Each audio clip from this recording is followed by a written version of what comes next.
Hey, what's up? Hey, I thought we'd do a Friday pop-up show, man. Why not? You know what I'm saying? Having some local stuff here from Santan Brewing, Juicy Jack. Santan Brewing is right. They're right here out of Chandler, Arizona. 6.5%. It's a solid session beer, man. I absolutely love this beer. Finishing up my first glass of it right here. But I thought we could do a pop-up show and just kind of talk about whatever. Um, I've got plenty of new vinyl. I could talk about vinyl records. We could talk about Record Store Day, Black Friday Record Store Day. I have not quite got to really. I went through the list, but I don't know what the updated list is. I've heard there's been a number of titles that are not going to be there.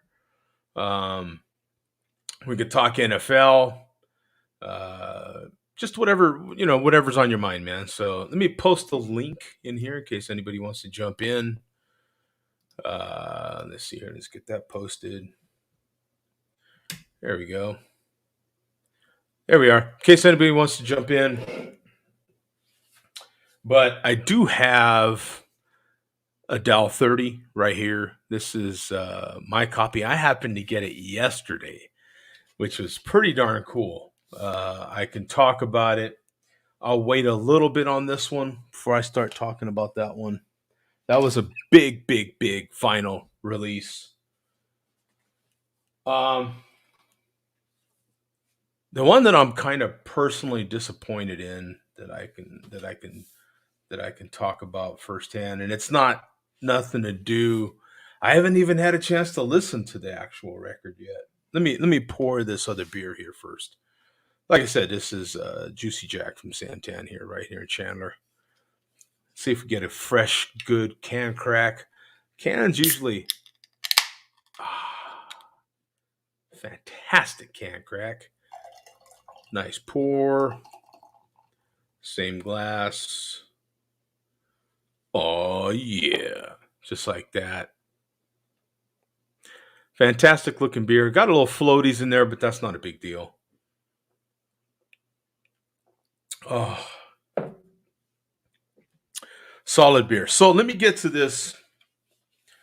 This was another re-release that happened recently. Um, and my opinions have nothing to do with the sound quality of this record. I haven't had a chance to listen to this record. Tattoo You, Rolling Stones, you're familiar. I'm not super, super anal about certain releases. Like this one in particular, I wasn't. I'm not, you know, a huge Rolling Stones fan. I'm just a mild fan. I'm more of a collector of records.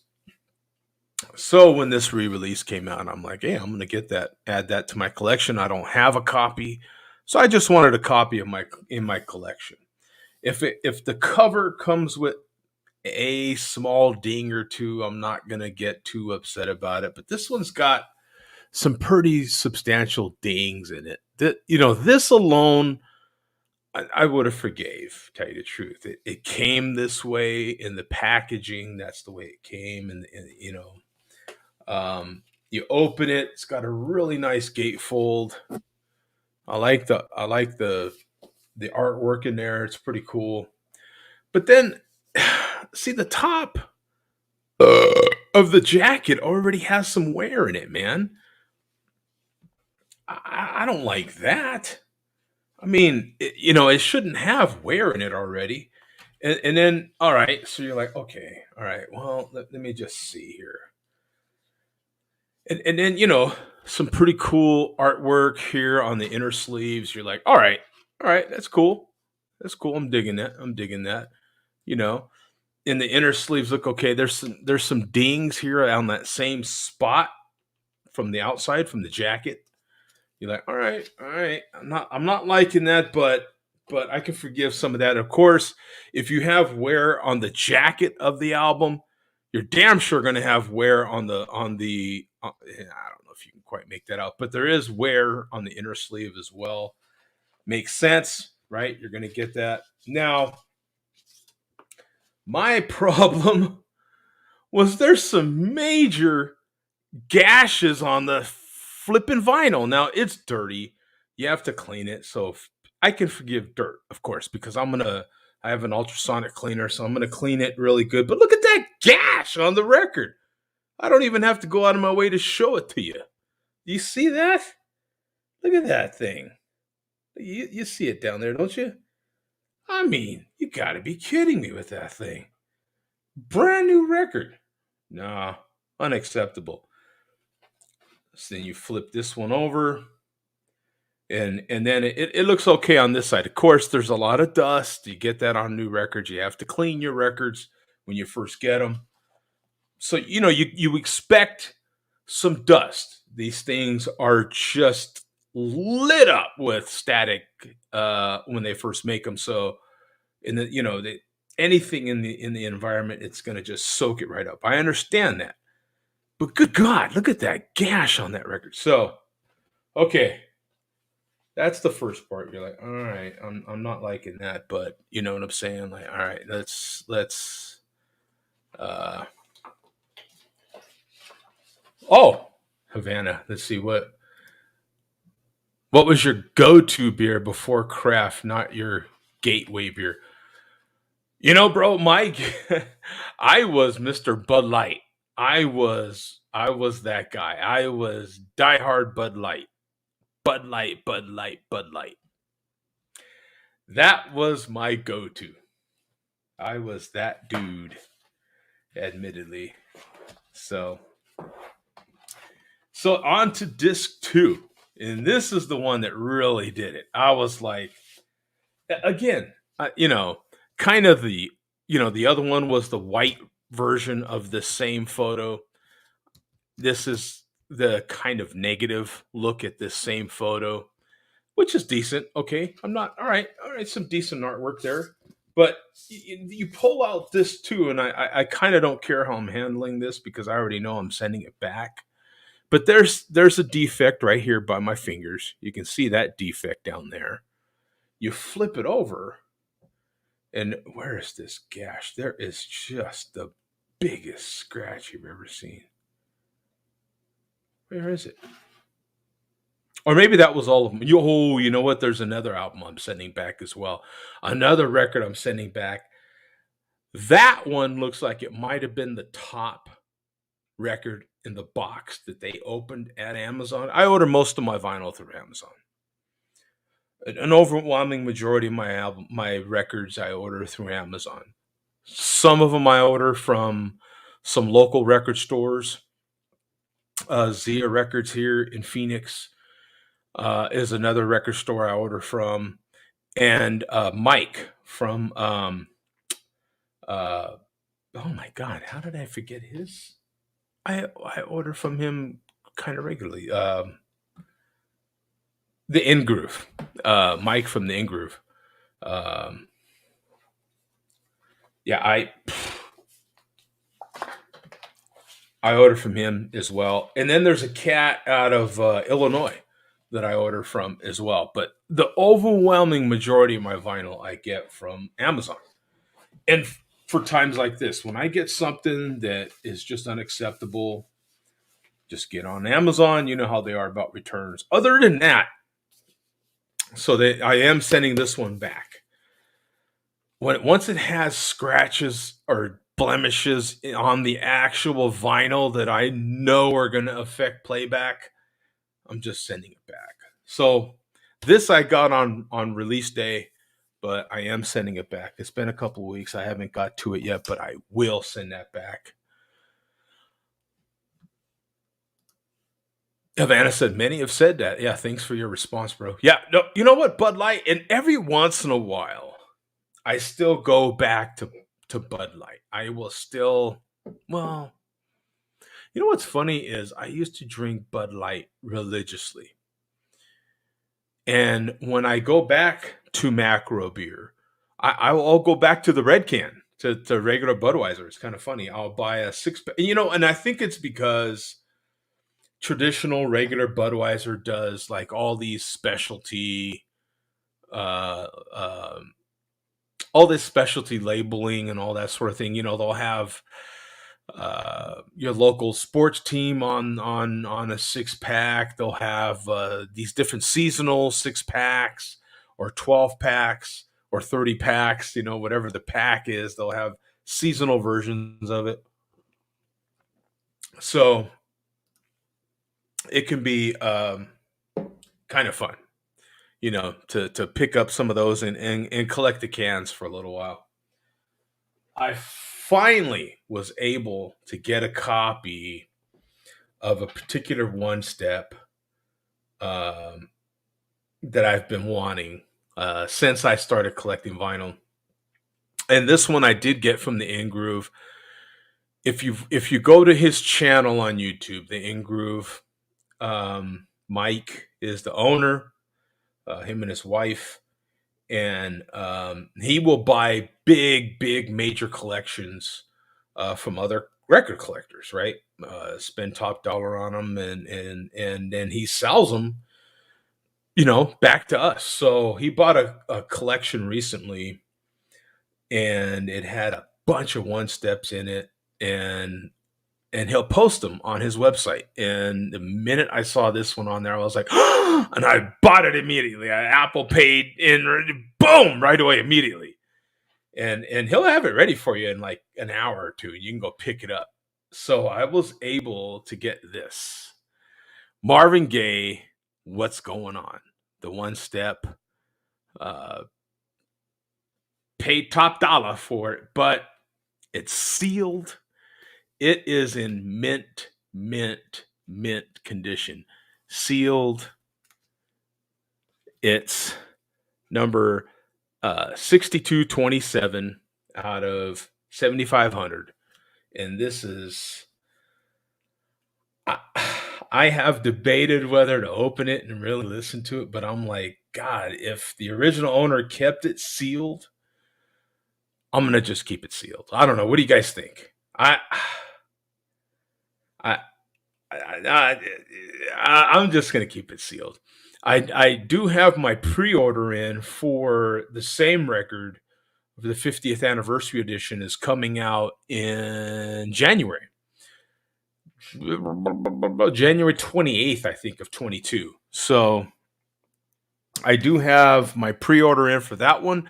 That one's also going to be a damn good copy, and that one I'm damn sure going to open and clean it and give it a listen. Clean all your vinyl, please. Whatever record cleaner you have, when you buy a new one. Hey, Coach, what's up, brother? When you buy a new vinyl, just clean it. However you clean them, whatever your process, clean it. It's gonna sound better than the way that it comes out of the packaging. Okay, don't just get it out of the packaging. Get a rag and dust it off, or blow it off and play it. I mean, in the grooves, there's all kinds of dirt and whatever was in the air, and even though it's brand new, so just give it a good cleaning. I mean, you're not going to believe the difference, no matter what record player you're playing on. I don't care if it's some $75 record player, it's still going to sound much better. So just trust me. Get whatever your cleaning process is, figure one out. Whatever your budget is for cleaning records, there's plenty of ways to clean a record that aren't going to cost you, I mean, pennies on the dollar. I mean, pennies on the dollar. You might already have stuff in your house, apartment, wherever you live right now that will help you clean your vinyl. So please clean your vinyl. And when you do, get yourself a good beverage and just sit down, relax, and enjoy your vinyl. Um, I did get my hands on a copy of the Marias. If you've not heard the Marias, I kind of dig them, man. They're like this kind of modern R&B-ish kind of soul kind of.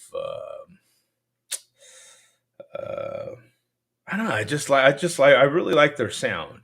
On one side, they've got Super Clean Volume One, and you flip it over, and then it's Volume Two. I like the way they did that. It's just different. It's kind of cool, kind of different. Art the photography's kind of cool, kind of different, kind of goes with their theme. Um, a decent group. I didn't open this one yet. Let's crack it open. And I'm really behind on cleaning records and giving them a listen. I have to admit, I am really behind. So let's. I've got my God. What is this thing? An old Henry. This is a really old Henry buck knife that I have to crack this thing open with. Just had it sharpened not too long ago too. So this thing is razor sharp, man. You could shave with this thing if I could find the opening here. Here we go. Trying to be very careful. Don't want to get too deep in there, that's for sure. Ruin my. Even though I toss most of these paper sleeves and stuff, I have my own inner sleeves that I like using. Um, but I still like to be careful. You don't want to damage things unnecessarily. So here we go, man. Oh, put a nice rice paper sleeve on here. Look at that nice. What is that? Like a nice kind of clear, like a wine colored vinyl. It's on camera. It looks very red. In person, it looks very like a wine color, almost like yeah, like wine colored or something. But it looks good, pretty flat. There might be the slightest little. It's thin. Can you hear that? It's definitely thin, so it's probably 140 gram. It's but that don't necessarily mean that that's bad. It's just there's plenty of records that are on 140 gram that are play phenomenal. They were pressed really well. Recorded very well. Everything is top notch. So it doesn't necessarily mean that it's bad. Um, there's a lot of dust on here, but again, give your records a clean before you play them, and you'll really improve your sound. It says something though. They put I won't even change this inner sleeve. This is very good quality. Look at this thing. This is a very good quality inner sleeve for this kind of record. I didn't expect that at all. Every once in a while, you get something really good. Now I'm learning some of this stuff. I'm still learning, like all the different pressing houses and all that sort of thing. There's a lot to learn about vinyl. You would think I would know more with the amount with the amount of records I buy and the money I spend on them. You would think that I would know more, but I just kind of wow, I need to buy that. And I buy it. You know what I'm saying? Kind of ridiculous, but very cool. Very cool, man. Let's see if they put any other goodies in here. The cover's kind of decent. Tell you the truth. Okay, I'm not going to comment on that record just yet, but tell you the truth, it's the cover is actually of better quality than a recent release that just came out. This cover is of better quality. The record itself is thinner, but again, that doesn't necessarily mean that it's not going to play good. It could play fantastic. So good on them, man. Just the fact that they put it on a good inner sleeve, the outer sleeve, the cover is actually of nice cardboard, not super thick, but still of some decent stock. That's a good sign right there. I like that. That's a good sign. I got my copy of another big release that just came out, another big re-release that just came out. Did again another? I'm not a super big Nirvana fan, Nirvana, however you want to say it, fan. But Nevermind came out 30th anniversary, so I had to buy a copy. Have to have it in my collection. right? I remember when they came out. And I like to save stuff like this. I like to save the hype stickers. Hype stickers can tell you a lot about the album, stuff like that. So I like to save them. This one has some cool artwork, of course. The cover itself is legendary. I mean, you see the cover, even if you're not a huge fan like I am. I'm not a huge fan, but I still recognize that cover as Nirvana Nevermind. Gatefold, fantastic photography in here. Fantastic. I mean, it looks great. You get on the back, again, looks pretty good, pretty decent. So, um,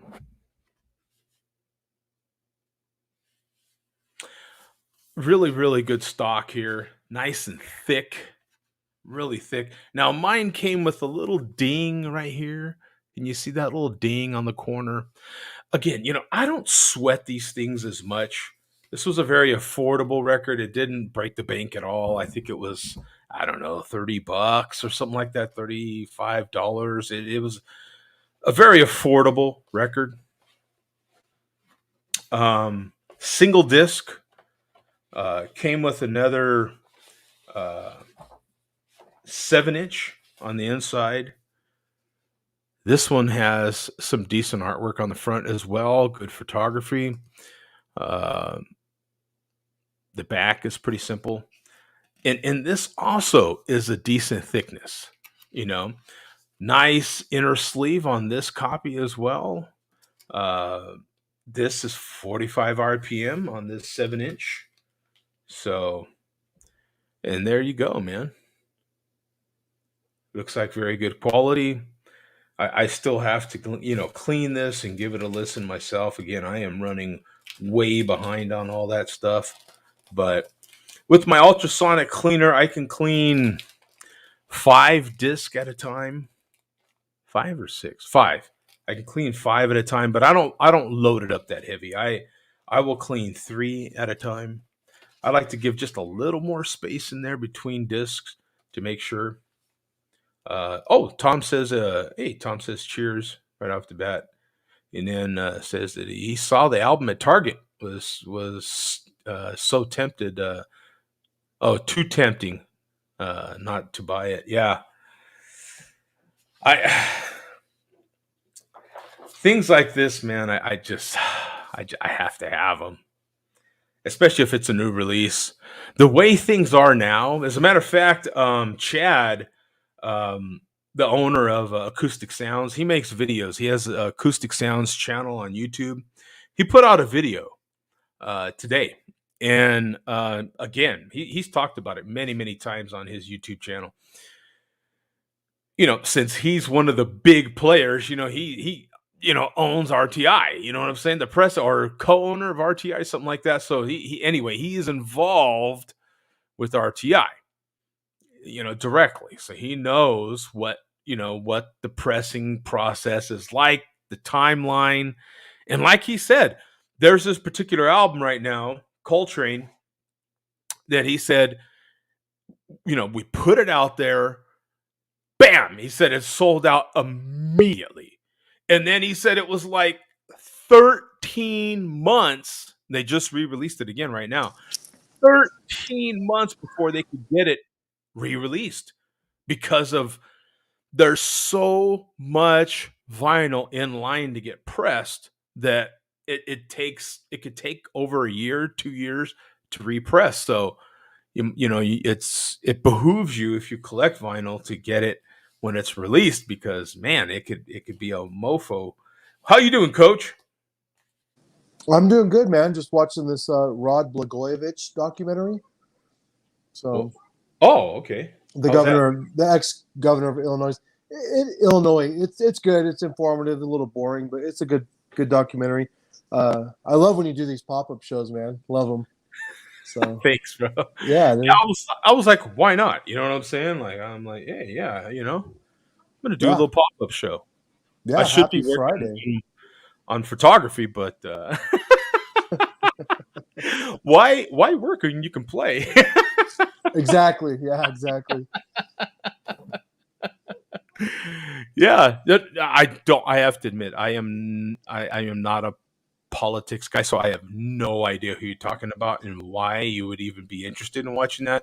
But hey, everybody has their own interests, man. Like, He's pretty, in a nutshell, he's pretty outspoken. He was on The Apprentice with Donald Trump. Remember that uh, show, The Apprentice? I've heard about it. I never watched it. Yeah, so there's just a lot going on with this documentary, but Okay. I'd rather watch a documentary than a movie, to be honest. So I don't know. Okay. I'm a Yeah. nerd like that, but Yeah. No, no. There's plenty of people that are documentaries. That there's nothing wrong with that. I don't mind watching a documentary as long as there's murder in it. Like if there's someone was murdered, like right, we're all gonna die. So look, my opinion is, look, it if you're gonna get murdered, at least make it entertaining enough for like a 45-minute show. You know what I'm saying? That way I can be entertained for 45 minutes, man. I mean, come on. Don't be selfish, prick. You're going to get right. murdered anyway. Make it entertaining. I guess that's one way to look at it, I man. mean, come on. Think about the other people, not just yourself. Right, I'm going to die. You know what I'm saying? No, selfish, isn't it? Yeah, very selfish. yeah. Oh, that's hilarious. No, I just love documentaries. I don't watch a lot of them that involve murder, but every once in a while, there's a murder in there. So, but Oh, yeah. I Gotta just be. wish I was on your level with the records. I've always been kind of jealous about that and how they sound and how they look, and that's kind of your Mark's thing. I Oh, just I like music, but I've just never gotten into records. But I kind of was curious about it, so it's kind of cool when you talk about them. oh, I'm the same way. Trust me. I know absolutely nothing about. I'm learning. You know what I'm saying? And that it's the same thing with beer. I figure. Did like someone come in my house right now? What happened? Like I think there's ghosts in here sometimes. You know what I'm saying? How you hear stuff and you're like, Oh yeah, "What the hell was that?" I'm like completely alone. I think, except for Casper. Yeah, I don't know. But Jason's probably here somewhere. I don't know.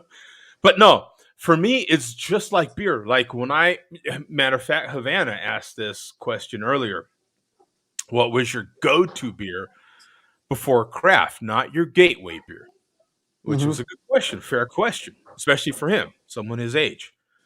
And I told him my go-to prior to craft, my gateway beer was a different beer, of course. Bud Light. I was Mr. Bud Light guy. I was that dude. 18 pack, a Bud Light, you know what I'm saying? Whatever the pack, case, you name it. Bud Light. It was going to be silver can all the way, you know? Every right, once in a blue moon, red can, but silver can for me. I mean, there was no question, you right know? on. Yeah, To me, Coors Light drinkers were pussies. You know what I'm saying? I'm like, what the hell's wrong with you? the You know, the do Rocky you Mountain drive a Kool Aid. Jetta, bro? Seriously? You showed up here a Coors Light? Do you drive a Jetta? Did you pull it out of the trunk of your Jetta, bro? Like, Right. That's funny. Yeah. but no, I was that dude. And then a buddy of mine. Anyway, I won't go into all that. But when I first started getting into craft beer, I just I had that one what you call it uh British beer from the UK. I don't even remember the name of it right now, but I Is it had it. Samuel Smith? No, that's No, oh Boddington's. it No, might, no. Anyway, it doesn't matter. right, Well, once I had that first one, I was like, oh, let me make a video about this, and bam, you know what I'm saying? And but just like I was posting in the beginning of this, like, hey, I don't know anything. I'm just a blue collar dude learning about this beer thing. You know what I'm saying? If you're like me, we can learn about this together. And then here we are a few years later. Newcastle. Okay. Yeah, I don't know if it was Newcastle either. Uh, but in any case, it doesn't really matter. It was a beer, let's just say, and I had it, and I posted that video, and then I people seemed to be interested in it, and I posted another one, and then people were, and it went on from there. But Right. it's so for me, photography was a very similar thing. Like I didn't know anything. I was self-taught with photography, self-taught basically with a lot of your guys' help with beer, and now I know enough to be dangerous about beer. Like I know enough to really mislead you about, No, I taking would. you on a bad road with beer. Well, you can't be that off point because I know that you've made some money with photography, have you not? hmm So I mean, you've got to know. I should be editing photos right now. That's what I'm saying. I'm supposed to be editing photos right now, and I'm not. Who wants to do that? Yeah, I mean, come on. You know what I'm saying? Yeah. No, No, with the vinyl, it's the same thing for me. So I'm like, I keep there's someone that, and for those that don't know, yes, Mark has his own show too. On Mark's show, Wes is in our group of people. He is the vinyl authority. Like that guy knows. He has over 5,000 records in his collection. He's probably up to 6,000 by now. He knows so much. Been trying to get him to start a vinyl show. Hey, do a vinyl show. I'll pop in there, man. I would love to talk about it. I just can't on a regular, no charge, host a show on my own. And make it stick. Do it on a regular. And I don't know all the stuff that is necessary to know. Like I don't necessarily I can't look at the dead wax and tell you necessarily who mastered it or who pressed it and and all who all the different labels where they're from and man, these guys know all this history and I'm like that's insane, bro. Like, you know what I'm saying? Like they know like, who the fourth drummer of the band was for Christ's sake. I'm like, oh, what? What? I'm still typing the name into Google. What are you talking about? You know what I'm saying? So, yeah, it's just all these things fascinate me, man. They really do. I mean, the knowledge these people have of some of these bands. I mean, there's groups that I like. I don't know anything about. You know what I'm saying? Like honestly. right. Well, that Nirvana record you got is awesome. I remember when that came out. Yeah, me too. Um, I do remember God, that, of course, because that was in my yeah, time.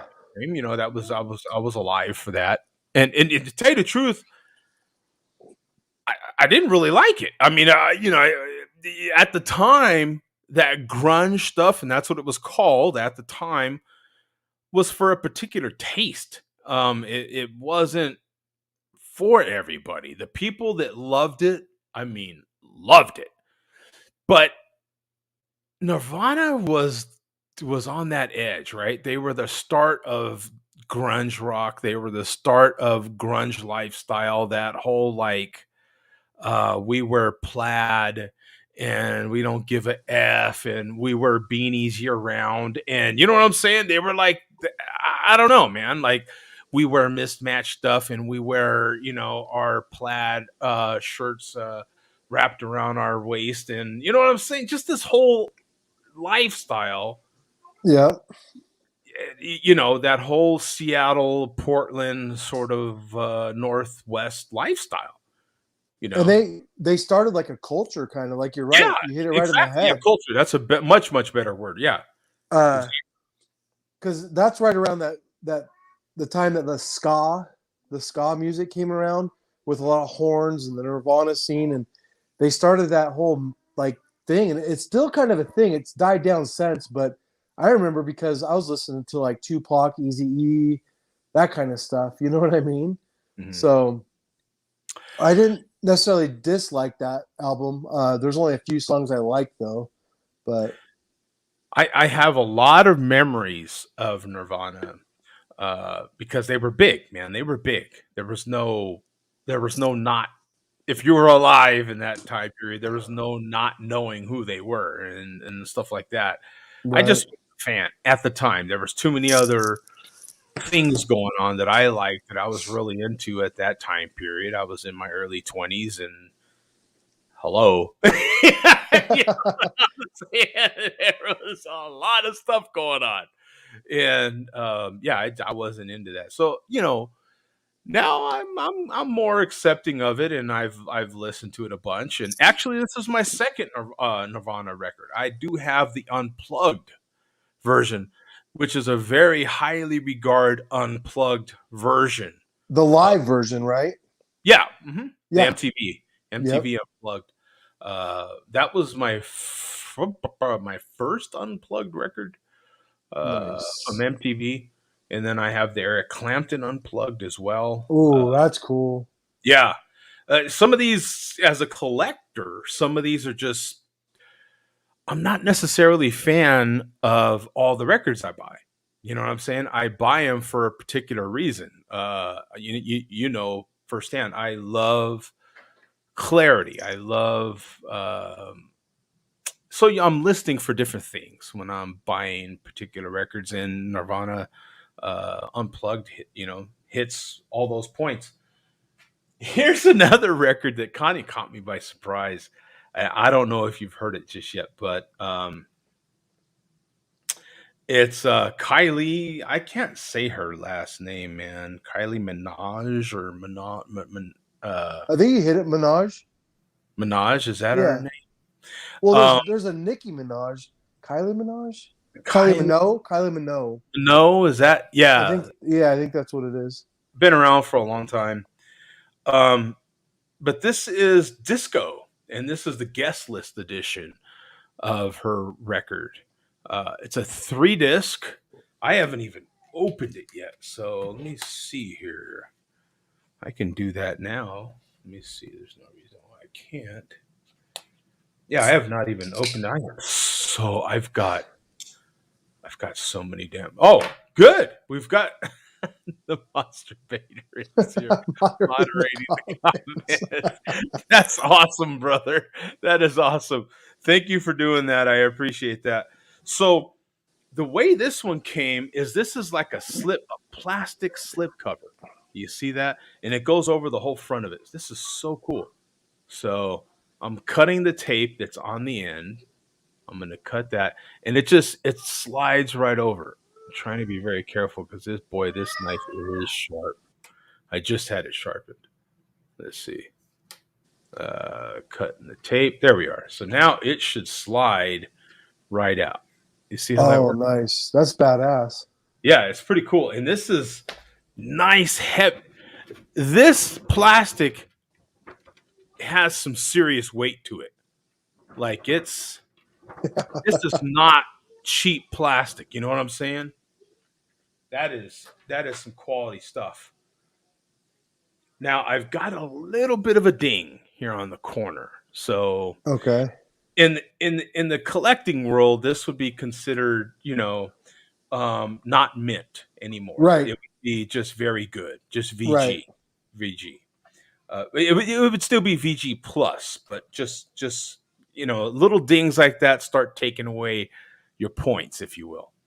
But this is a really cool record. I like the album art on the front, and it's a trifold. See, so you open it like this and like this. Nice. It's a trifold. It's got some cool album art on the inside. Cool photography. I dig that. And then Each on one the holds a record. That's cool. yeah, each side holds a record. So you've got this part and then of course the cover. Very very cool, man. And it's very good, nice thick stock. I like the outer cover is nice and thick, good quality. You know what I'm saying? Like, yeah, I wish they would all do this. Now, if you're not familiar with trifolds, they typically are open on both ends. So you have this end and Oh, this end open. So you can kind of push it out from here and push it out here. See? So we'll just take a look at one disc real quick. But yeah. That's the exciting part because I didn't know earlier you showed a white disc with like a yellow middle. yeah, Like that's cool. yeah. That is cool. Now This one, this one's interesting. Can you see all that? I'm going to see if I can show it to you. There's a lot of stuff on the surface of this. Even once you clean it, you're still going to see. Um, It looks like purple and gray. it's like on the actual black wax there, you can see like, anyway, it's not showing on camera, it doesn't look like, but let me get rid of the. Is it like a metallic color, like a copper silver color? I can't. Yeah, it's different on camera for sure. Yeah, it's, let me see here.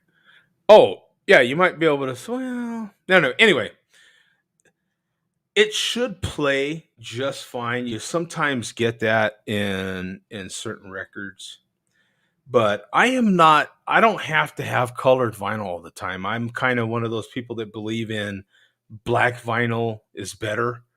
Um, I'm not necessarily impressed by, having colored vinyl or clear vinyl. Not necessarily, unless it's super vinyl, which is a whole different um, chemical compound of plastic, really. But that super vinyl plays a lot cleaner. But this should be just fine. This should be just fine. I'm very happy with this one. And if you've heard this album, I like the disco. I like the disco spin on it. It's just a good kind of toe tapping, just enjoyable. Uh, you can kind of dance to record. I mean, just all around. It's, just a good, fun listen. Hell yeah, Good, popular yeah. music with a disco. Yeah, Monsterbator's asking, is it disco? And I'm like, yeah, it does have that old disco flair to it. And when you replay some disco, it's hard not to be like, yeah, man. You know what I'm saying? Like, yeah, you know what I'm saying? You can do all your old man dances, all your old man moves. You know what I'm saying? Bring out your inner John Travolta. You're like, yeah. You know what Saturday Night Fever. Yeah. I'm What's just without all the racism. But yeah, you could bring out all your. Have you watched Saturday Night Fever again? Have you given that? Oh my god, that is so racist. But it is hard to believe that I watched that movie 5 million times as a kid. I'm like, how did my mom do that? I would never like let my grandkids watch that movie. There's no way. And my mom paid money for me to watch that thing like 9 times. Um, at the theater, like you would go back, back in the day when you liked a movie in the 70s, you would just go back. Like you would come out one door, go back, pay money, and go right back in again all day. Like you would go in the morning and be there all day. I remember when Rocky came out, I think we watched it 5 times. Oh yeah. Well, that gets you going, doesn't it? Yeah. Oh, and don't mess with anybody when they come out of Rocky. Like Right. Right. kick your ass. They will seriously kick your ass. I could Yeah, see, watch rewatch. video. When in Rome, I can get down with disco. Oh, Nice. look He's at got the that! little disco stick. Yeah. Look at that! Yeah, you get the ooh, right? Love it. So, getting down to the record you talked about that you mentioned, the Adele 30. This is the big one. This is the big one today. This is the big release today. Boom. Love the cover art. Fantastic. Phenomenal. It is not hard. Okay.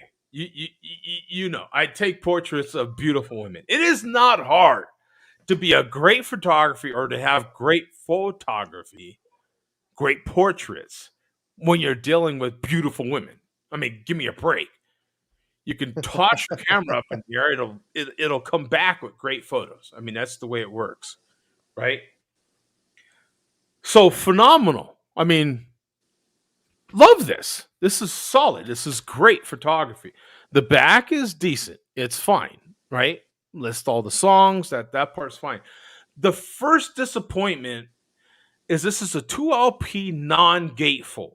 That's the first disappointment for me.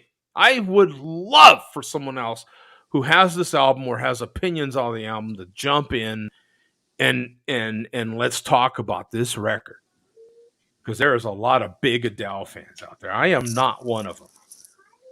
I am a fan of her voice. Her personally, I could give five rips for. You know what I'm saying? Her personally, I think her attitude is trash. You know what I'm saying? She's a pretend Yeah. bitch, in my opinion. But happens to sing amazingly. You know what I'm saying? That has an incredible voice. Her personally, I I I don't know enough about her, but okay. me neither. That's funny. I know next to nothing, but the little bit that I've seen these little memes and these little videos that for some reason pop up in my feed, mostly because I listen to a lot of music, and a lot of it is through Google. So Google pops me up things, and I see these little videos that other people have shot. She's dating that NBA guy, so she's at a lot of NBA games, and Right. and it's some of the stuff that they show her doing on courtside. I'm like, what a bitch. You know what I'm saying? Yeah. And then over the years, some of the things that she said, because she's not American and she has poo-pooed American this and American that, and I don't like that at all. I thump my chest pretty proud, and I have served my country. I don't Right. like people speaking bad about America, bro, especially when your bread is buttered Boom. There it is. That's what I was gonna right say. here. You know Yep. what I'm If saying? she's making her money off the US, she needs to show some goddamn respect. That was Absolutely. that was part of it. Yeah, she refused to sing the national anthem in a few situations that would have been key. Anyway, it's years ago. The first disappointment is this isn't a gatefold. It's just a single cover. Doesn't open. It is flimsy. It is cheap. It is flimsy. It is kind of a medium grade cardboard thickness. It's not at all what you would expect from this quality of a singer. There are other female vocalists that I would easily put with her, that are in her age bracket, her category of singer, that quality of singer. And when they put out a record, it is much better quality than this. That's not necessarily on Adele. That is all, on a different level than she is. This is stuff put out for her, not necessarily by her, not necessarily. And in her defense, also, when you're putting out this many copies of a record, it it is insanely expensive. So I get it, right? I get certain things. In order for them to have this record, I think I got it for 31 and some change, which is insanely affordable. In order to get at that kind of cost, you got to cut costs somewhere. When you're, God, I think they pressed over 500,000 of these things, man. Like Well, they probably don't even make CDs anymore. You're probably the no, perfect they person do. to Oh, ask. oh no, absolutely, no, they do. Really? Yeah, as a matter of fact, the only box set that's available right now is CD. Yeah, Wow. they haven't made a box set of this record yet, because this record is such a big release. There's not one pressing house. Like all these other records I showed you were all pressed by one pressing house, mastered by one person. Now this record was mastered by one person, but pressed at many different pressing houses.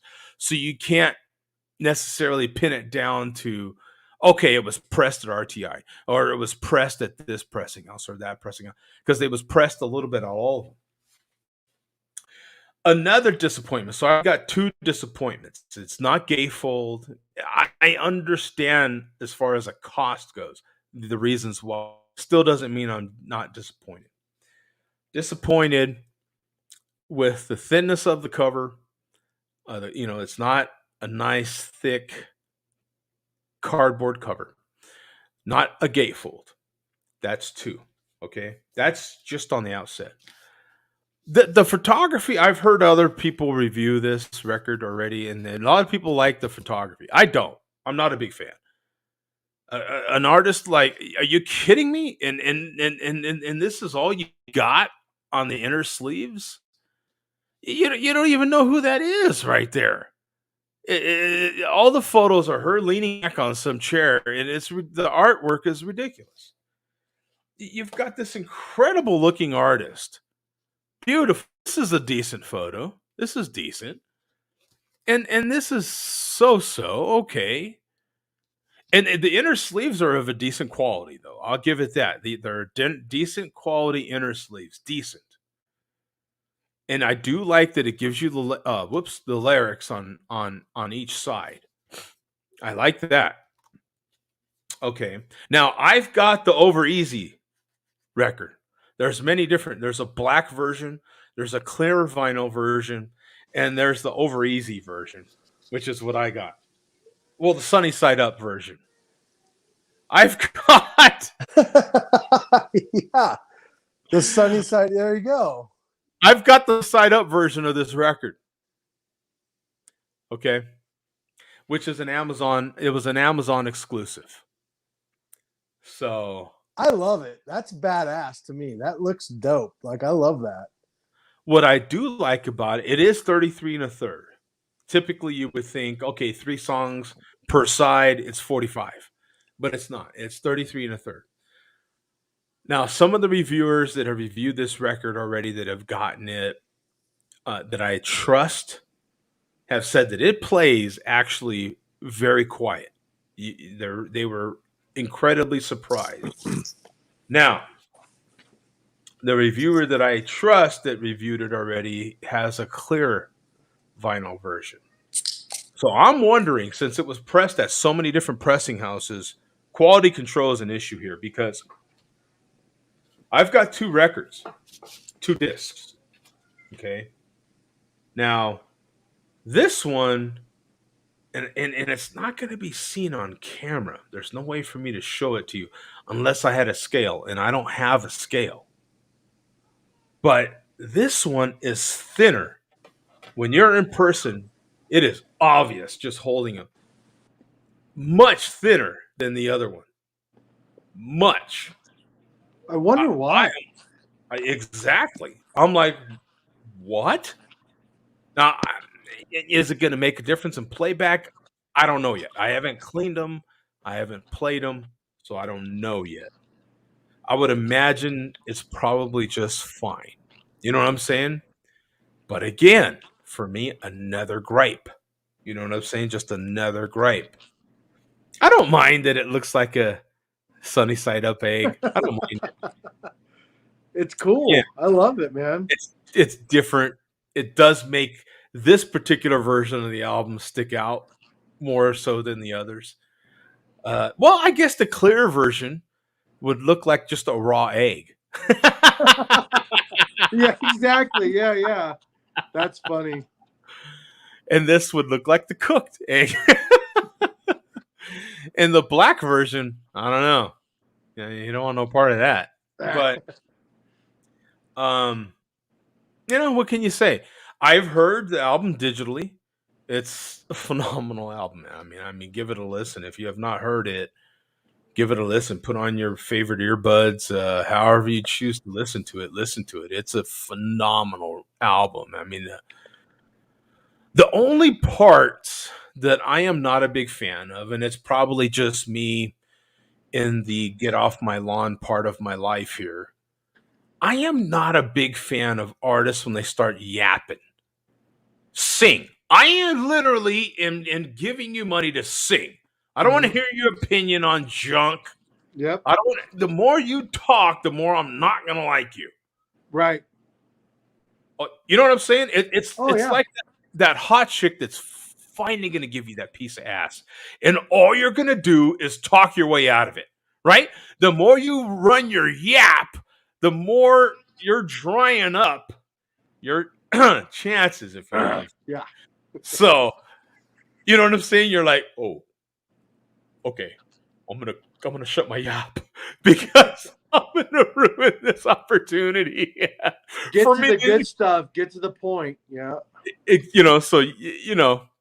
So for me, it's like there's a couple songs where at the end of the song, and it's a trend with her age group, artist her age group, and I think she's 33 right now, even though the album's called 30. I've heard that she's 33. You know, so I would call artists that are 25 to 35 within her age group. And it's something that they are all kind of doing right now. Female artists in her age group are putting out albums and they're yapping a little bit. And you're like, oh, what? Come on. You know what I'm saying? Like, shut up. You know what I mean? Right. Like, however you feel. For me, Sade is like the ultimate female. Yeah, she's one of my favorites, right? Nora Jones, another one of my favorites. She doesn't yap. Nora Jones doesn't like, here's my view on this and here's my view on that.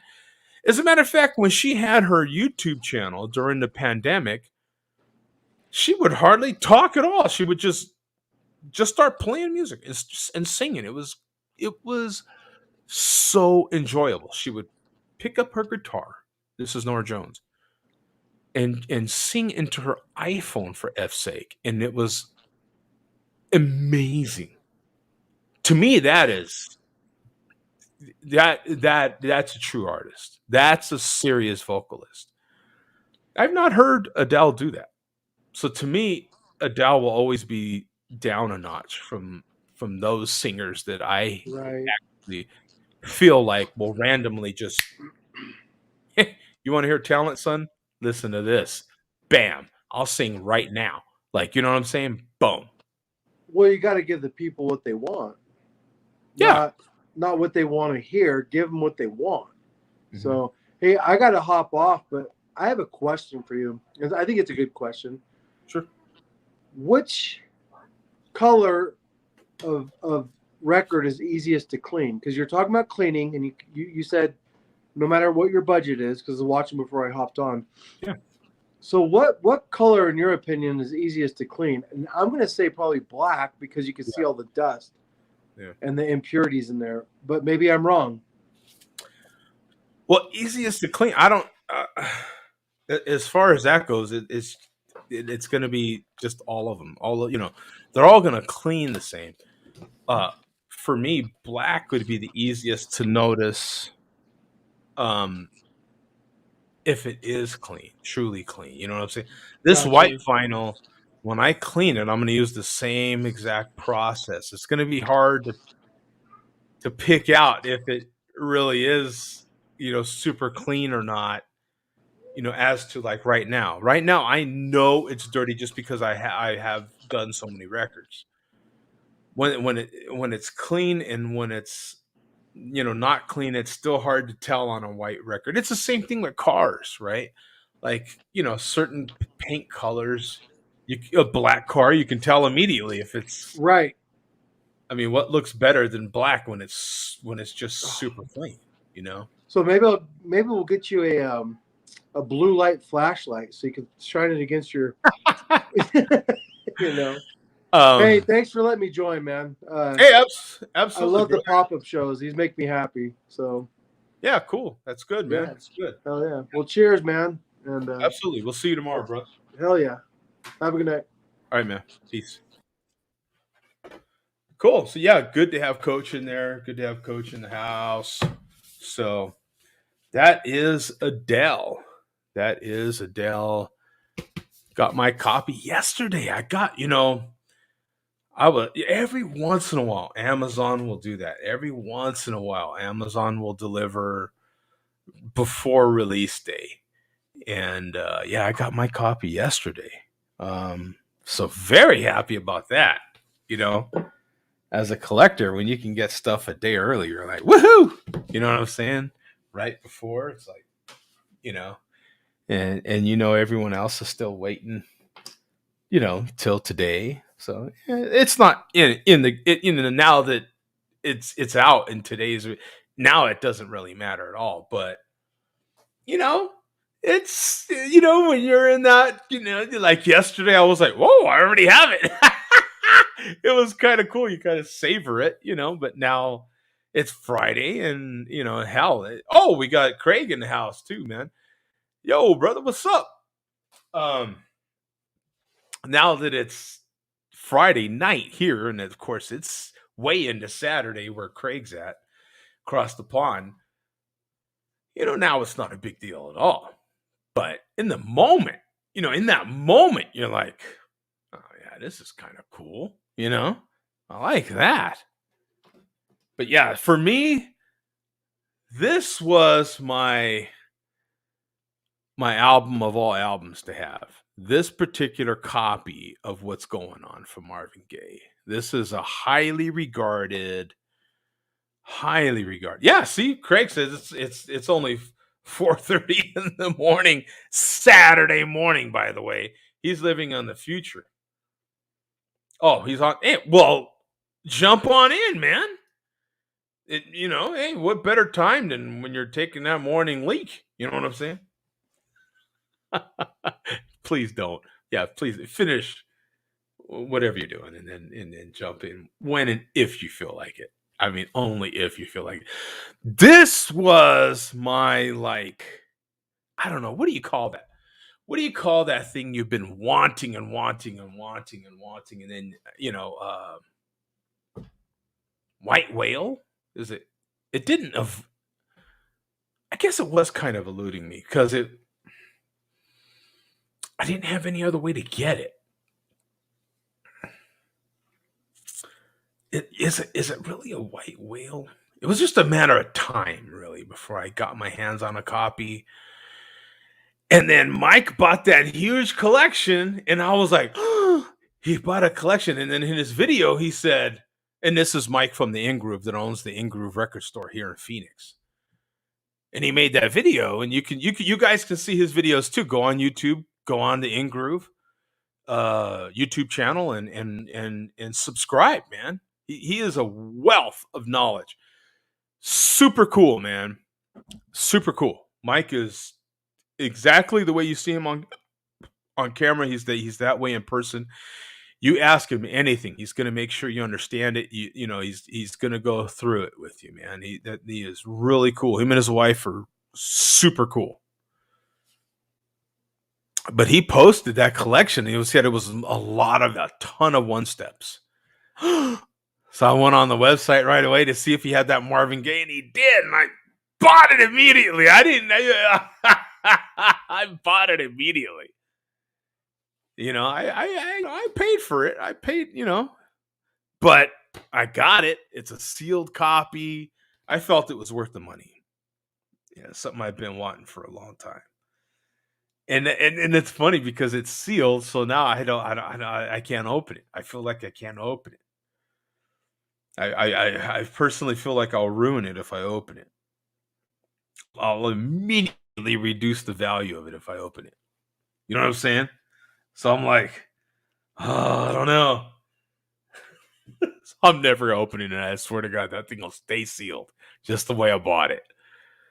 I feel like it's really on loan. There's certain things as a collector, whatever it is you collect, and then you finally get that thing you've been looking for, right? You're like, oh, I've been wanting this, or I've been wanting that, and you finally get it. And let's say it's a particular thing like this, where it's sealed and it's pristine and everything. And I feel like it's on loan, right? Like sooner or later, I'm not going to have it because someone's going to offer me a particular amount of money, and I'm going to be like, okay. But I did pre-order already the 50th anniversary edition. I'll pre-order something months ahead. Months ahead. I have some Ohio Players records on pre-order that I ordered, God, months ago. Same thing with this Marvin Gaye 50th anniversary, same album, different version of the album. 50th anniversary is coming out. It's supposed to come out January 28th of 22. I have that one pre-ordered already. Yeah, no worries, Craig. No worries, man. Craig saying Kent Bear Reviews isn't really Kent. He is Craig, by the way. And great to see you live. Sorry I haven't joined in months, man. No worries, man. No worries at all. We have people that don't join in but every few years at this point. Which is great to say, right? That we've been around long enough. I say we because if you tune in Saturday, 7 p.m. Eastern, I happen to be the talking head that hosts the Share a Beer show, but it's a show for all of us, man. It's all our show. There's typically Coach, who was in here a few moments ago, Coach, Mark, who's the pencil neck, Bum, Malt Liquor Reporter, and myself, usually. And then we have a few others that jump in. Craig's one of them. He'll jump in from time to time. No worries at all, man. None at all. There's no penalty being paid. We don't fine you. we don't we don't fine yet. Unless I figure out a way to make it stick. Anybody know a way that I can make that stick? I'll post another link just in case anybody else feels like they want to jump in. I'll be on for just a few more minutes here. I've got a few more things I could talk about. Please, you guys know me. If you've watched me for any amount of time, you know me. I could talk about any Lord knows what. Wait, let me see here. Oh, you know what? Let me play this. Shout out to you, pencil neck Mark. Put that penguin suit back on. Get back out to the fucking opera.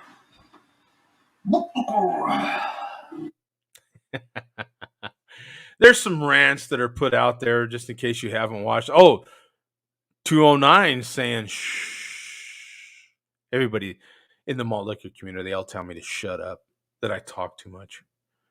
They wish I wouldn't talk over Bum in the malt liquor report. But that's part of it, man. I have all sorts of things that enter my head all the time. I have questions enter my head all the time. What do you want me to do? You know what I'm saying? It's part of the deal. It's part of the deal. I mean, what do you, there's not much I can do about that. You know what I'm saying? Not much I can do about that. So I have just found out from said malt liquor reporter that a particular beer that comes out this time of year, and let me pull this stuff up first here. Enjoy the elevator music. Da, da, da, da, da, da, da, da. Da, da, da, da, da. Da, da, da, da. Da, da, da, da. Okay, we're back. Elevator music and everything, man. What are you kidding me? I don't even charge for this stuff. Jeez, I should be charging a fortune. So, Sierra Nevada, by the way. Oh, hey, there's Craig.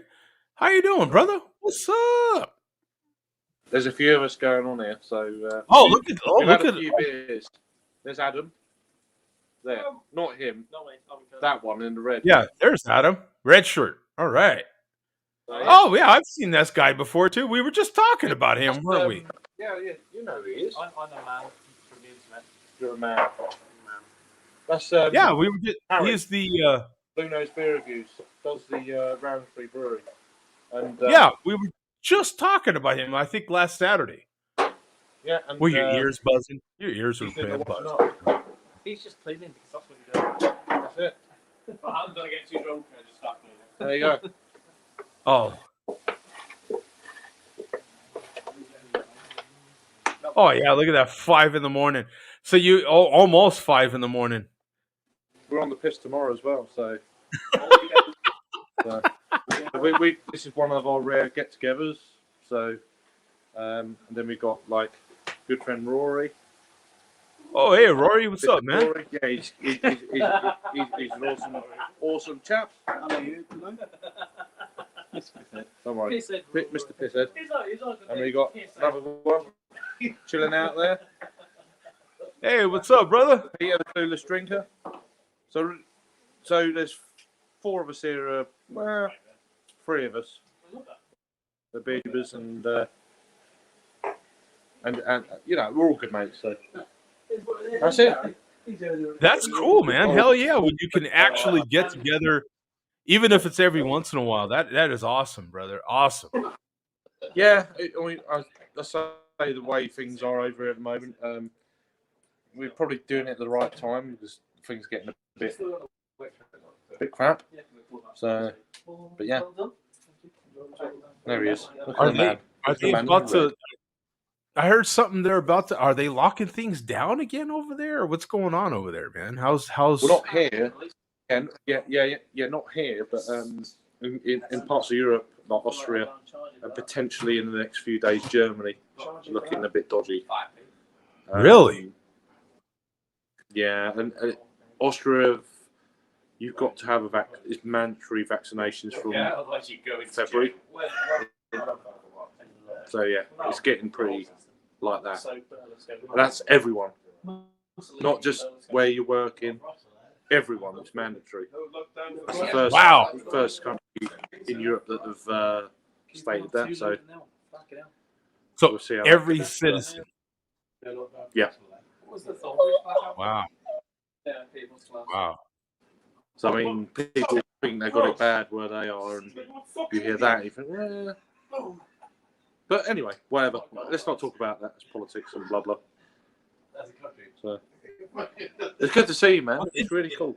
It is cool as hell that you can get together and have some beers, man. That is there's nothing better, right? We do this virtually all the time, but when you can actually physically get together and share some pints, man, it is awesome. Oh, it's that way. Is there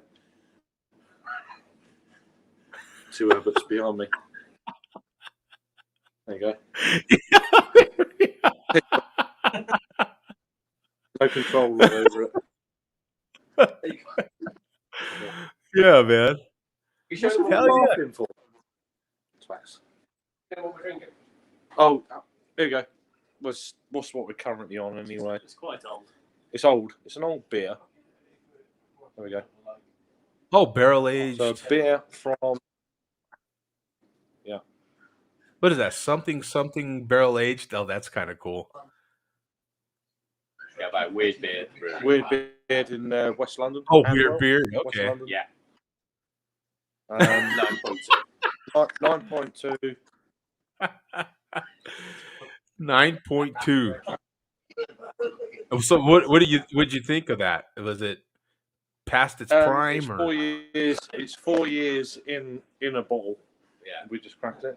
It's very small though. It's a small bottle. Yeah, it's only 330. So 330. That's what 11 point. What? Yeah, 11.2. Ounces. It's 355 11.2. usually, so it's smaller than 355. Yeah. Count. 11.2. 11.2. It's not quite 12 ounces. Yeah, not quite. But it's been. Yeah, we've had it for ages, so it's like, it's just like a drinking ale. What's the ABV? 9.2. It's only 9.2, but It tastes way stronger. it does. Some of Yeah. the stuff we've had tonight is way higher. We've had a fair few beers. Tastes like lead. You wouldn't. Didn't you know? I know, right? Yeah, if you're still up, it's almost 5 a.m. and you're still up. Yeah, that's yeah, you're gonna be sleeping tomorrow. And we're going out for we're gonna have a breakfast.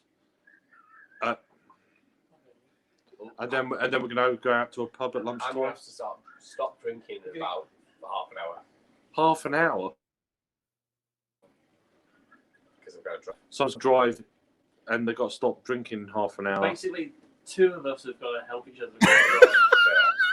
Don't look at me. I ain't fucking driving. The driving brothers. Yeah,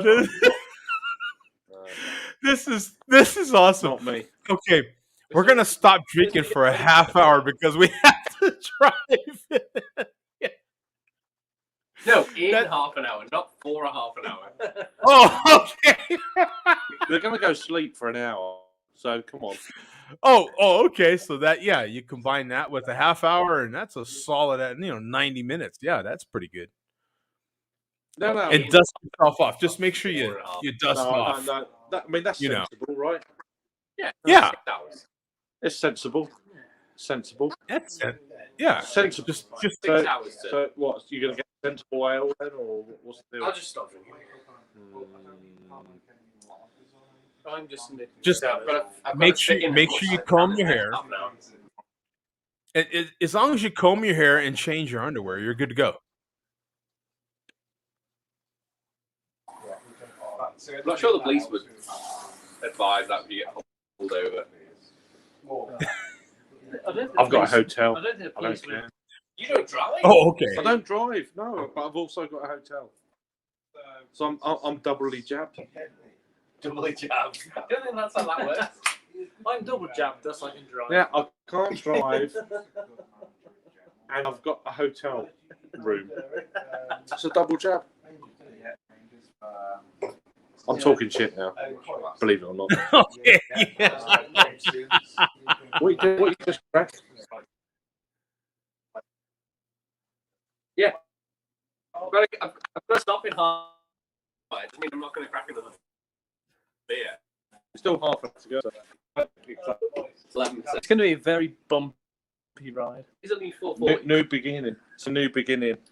Apparently. Oh, Collaboration. It's definitely not a new beginning. I can't work out what's going on here. Hold it up, and then I can. It's easier. Okay, hold on. Put it there. oh, there you go. Yeah. So we got. Yeah. Oh, yeah. Oh, here we go. Here's the pour. Oh, look at that. Oh, man. Yeah, look at that. Coffee, blueberry, cow, walnut, vanilla. Yeah. Oh, and I love that 11%. glass. It's the That's first time you'll a ever get cool that can. A cool glass. Watching. Don't No, worry. I'm lucky not to have had the clap from Paul. That's cool. It looks alright. I love that can. That is. What are you getting on the nose there? What do you get? It smells alright. It's I'll a have lot to of get blueberry, myself a lot of glass. walnut. Load of blueberry. In a minute. Anyway, I just want to say hello. I don't want to interrupt your. Oh, you're fine, man. Thank you. I appreciate it, Greg. Cheers, you guys. Cheers, man.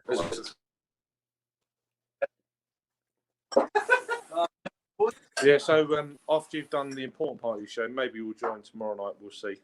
I don't want to proper ruin. If you're on for a while, then we'll join. You never know. But we'll be around until normal time for you. So Okay. anyway, yeah, I don't want to bring your show down. So. No, you're Thanks fine, for having brother. us You're on. fine. It is awesome to see all you guys in the same space, man. That is awesome, brother. Cool. It is. It's cool.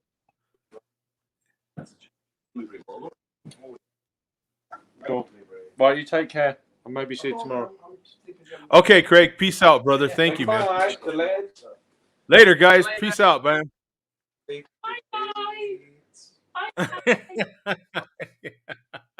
Cheers. Cheers, man. Cheers. Absolutely. We'll see you, man. Oh, it is good to hear from our friends across the pond and to see them all getting together like that, sharing a beer. That is just awesome, man. I love that. When we do this and we get together so much virtually. When you actually do get together and have a beer together, it is awesome, man. It is. It's great. That face-to-face interaction is great. You know what I'm saying? It's great. You know? I love the way they talk. Number one. Yeah. And number two, man, like that was awesome. Now I'm inspired to stay up for the next 10 hours just so I can get breakfast. Those guys have been drinking all effing night. I know, man. It made me so happy. I'm over here like, dude. Coach, I'll tell you. I tell you, there is a difference between just and you know this firsthand just from the vacations and the trips that you've taken. There is a difference from going on vacation somewhere and living somewhere for a while, right? And I try to tell the youth meaning really young, meaning graduating high school to, so that 18 to 22, 25 year old age group. Man, if you have an opportunity to like live somewhere else, even if it's just for some months or just for a year, take it Oh yeah. because you'll probably never get that opportunity again. And I say that because I lived in Germany for a while in the service, right? For a year in the service, a little over a year in the service. And, that time gives you an opportunity to really get into the culture. You know what I'm saying? And the culture of drinking across the pond is insane. I still can't drink as much as I did then. And it was just kind of normal. You know what I'm Right. saying? It is. Yeah. I, it's I I can't hardly drink past 10. That's great. When he chatted, when he put this in here moments ago, right? And he said it's Yeah. only 4:30 a.m. I figured Uh-huh. he's waking up. I mean, who don't figure you're waking up? I figured he's waking up. And then, we're Americans. So when he says he's on the piss, I figured he's taking his morning piss. Yeah, No, that's what I'm trying to tell you. Like they say different. Oh, I just love the way they no, talk, no. man. On the piss is meaning they're piss drunk. That's Oh the yeah. mean. Like the their terminology is freaking fantastic, isn't it? Oh, I Like love it. and Proper. It's proper. Everything's proper. I'm like, no, yeah. no, no, no. No, But this is the right way, right? This is correct English. You do that proper crap, right? I Yeah, will no, tell you this though. That brings back memories because uh, I remember being in Baltimore with some of my buddies, and we were doing the same thing. I was 23, 24, but those guys will never forget these kind of times because they're going to get older and yeah. move on. But it's a good time and it's a good thing to watch. And I had to jump back on because I was like, this is awesome. This is Oh, great, man. So, you and know, they're all happy. They're all like waving at you. Hi, Joe. Hi, Joe. All it's the technology to be able to connect the way we do, to be able to have this friendship that we do without necessarily meeting face to face is amazing. And then when you finally do meet face to face, you're like, it's like an old friend. right, right. It really is. You meet the person and you're just like, it's the same. Oh, yeah. It's better, it's different, but at the same time, it's familiar. That was cool. I just had to hop back on. I didn't plan on it, but I was like watching. I was like, look at these guys. And they're like, we're just looking for some breakfast, though. And then And then he's like, we might go have some lunch. Like, yeah. there is no end to this, son. Yeah. I don't That's know. I can hang, but I don't know if I can hang with those guys. that's my point. That was Dude, that's my point. those That's dudes where I was go going. hard, man. Yeah, that's where I was going with this. I'm like, there ain't too many cats can hang with that. And I have hangover Saturdays pretty early, but yeah, I'm watching them jealous and envy. Like Mandy's like, huh? I think they can outdrink you. I said, I think you're right. Oh, you think? Oh man, let me tell you, oh, oh, the amount, Coach. If I told you the amount that last week that I spent in Germany, if I told you the amounts of alcohol that I drank on those last days, each day, you wouldn't believe it. You think I was freaking lying. You're like, it's not possible. And It's that's not. the good stuff. That's the good stuff. Yeah, because it wasn't just beer. I mean, I drank many different beers. I drank schnapps. I drank amaretto. I Oh, I drank uh, some really, really, really heavy Long Island iced teas. yeah. Oh, yeah. That's all in one you know It's late one evening. sitting. Yeah. Yeah, it was And what do pretty. they say in Germany? Prost. I don't know what they say over there. How do they say cheers? I can't remember.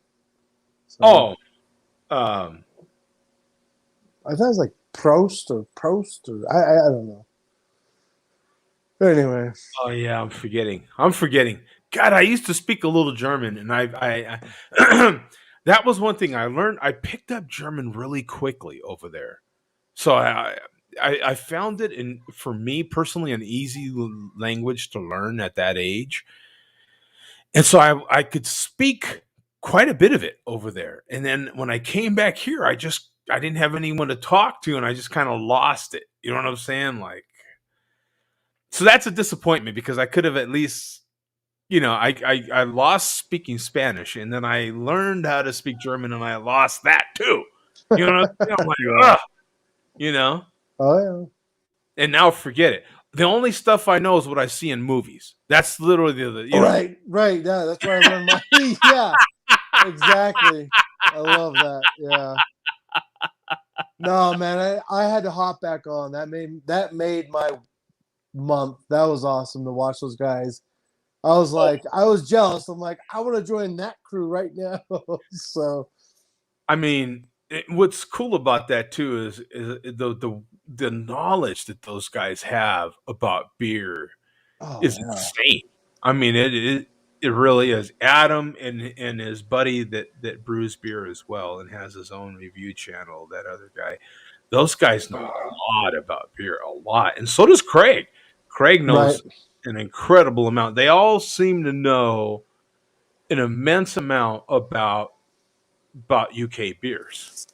You know, Right. Well, I'm glad to see Craig happy. I haven't talked to him for a while, so to see him out and about and happy with his buddies and he's doing good, that makes me happy. So yeah, that was fun to watch.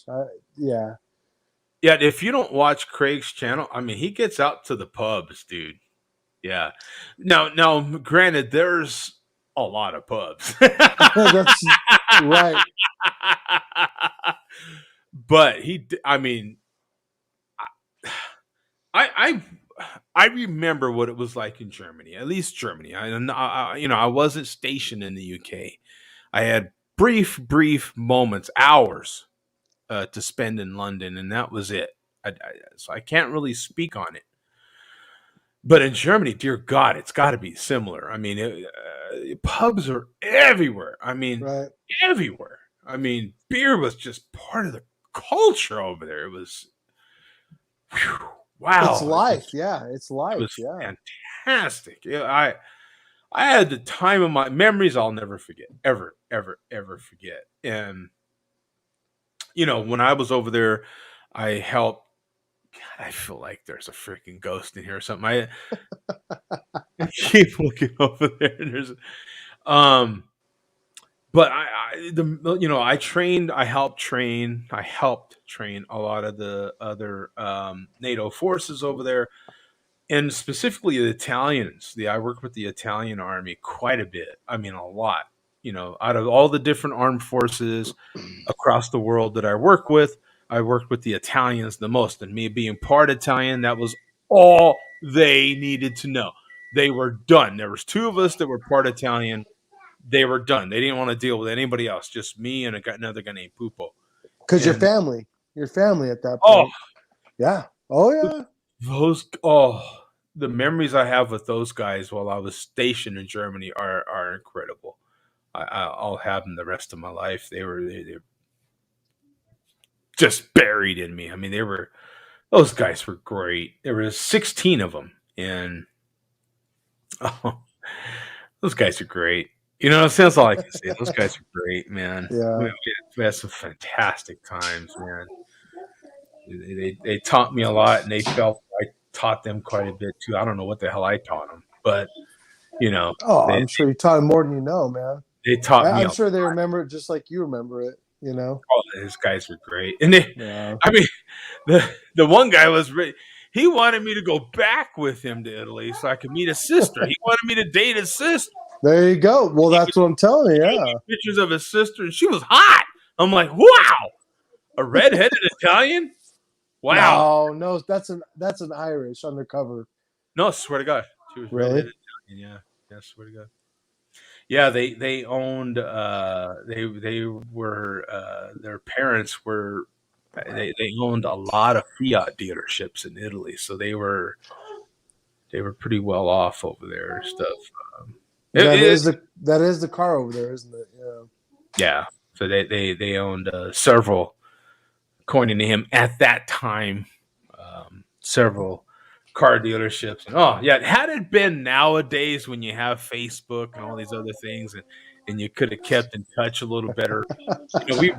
We wrote a few times, but that falls apart. You know what I'm saying? Right. Right. But Yeah. yeah, the phenomenal times, man. Oh my god, yeah. Yeah, I will never tell some of them stories in Germany. They're just too, when you're in a different country, you do things, man. You do things that you would just never do. You feel like, Oh, brother, I understand more than you know, man. So I had I had to hop back on though because that made my month. That was cool. that's So good. I'm Yeah. really happy that he joined, and that was cool. Like you called the play-by-play, and they're having a good time. And I'll say it again. I love the way they talk, man. Like, Oh, those guys are great, and oh, they're great. I keep hoping one of these days that Zach is going to jump back in for just a quick hot moment. Zach being Uh, our friend from Australia. One of these days, hopefully yeah. he'll dial in and say hello. He did right before the pandemic, I believe. He jumped in again and real quick uh, and said hello and let us know he was still at that time having a hard time getting beers and all this sort of thing. And $2.5 million a beer and all that stuff. Well, I think the cool thing about your show, Joe, and like I told you 100 times, I love these pop-up shows, but um, you have people from all over the damn globe watching you. I'm serious. You know that, Yeah. and it just manifests itself right now. So you have people from across the pond, all over the world watching you. So that's cool. That is cool, man. So It's fun. It's a lot of fun, isn't it? it Like is fun. Yeah. we get people, but like I say, it's all our show. I just happen to be some stupid milk dud head that hosts it. Ah, But we nah. now have friends from South America that jump in. Mhm. Um, we've got friends from all over Europe. Um, we had some people from the Middle East that have jumped in. We've been very, very fortunate from different Asian countries. You're It's international, man. You're a YouTube star. So No, we're not a star. It's all of us, man. They jump in for all of us, but it's a lot of fun. It really is, isn't it? Like I I think it's great. I wouldn't trade. I look forward to it every time, man. And as you know, a lot of people just love this. So yeah, it's cool. So Thanks for jumping back in, brother. yeah, I had to, man. That was too cool. So anyway, I'm out again, but yeah, thanks, Joe. You're the Right, man. bro. All right. Appreciate it. Yeah, we we are very fortunate. We are, man. We've been doing this for a little bit. For those that aren't familiar with us, we've been doing this for a little bit. Share a Beer Show, man, 7 p.m. Eastern, right here on YouTube or Facebook, wherever you're tuning in to us. Today I'm just doing some kind of pop-up show, and I don't have my green screen up or any of that other stuff, but it's a lot of fun to jump on here. Let me play up my lights a little bit. I feel like it's a little too much. There we go. So, but it's a lot of fun, man. You know, there's been lots of other things that I've been that I have in my mind that I haven't had happen yet, haven't made happen yet, haven't had happen, haven't made happen. I think haven't made happen, right? Yeah, I think that's right. Am I saying that right? I'm thinking about it too much. Okay. Stop thinking so damn much. Okay. But a lot of ideas that are in the cooker, I guess, in the queue, and but just haven't had, unfortunately, because of my job and the amount of hours I work, I just haven't been able to get all that going quite yet. But when I get opportunities like this, the Friday Share Beer Show is going to be coming back soon. I'm hoping I can announce at least a couple of dates tomorrow. Um, and that way I can get those kind of pre-set up, I hope. But that's next month.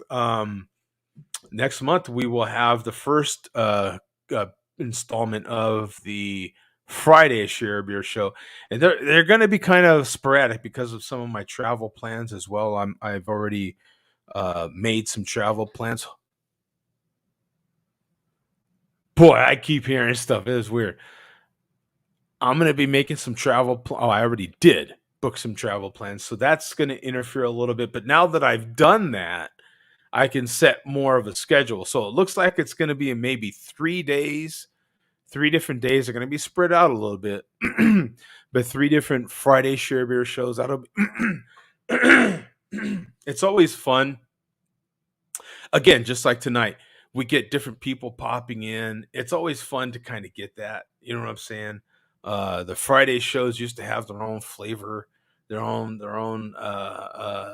flow, and that was fun as well. So we've been very, very fortunate. Um, I think we started out. We used to do shows in the very beginning. I think it was on Mondays for some reason, and then we moved to Tuesdays forever. I think it was Tuesdays. Moved to Tuesdays forever, and recently, by recently I mean like 3 years ago now, 4 years ago, 3, 4 years ago, we moved to Saturday, and I feel like Saturday has been a great fit. You guys, let me know what you think. But I think Saturday has been a great fit. I think it is. And then we famously started doing these long marathon. Jerry Lewis was like, dang, son, you guys ever going to stop? Like, we started doing these long marathon type shows. First I think we did like a 4 hour show, and then, oh, we're never going to do that again. So we did a 5 hour show. I think the longest we went was like 7.5 hours or something like that. It was insane. It was insane. I think we had some people going to sleep and waking up and we were still on. I don't know. It was long. It was a long, long time to be doing this, to be streaming. But that's already been quite a few years ago. I don't think we've streamed that long in quite some time. But I'm going to cover this Sierra Nevada celebration ale. I meant to get to it, but we damn sure had to get to Craig and them real quick. So was brought to my attention that they are only canning this stuff. Well, like 90% just canning this stuff. They're doing some bottles, but it's mostly canning from what I hear. So it's the first year that they've canned it. I love when they just put it up here instead of making you go through the whole rigmarole of putting your date in there and all that stuff.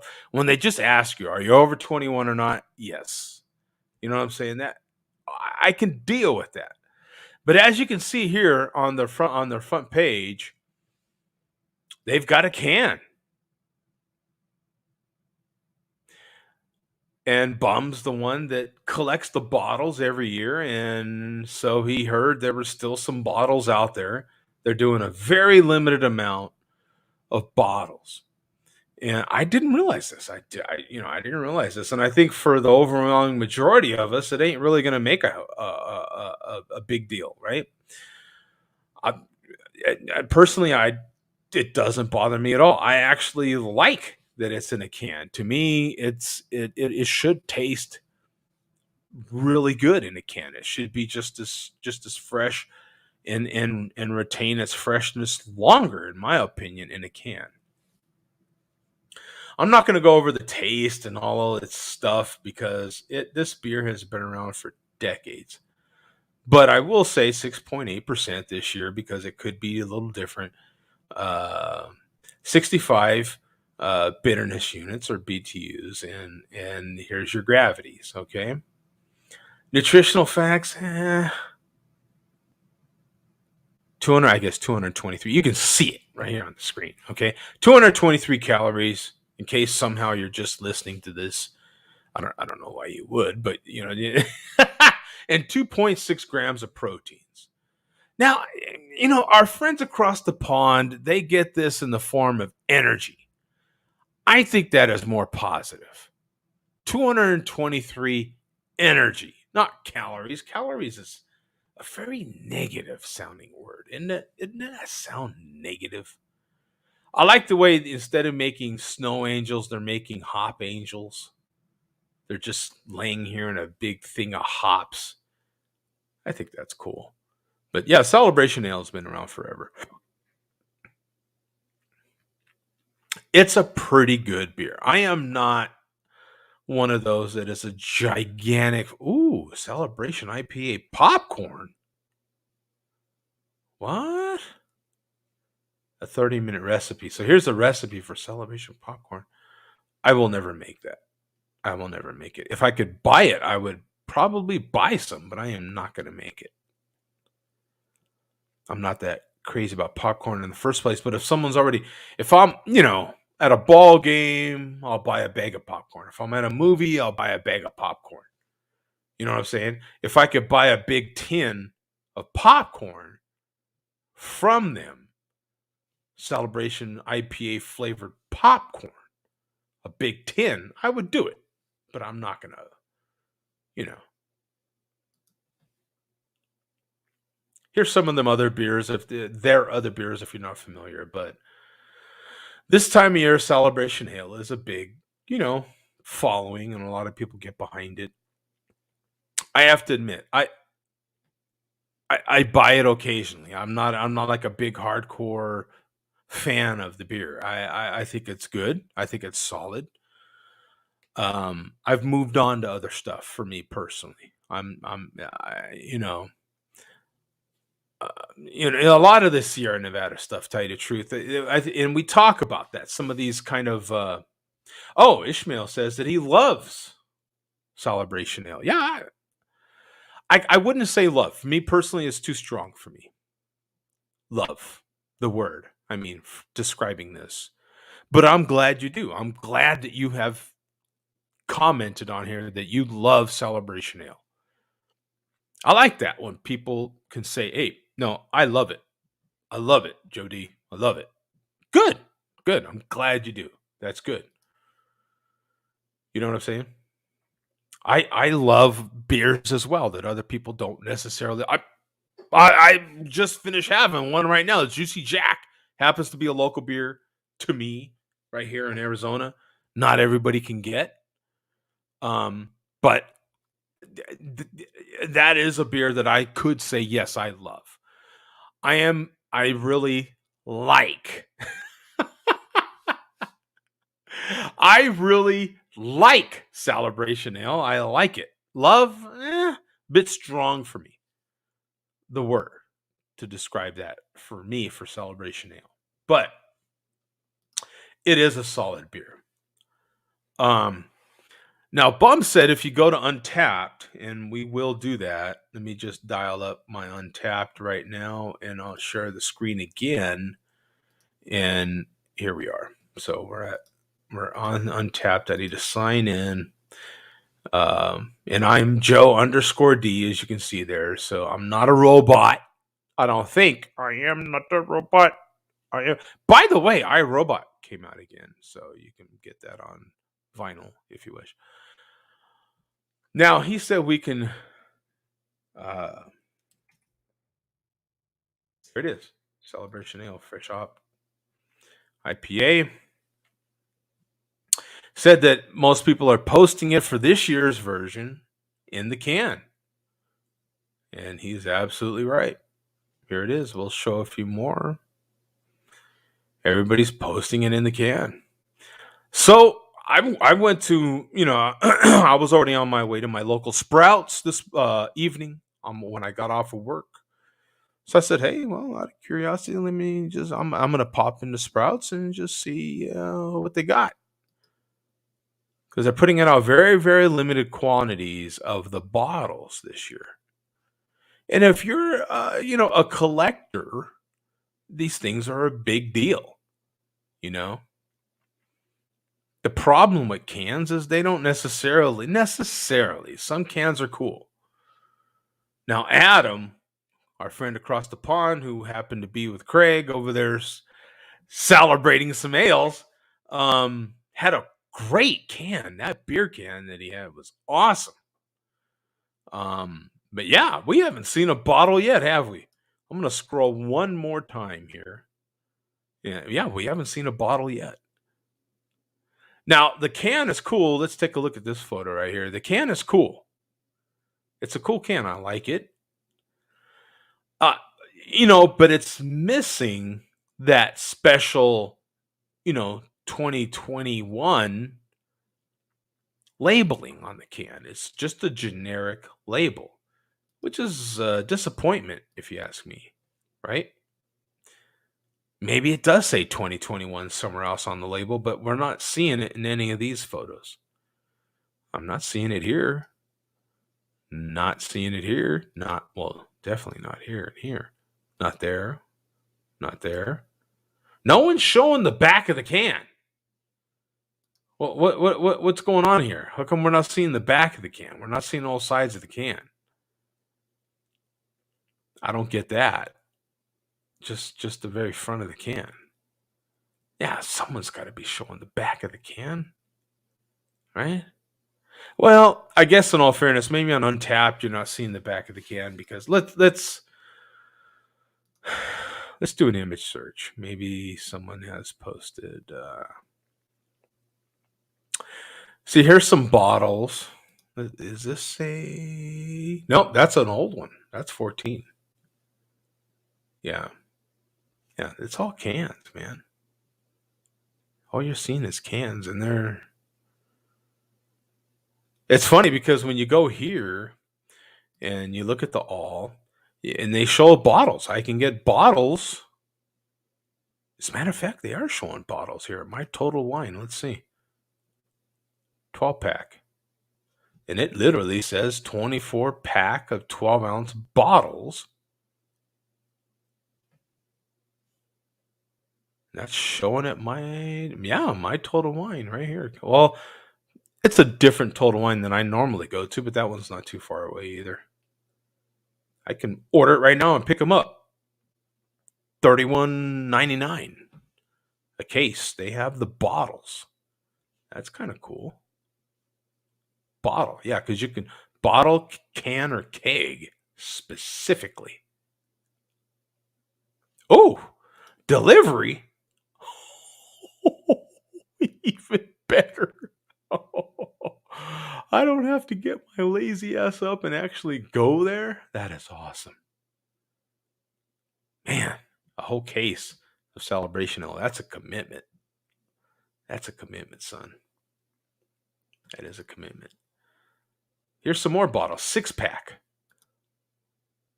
Says Total Wine. Tempe. At the Total Wine in Tempe, $8.49 a 6-pack. There it is. 6-pack, 12-ounce bottles. I'm going to have to investigate this tomorrow on Bum's behalf.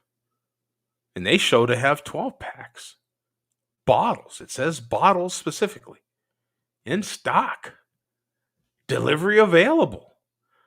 Why go get it if you can just have it delivered? I'm going to have to investigate that off camera.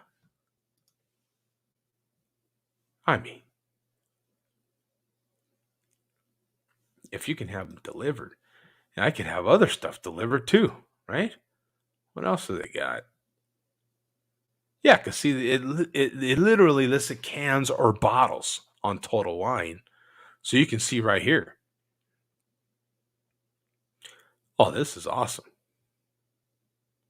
I have never had a Total Wine delivery. Any of you guys had Total Wine delivery? I have not had that. Here's a Shiner Holiday Cheer. What's your favorite holiday beer? Winter. I don't know if I should include winter lagers in that. What Christmas sales? It's something that says Christmas, whether it be holiday or a Christmas ale. What would be your favorite? Would it be a Celebration Ale? Breckenridge Christmas. I like Breckenridge Christmas. Do they list them by Christmas? Can you find just the Christmas beers? That would be an interesting category, wouldn't it? Can I search just Christmas beers?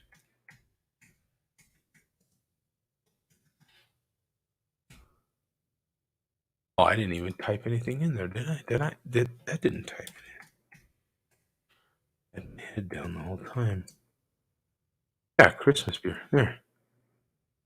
Yeah.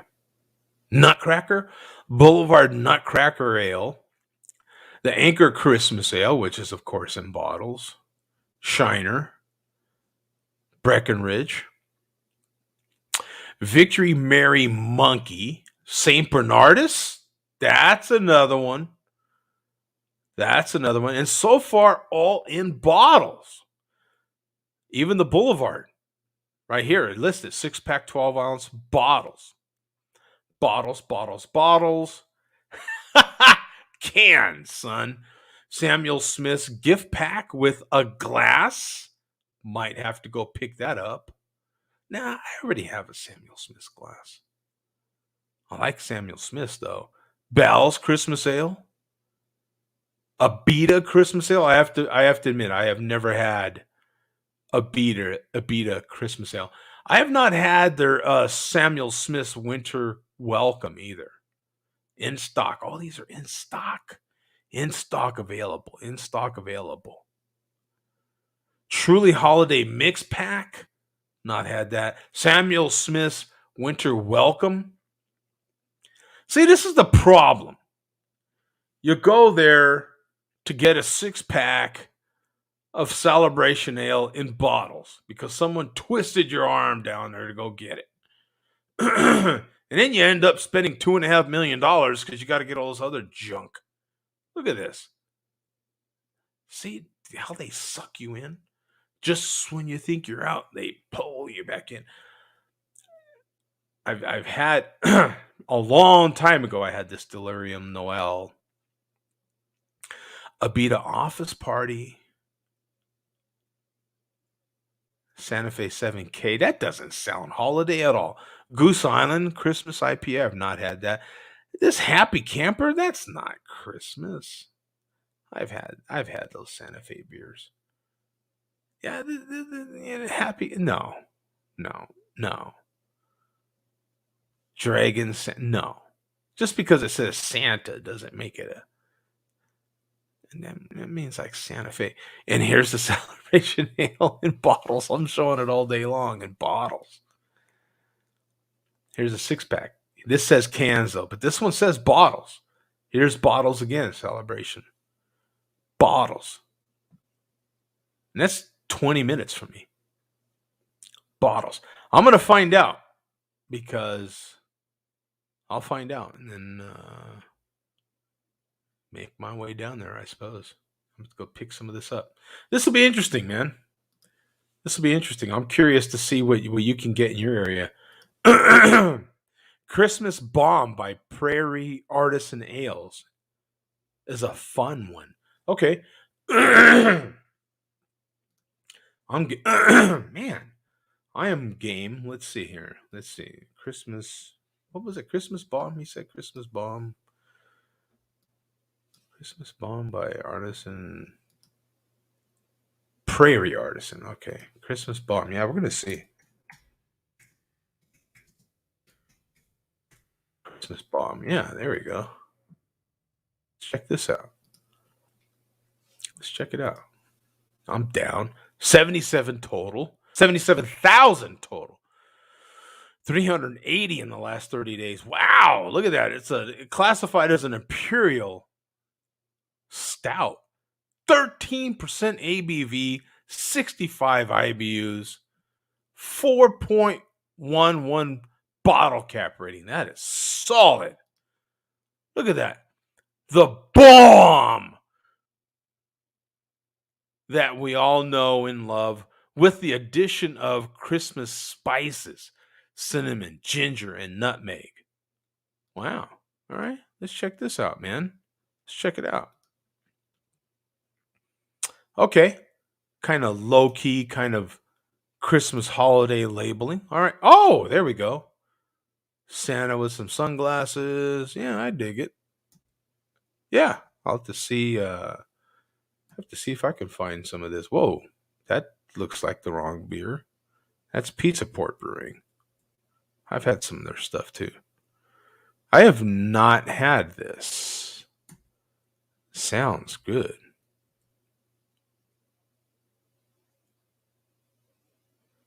Yeah, Imperial Stout with spices. This one shows 13%. Yeah. Huh. Oh, I've not had it.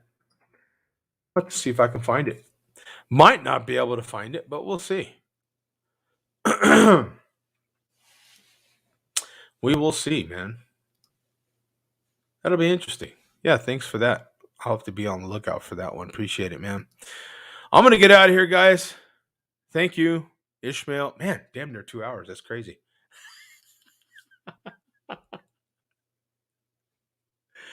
Oh my God, that's funny. Yeah, I'm gonna have to get out of here. We will see you, man. Enjoy Adele. It actually is a phenomenal album. I have listened to it digitally. I have not heard my vinyl copy just yet, but stream it. She has an incredible voice, and then figure out if you want to buy it. I think you can even get it on cassette. Am I mistaking about that? Is that, can you get it on cassette? Let me see here. Hold on a second. Let me see if I can. I've got my Amazon up here. Can you get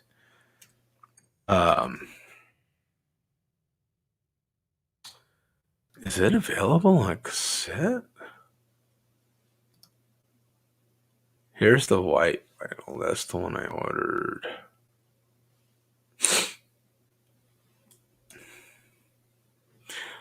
Here's the black vinyl. Oh, it's 30. Okay, if you get the black vinyl, $35.99. So basically $36 right now. I'm not showing it on cassette. I'm showing CD, vinyl, MP3, or streaming. On Amazon, that is, as far as I know.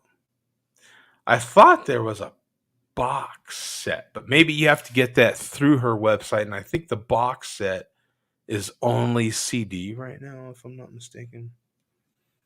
Let me see here. Let me look real quick. $30. I thought there was a box set. Box set. Let's see here. You might have to go to her website or something like that to get it.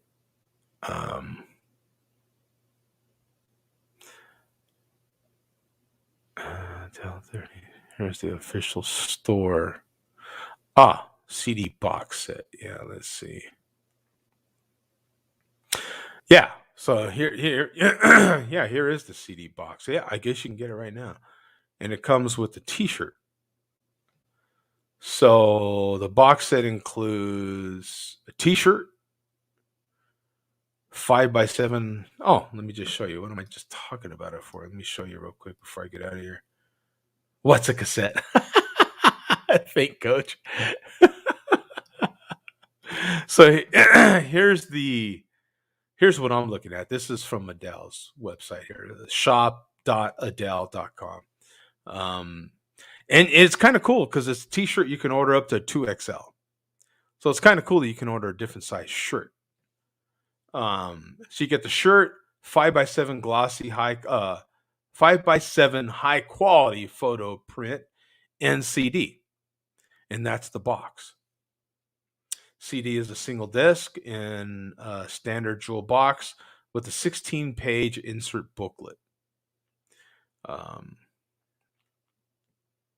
The album is produced with former collaborators Craig Kirsten, Max Martin, and Shellback, and Tobias Jesso Jr., as well as new collaborators Inflow and Lueg Gorson. I don't know, man. I'm jacking that all up, I'm sure. Yeah, here's the cassette. I swore. I thought there was yeah. Easy on Me. There's a single cassette, $6.98. That's a limited edition, store exclusive. And another store exclusive was the full Adele cassette. I might order that. The problem is some of these new cassettes aren't recorded on high quality tape. The tape matters. I still have a really good cassette deck that I bought brand new in 1990, I think. Still works. Dolby B, Dolby C, and Dolby NR, if I'm not mistaken, or Dolby something. 3 different kinds of Dolby noise reduction on there. I think it was just Dolby NR or something. But a very good tape deck. So it's fun to play new stuff on cassette. $16.98. I don't know. Maybe I won't. But it's kind of cool to cassette is. Coach, wow, can I buy an 8-track? You probably will be able to soon. Now, 8-track, cassette, the problem with cassette nowadays is they're not putting pre-recorded cassettes out on high quality tape. But some people are going back to cassettes because the quality that you get in a cassette when you have high quality tape and a good high quality tape deck is incredible, man. It really is. And it's audio reverse. You can get auto reverse, so you can just keep listening to the song. It'll fast forward, through the empty spots for you. But that mine does all that. Mine will automatically sense the blank spots, fast forward them, get right to the next song. It's pretty cool. And then when it senses the end of the tape, it'll fast forward, auto reverse, and then fast forward to the next song. It is really cool. The interesting thing is nobody's licensed for these noise reductions anymore, right? So the new tape decks aren't as good as the old tape decks because they don't have all the noise reduction that you used to have, you used to be licensed for. So the demand on some of these old decks is pretty high, and it's pretty cool. Best pop album of all time? Well, that remains to be seen. She is one of the diamond people. Her albums have hit that diamond status, whatever the hell that is. You have to sell so many albums in order to. It might be. It's going to have to sell quite a bit. Because as you've seen the other album that I just showed a little while ago, that Nirvana Nevermind, it's got quite a bit of a jump on anything modern, that's for sure. But what I feel like this album is doing, is it's giving us that level. I don't feel like for any modern we haven't had a modern artist,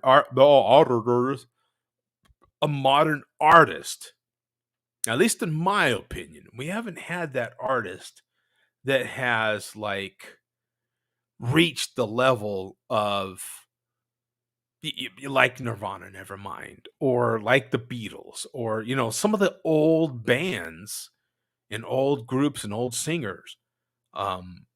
We haven't had that modern artist, have we? I mean, they've sold digital copies really well, and we have no idea they're popular. But for someone to actually get you to a record store or to sell physical media, I don't know that we've had that artist yet. right? In modern times, maybe Adele 30, maybe this one is it. It feels like it. It damn sure does. It feels like it. Oh, I meant that as a question. What is your best pop album? Pop album. You know, that is an interesting question, right? Because there's a lot of albums that goes back in history, really, right? Like there's music out now that it has a classification. It may be classified now as jazz. It may be classified now as easy listening. But back when this particular music came out, it was pop. It was popular music, right? Um, so that's a tough question because there's a lot of music out there that was pop music that is now thought of as uh, rock or old, you know. Uh, uh, I'm trying to think of the group that some people still don't classify this group as. Well, the Beatles. I think the Beatles are one of those groups. Some people classify them as rock, and a lot of people classify them still as popular. Am I mistaken with that? I could be completely wrong about that, but I think the Beatles are one of those groups, aren't they? Aren't the Beatles one of those groups that could be still, aren't they truly pop? I think some people have a hard time still calling them a rock band. New Kids on the Block. I hate pop, but the answer is New Kids on the Block. Now, there's Nora Jones. I have a I don't have well, one album I really like is this one that I have right now, but this ain't pop.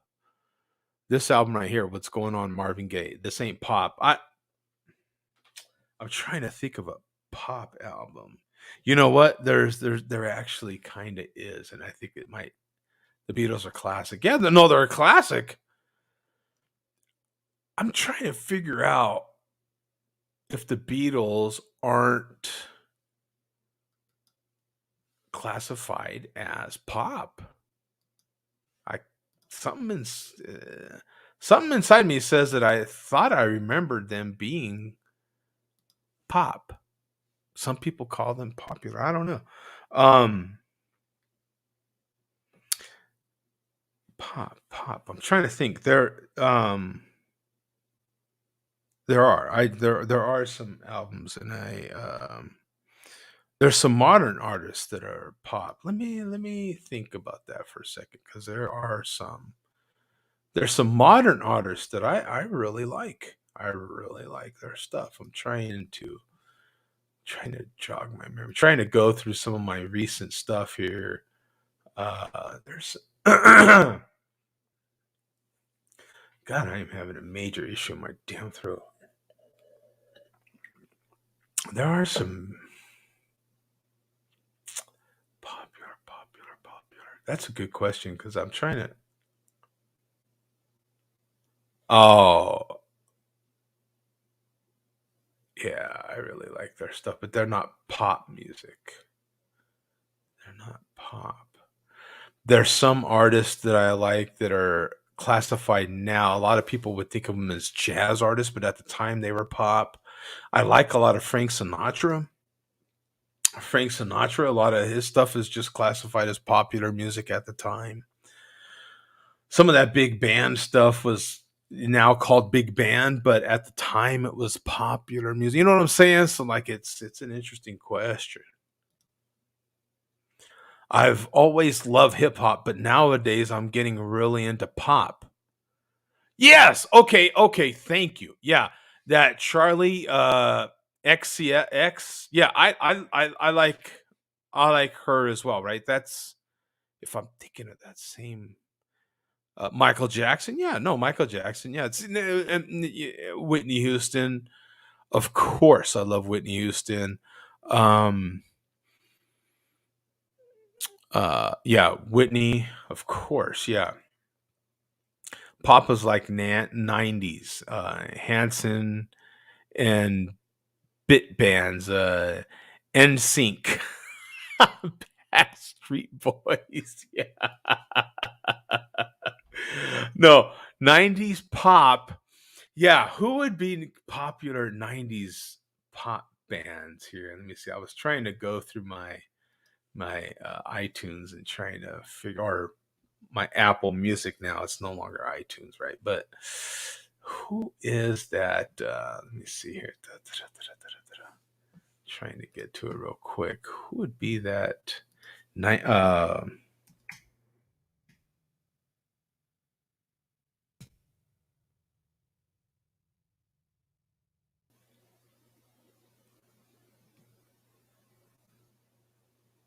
Yeah. Let's see here. So, what is pop music? Pop hits, top songs this week, right? This week. Oh no, it's gonna play them all. It's just giving me the song title. Uh, who is this gal right here? I actually like her. I just can't remember her name.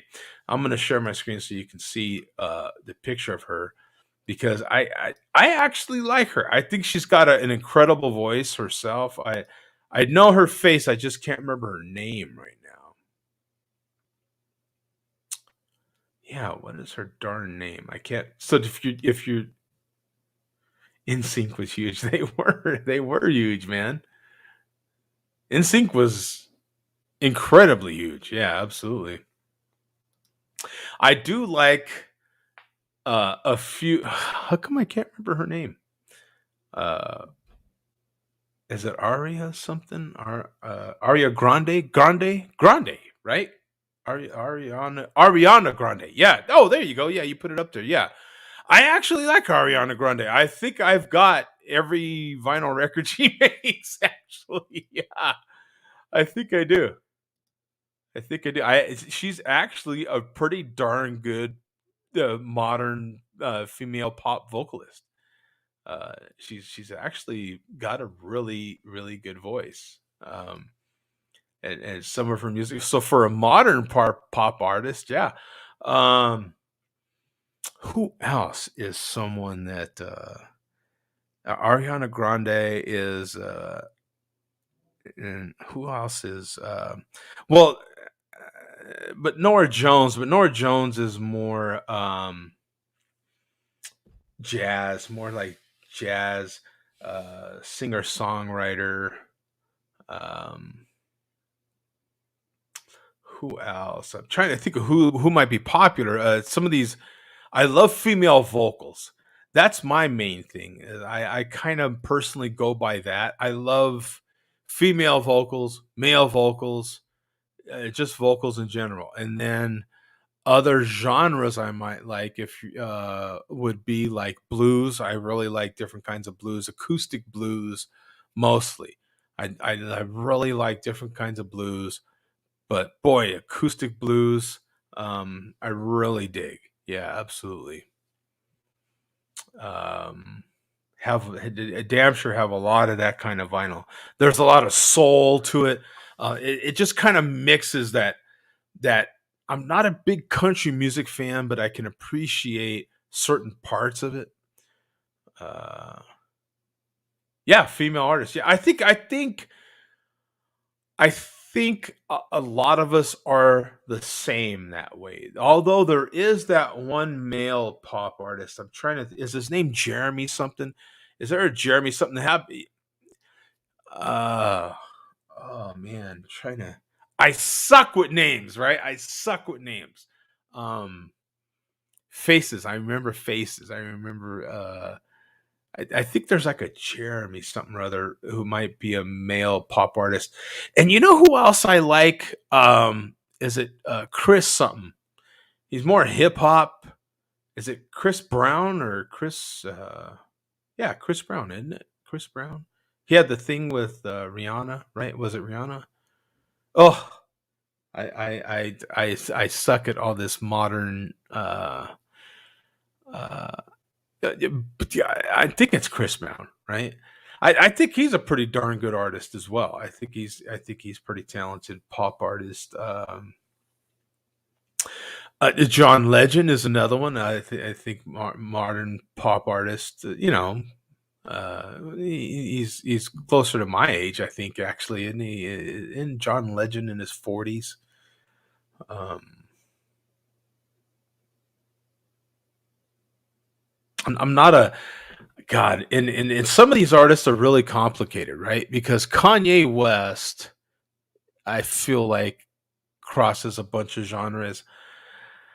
Enough these artists, if they put out enough music, you're gonna like something that they put out, right?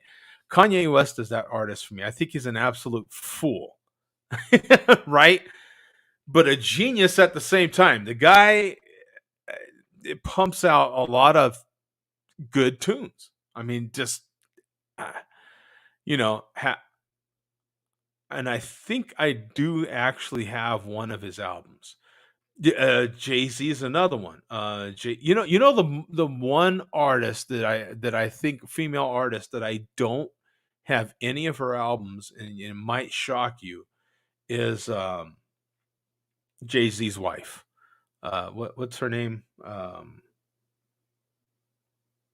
Not Shakira, but Jay Z's wife. She's the one that I don't have any of her stuff. I don't really care for her that much. I don't find her music that good at all. I just don't care for her at all. I don't. A very good looking lady, and to me, outside of that, like I don't get it. She's that artist for me. I don't get it. I understand it from a popular Beyonce. There you go. Thank you, man. Appreciate it. Yeah, Beyonce is that artist for me. I don't very popular artist. I don't get it. You know what I'm saying? I don't understand it. I don't like any of her music. I can tell her music. I can tell when she's collabing with somebody and her part of the song is coming in. I'm like, oh, what did you have her in there for? Oh my god. Like, you know what I'm saying? I just don't get it. Whereas Jay-Z, some of his music, man, just it can just hit. You know what I'm saying? I have a few different systems, so depending on the way you listen, to me, affects how you're gonna like something as well. I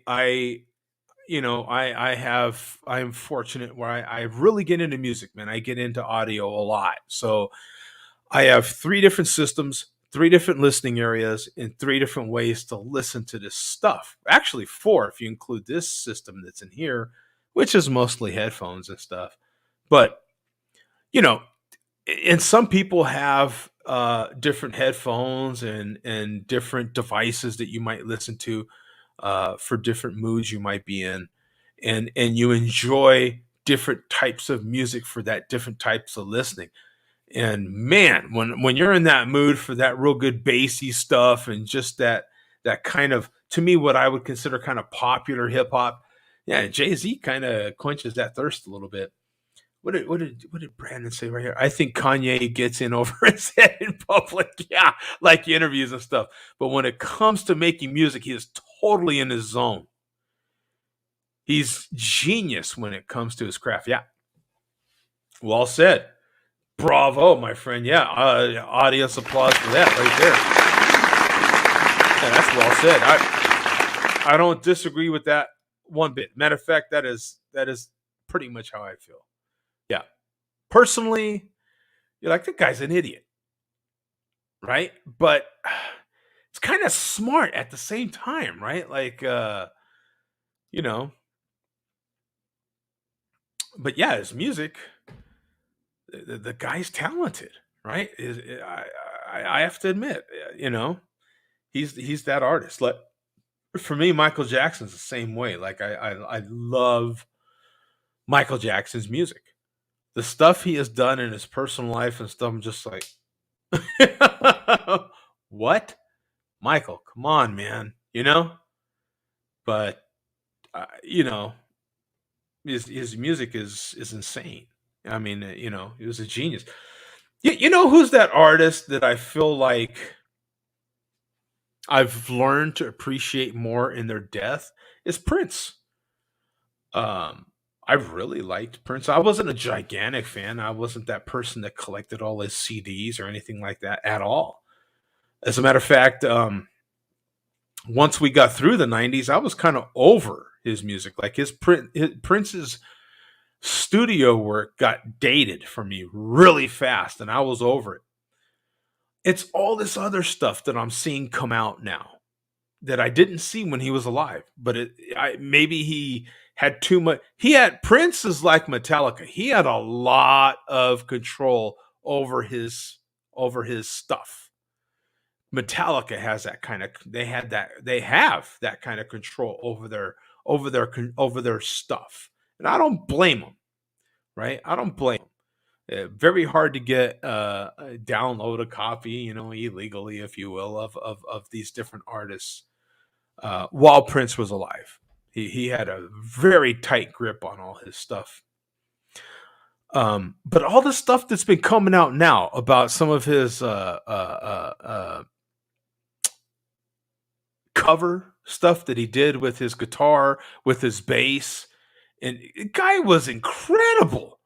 I'm like, why didn't some of this stuff, or why didn't I see some of this stuff that's come out, some of this cover stuff and some of these collabs that he did with these other artists? I'm like, wow, it really blowing my mind as a guitarist. I mean, just wow. Let me see what Brandon is saying. He seems to know what he wants to say and how to articulate it in his music. But when he's in public, he just ends up saying something dumb. Yeah. Yeah, that is Kanye in a nutshell right there, man. That he had just, yeah, personally, you're just like, God. And see, to me, Adele is that star. Like, I don't know diddly squat about Adele. I really don't. I really like her music. Really like, I genuinely appreciate her singing. Her voice is incredible. She's that next level artist. But man, when some of the things, and I mean it's a very, very small sample size of stuff that I get to hear from her. But that stuff is what reaches me, and it makes me think like, what, man, shut up. You know what I'm saying? Like the stuff I see, and I'm like, man, that's pretty damn stuck up. Like, why did you do something like that? Why would you say something like that? But at the same time, an album like this comes out, and I go, bam! I pre-ordered this sucker the minute you could pre-order it. It was like an automatic for me. It's like, oh, Adele's got a new album, gotta order it. You know what I'm saying? Bang! Like, here's my money. you know. Uh, Yeah, maybe unpopular, but I've never got the Prince hype. Yeah, they came out with a couple different box sets of Prince recently. Very expensive. I think these things were I think the biggest of those box sets were 350, something like that a pop. His music got seriously dated for me, really. I At the time, it was great. It was great. The movies came out with some of these albums, and they were great. They were basically soundtracks to the movies. Fantastic. At that time, but they got dated really quick. 90s, man, right? That whole 90s sound uh just got dated really fast. You can pick it apart. 80s, 90s music, you can just tell it immediately, right? And Prince had that Minnesota sound, him and Morris Day, and there was a few other artists that were coming out at that time, and they all had that similar sound, and it got very old for me very quick. But man, like I say, some of this other stuff, I wish I could play it on YouTube. I could pull it up on YouTube in 5 seconds. I mean, it bang. But if I played it, bang, they're gonna hit me that quick too. But really good stuff. I mean, and it's him doing cover of other artists. Him doing cover was you see his talent. I mean, everything that I have ever heard some of these artists like Eric Clapton and some of these other artists say about him in Death, and you see these performances, it is incredible. It makes you appreciate him on another level. You're like, wow, you know, very cool, very cool. Um, the artist that's been rumored to come out with it, one of my favorite female vocalists is Sade, and I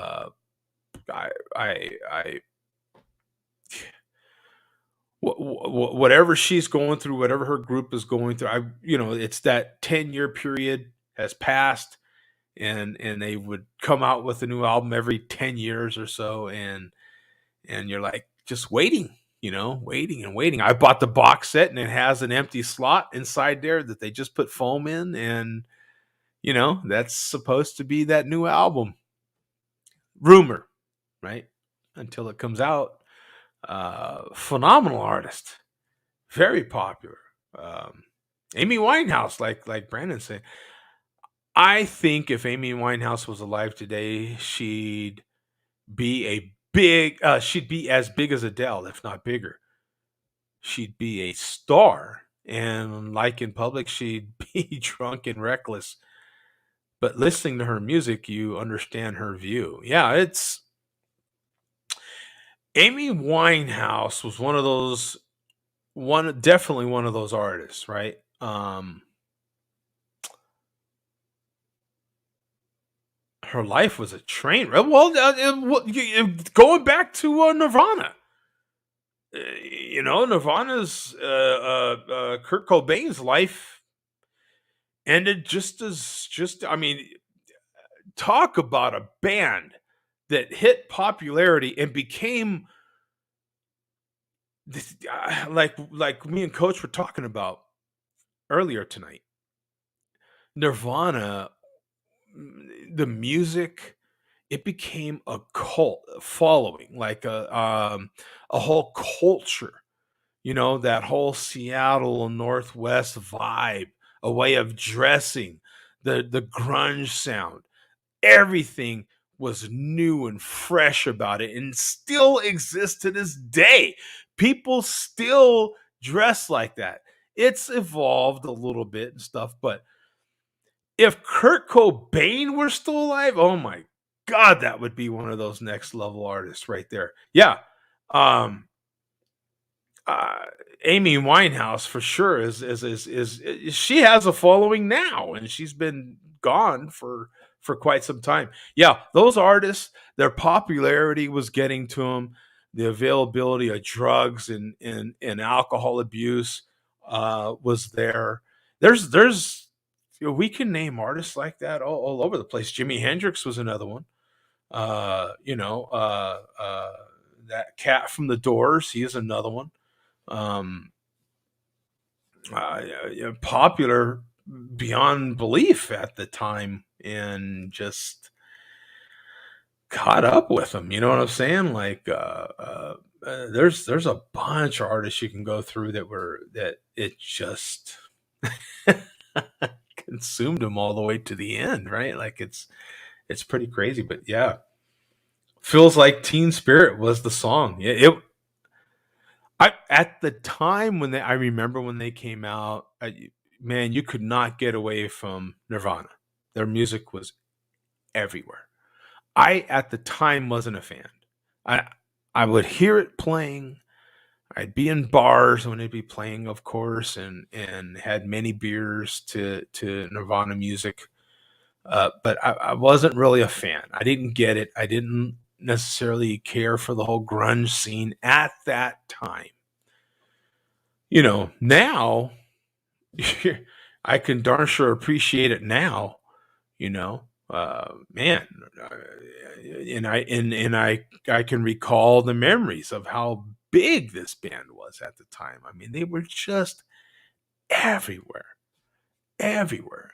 I mean, but that was kind of the way it was, right? Like if a group or an individual singer was popular at that, I mean, they were just every. Oh, how could I forget? Okay, who's that one cat? He did a Super Bowl halftime.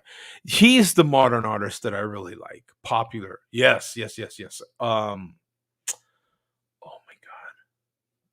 Oh my god. I gotta go through. Where's my Amazon? Where's my Amazon account? Oh man, how could I ever forget this cat?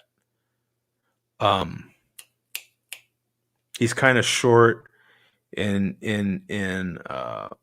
he does his hair up like a hairdo. He'll have like a little pompadour a little bit. Oh my god, incredibly talented kid.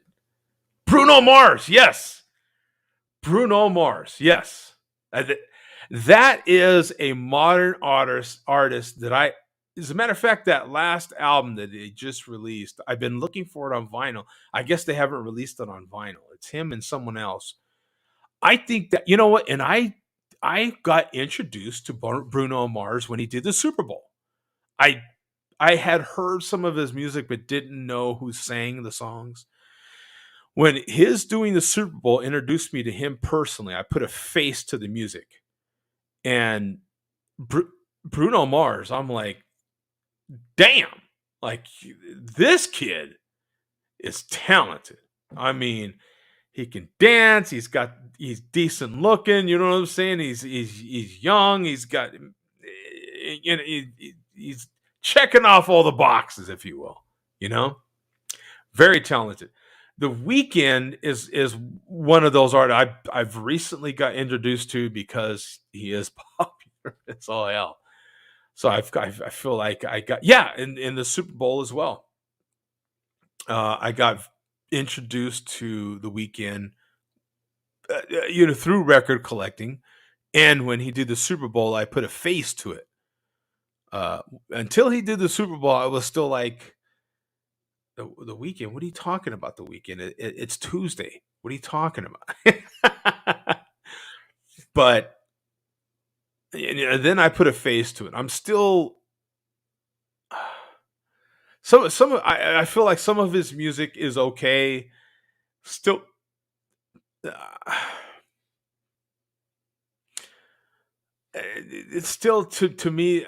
No, he's good. He is good. I'm still adapting to his style and to his music. I appreciate uh, the artists that are as popular as he is and as big as he is. He's another one. Whenever he puts out an album, bam, gone. Like bam, he sells so many copies. The record stores have to order as many as they can because they are gonna sell that many copies. Uh, they have to sell as many as they can get their hands on. Oh, he's asking if I'm still in Albuquerque. No, sir. I haven't been in Albuquerque now for over 7 years. I'm going on 8 years here in Phoenix. Been in the Phoenix area now for I left Albuquerque in 2014. Yep. Yeah, but I remember you, John. That's for sure, man. That's for sure. Yeah, you've been tuning in there, here and there for quite some time. The Weekend is wildly considered like a modern day MJ, at least by my. Yeah, no, absolutely. I'm just catching up. You know what I'm saying? Absolutely. No, I would say as far as popularity, the Weekend. You name the Weekend, you know who you're talking about. Bruno Mars is another one of those artists.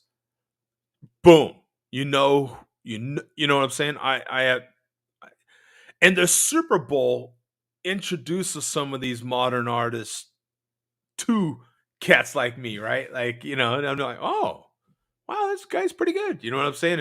And the Weekend is, I'm just like his style for me is a um,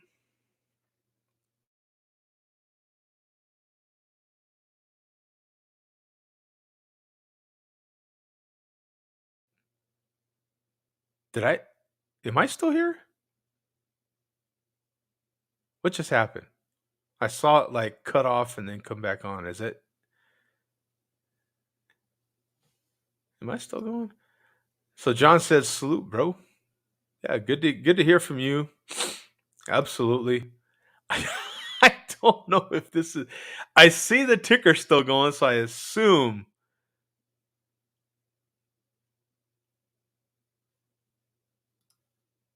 Oh, okay. He says, yeah. He says you're on. Okay, thank you. Yeah, because it cut out for me on my end for a second, and then it's like, and then it came back on, but I'm like, oh, I don't know what's going on. Hershey Porter is out. I wish I could get that beer. The only reason I've had it is because someone close to the show sent it to me.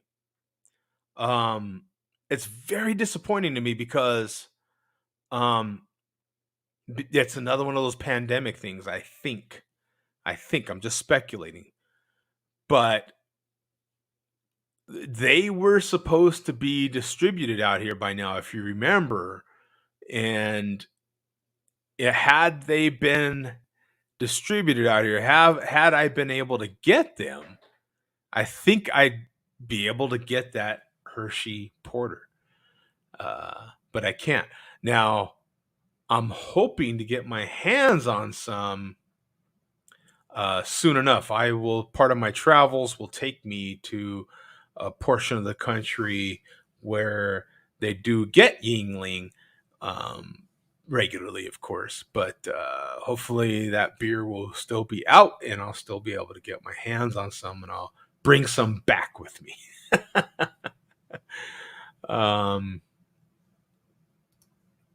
Listen to 42 Doug.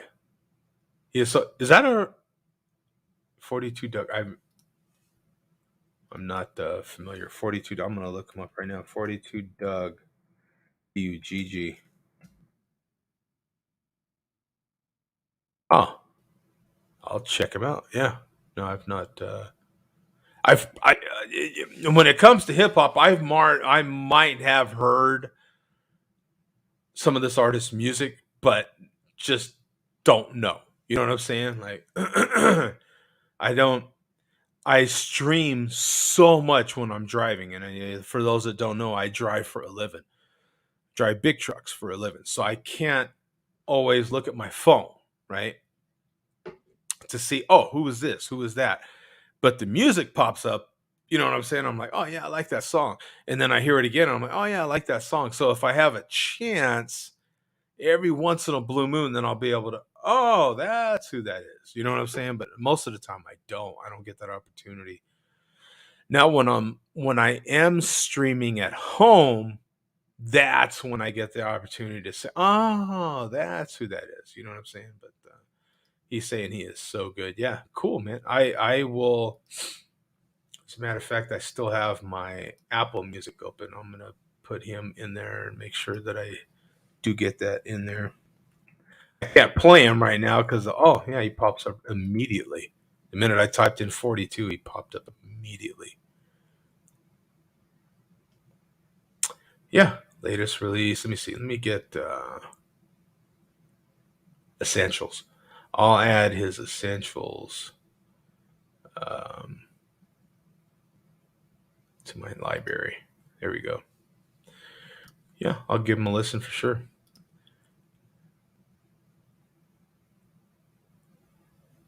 And let's see here. He is the new generation of Detroit hip hop. All right, yeah, I'm gonna check him out for sure, man. For sure, Big Mike. Yeah, this is the same Big Mike, right? Like, man, I used to have a Big Mike jump in on the show ages ago, always in the chat. But for quite some time, dude, it's kind of funny that him and John aren't in here. If that's the same, uh, yeah, I think it is because he says I enjoy this live stream so much. I appreciate it, man. Appreciate it. Yeah, Big Mike and John have been with me for a long time, and Brandon as well. All you guys. This is pretty cool. Another huge artist that that I just thought of that I don't think anyone will probably find. Freddie Mercury. He was massive. You know what? I Queen was one of those groups, right? I didn't pay too much attention to the actual group, to the band, right? But when the movie came out recently, that's when that's when the connection came for me personally. And I was like, oh, and so that gave me a different appreciation for Queen. And yeah, I mean, very talented, very, very talented. Yeah, absolutely. You know, another artist that had he not led his life the way he did, probably be on another level himself. Oh, On that, good old Freddie. Yeah, Freddie yeah, Mercury. Yeah, yeah. yeah. Had he led his life a little better, he might still be with us. You know what I'm saying? Like he might. He was one of those early AIDS guys, wasn't he? Yeah, before they knew much about Before- it. But yeah, right before they knew much about it, right? Yeah, right. yeah. Hey, well, nice of you to jump back on there again, Coach. Well, Maggie saved my ass. So I bought a bunch of craft beer for tomorrow's show. And then she's like, hey, I got you another High Life outside Oh, because I'm kind of feeling myself, yeah. But I was gonna go grab those craft beers that I bought, and they're high ABV. She's like, just drink this. It's outside for you. Yeah, it's going to be another hangover Saturday if you drink those bad boys right now. Yeah. Oh, you have no idea. Yeah. So anyway, sorry to jump back in, but not sorry. Right. So John says in the Southeast, Yingling is popular in every store. Yeah, no, I know. I know that. Yingling was supposed. It's another one of those COVID things, man. Mm-hmm. It was supposed to have been out. Me and Coach, right now. Coach is in the West as well, and we were planning on sipping Yingling instead of Miller High Life right now. If Yingling was available in our areas, if Yingling was available in my area, I've sampled Yingling at this point. When I was in North Carolina just a month or so ago, I bought some more Yingling. I had some more Yingling again. Yeah, I would have it. It would be a staple in my fridge. Would I drink it every day? Maybe not, but I would have it in the fridge to be available in the queue. Right. It would be in my queue. No, you're absolutely right. They make a variety of beers, and they make them good. Uh, they make like the summer shandy, the honey. Like, yeah, I agree with you. Yeah, love it. So it's just not hard. It's just not easy to get. So Oh, so John says he's an owner op himself out of Dallas. Oh, right on, man. So a fellow truck driver in the house. That's what's up. That's hopefully what's he's a teamster. Teamster, huh? well. If you're an owner operator, you're not. I guess right. You're right. But that's fine. That's fine, man. Hey, it's a hard road when you're out there on your own, man, and it's that's hey, when he's doing truckload stuff, I assume there's not a lot of owner operators doing LTL or anything else. So, yeah, that's a tough road, man. I've been there. Yeah, absolutely. Pull up, Joe D. Neckbone McGrizzle. What's up, buddy? Yes, sir. And yep, same guy. Yep, big fan. You're the man. Thank you, Big Mike. Appreciate it, man. Yeah, Big Mike has been in the chat off and on for years, man.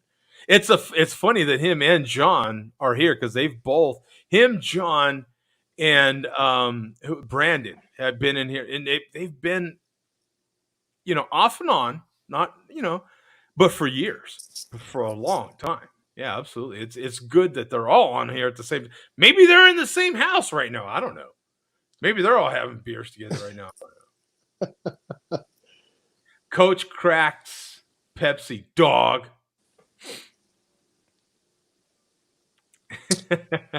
Pepsi High Life. You know how we live. Oh yeah, We Are the Champions, one of the best songs ever by Queen. Yeah. I Oh, of mean, course, yeah. I, everybody knows that song. And you know what? After seeing again, once I seen the movie, and I felt the movie was phenomenal. I've got a very budget home theater system. It's just enough to Oh, get an stop it. idea of what, so when I play something like that, I can halfway enjoy it. You know what I'm Stop saying? it now. Yeah, you're right. Very, very budget, my friend. Yeah, yeah. It is. It is. Especially in the home theater world. It is budget. Best thing I ever heard. Moving on. Yeah. But yeah, working on quad subs right now, kids. Oh, quad 15-inch subwoofers, man. Boom. It is awesome. Yeah. So, like I was saying earlier, when I want to hear some hip hop, when I want to, man, I could. It sounds like the club. I ain't gonna lie, it does. It sounds like the club. It's Neighbors knocking on your door. Can I? How much to get in? How much to get yeah. in? Yeah. Yeah. It's what's funny is I've had one UPS driver and a couple Amazon drivers like ring the doorbell, and I open the door and they're still there. A lot of them are ring the doorbell just to let you know and they take off. Of But I've course. had them still there, and I've had all of my Costco delivery people because yes, kids, you heard correctly. I can order if I order Costco right now for tomorrow, I will have it at my door before 11. Mm-hmm. It is awesome. So I've had all my Costco delivery people be like, damn. when I open the door, they're like, oh my God, what the hell's going on in there? I'm like, it's a party, man. Like, I don't know. I'm just watching a movie. Like, They're not asking. They're fishing. They want to be in there. Yeah. Oh yeah, my man. yeah, it's like I'm like, oh, I was just watching a movie. You can hear it. They're like, oh my God, yeah, people are getting murdered in there. Yeah. Oh, it's but the thing of it is the way, just like with beer, right? Getting back to beer, just like with beer, the way you enjoy your beer matters, right? But in the right context, right? So let's say you're camping, you're fishing, you're in the garage with your buddies, you're just chilling, like Coach right now.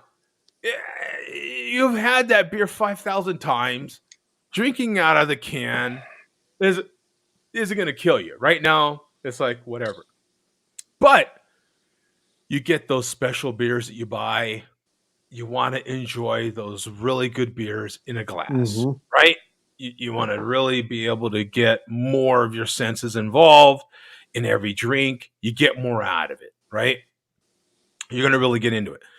It's the same thing when you're consuming anything. So when you're consuming music, when you're consuming your movies, your TV series, all that sort of thing, the more you can get into it and how you consume that really matters, right? There's sometimes for me a good set of headphones like these ones that I wear right now, hooked up to my iPad, and sometimes that's all I need, son. I'm good. Like a good set of headphones and you're hooked up to your mobile device can get you by pretty good. You know what I'm Oh saying? yeah. You Oh yeah. know, you can get that immersive experience. And now with this surround sound that they're coming out with now, this Dolby effect that they're doing now with music and with movies, I mean, and the headphones are seriously affordable. Those new Oh. uh, um, Apple AirPods Mm-hmm. version 3, they're under $200. you save up a few bucks here and there. You can get them. It's a special purchase, but once you have them, you have them.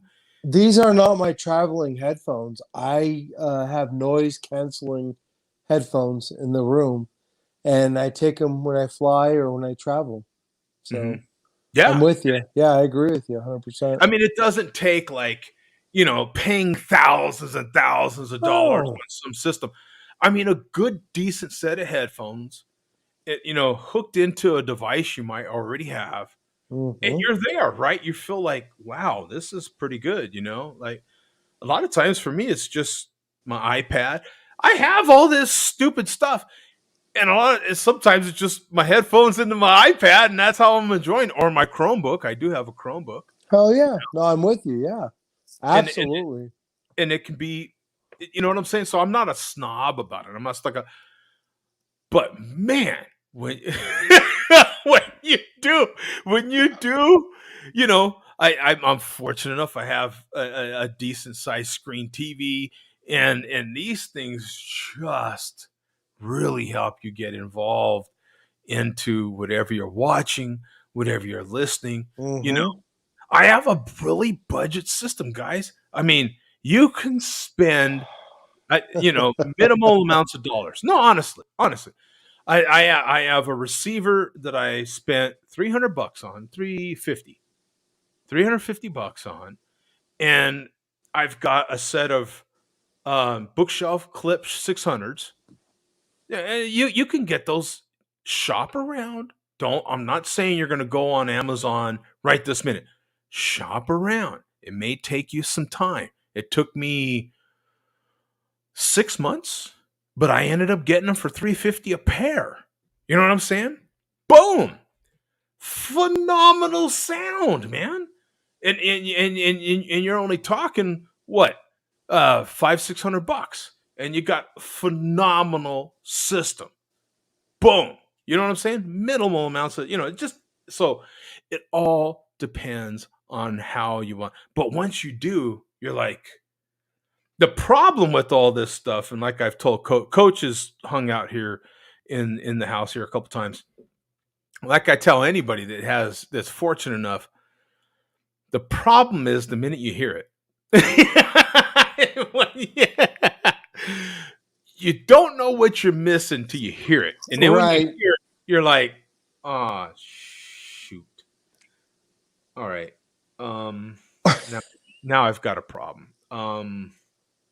I'll give you credit, Joe. Your system sounds better than the movie theaters, man. I was like, wow, I was blown away. Blown away. Well, thanks for that. But I've got a long way to go. But it's, that my main system. Oh yeah, hey, there you go. That's what Hell I travel with. hell yeah. These are my core ones, and I'll let you in real quick. Um, they're cheap. They're not expensive. By cheap you But mean inexpensive. They're good well, quality. They're just okay, they're not cheap. They are good quality, but they are fantastic. they're They're affordable. little, they're affordable, and they're little Right. speakers on your head. Yeah. And they come with a traveling case that I take every time I travel, Mhm. and I don't leave home without these guys. And you charge them up, you get 20 hours out of them, and yeah, why wouldn't you? Right. Why wouldn't you? So anyway, yeah, It's uh, good stuff. You know what I'm saying? it It's good it stuff. is, and if you can afford more, then buy better. But these are good quality speakers, and I have a noise canceling button on the end of them, and yeah, they do the job, Joe. Anyway. Right now, I'll tell you a little hack. One of the little things. This is that special time of year, kids. You have until the end of January to return stuff on Amazon if you buy it right now. So it's all and right. It's so you're gonna get your freaking money back, right? Yeah. You Oh, go on Amazon, buy it now. Then you can use it all the way to the end of January and return it. Take that money and then put whatever other little money you have, and then mm-hmm. probably upgrade to the next, whatever. without, breaking your bank, maybe. You know what I'm saying? Like, Yeah. yeah, that might be might be one way of doing it. You know what I'm saying? Or, whatever. I'm just trying to give little tips out there to people. You know what I'm saying? But Is there better headphones out there? Yeah, man. But oh I'm telling you what, I'm a baller on a budget, so yeah, it works. It's good money, and it's not a lot of money, and yeah. So yeah, these little devices put out pretty decent sound, pretty decent oh quality yeah. video. Decent. Now there's things you can do. You can get little portable external DACs, which will help improve your sound. You can get a few little attachments that will help whatever's coming out of that device, right? But that's for later. The more you get into it, right? Work with what you got right now, man. That's what I tell people. People ask me on the photography side, what camera should I get, Joe? What should I? Hey, yo, start with your phone. You already have one. You know what I'm saying? It has a Mm-hmm. phenomenal camera. Get used to that. You might find that that might be all you ever need. I tell you what, man, I don't take all my equipment anymore unless I know I am shooting something. I am traveling for something specific, and I'm going to do a pro level photo shoot. Then sure, I'll take all my gear. Mm-hmm. Otherwise, this is literally all I travel with. This is it. That's all you Same. need, man. It's all I need. That's all you need. I do know how to shoot, so I take a little tripod with me for different situations. If I'm on a hike or walking around, or I have two different tripods I'll take with me for my iPhone. But other than that, that's it. You know what I'm saying? That's it. I'm a cargo. I'm a cargo shorts guy, so I can always put my little mini tripod in my cargo pocket. You know what I'm saying? Oh yeah. Cargo shorts and Carhartt. You know what I'm Carhartt. saying? Carhartt. Yep. Like that's who I am. That's me. That's my fashion advice right there. You know, and whatever shoes are on sale at Walmart. You know, Is that your wardrobe? Is that what we're talking about? Wardrobes? wardrobes. Yes, Yeah.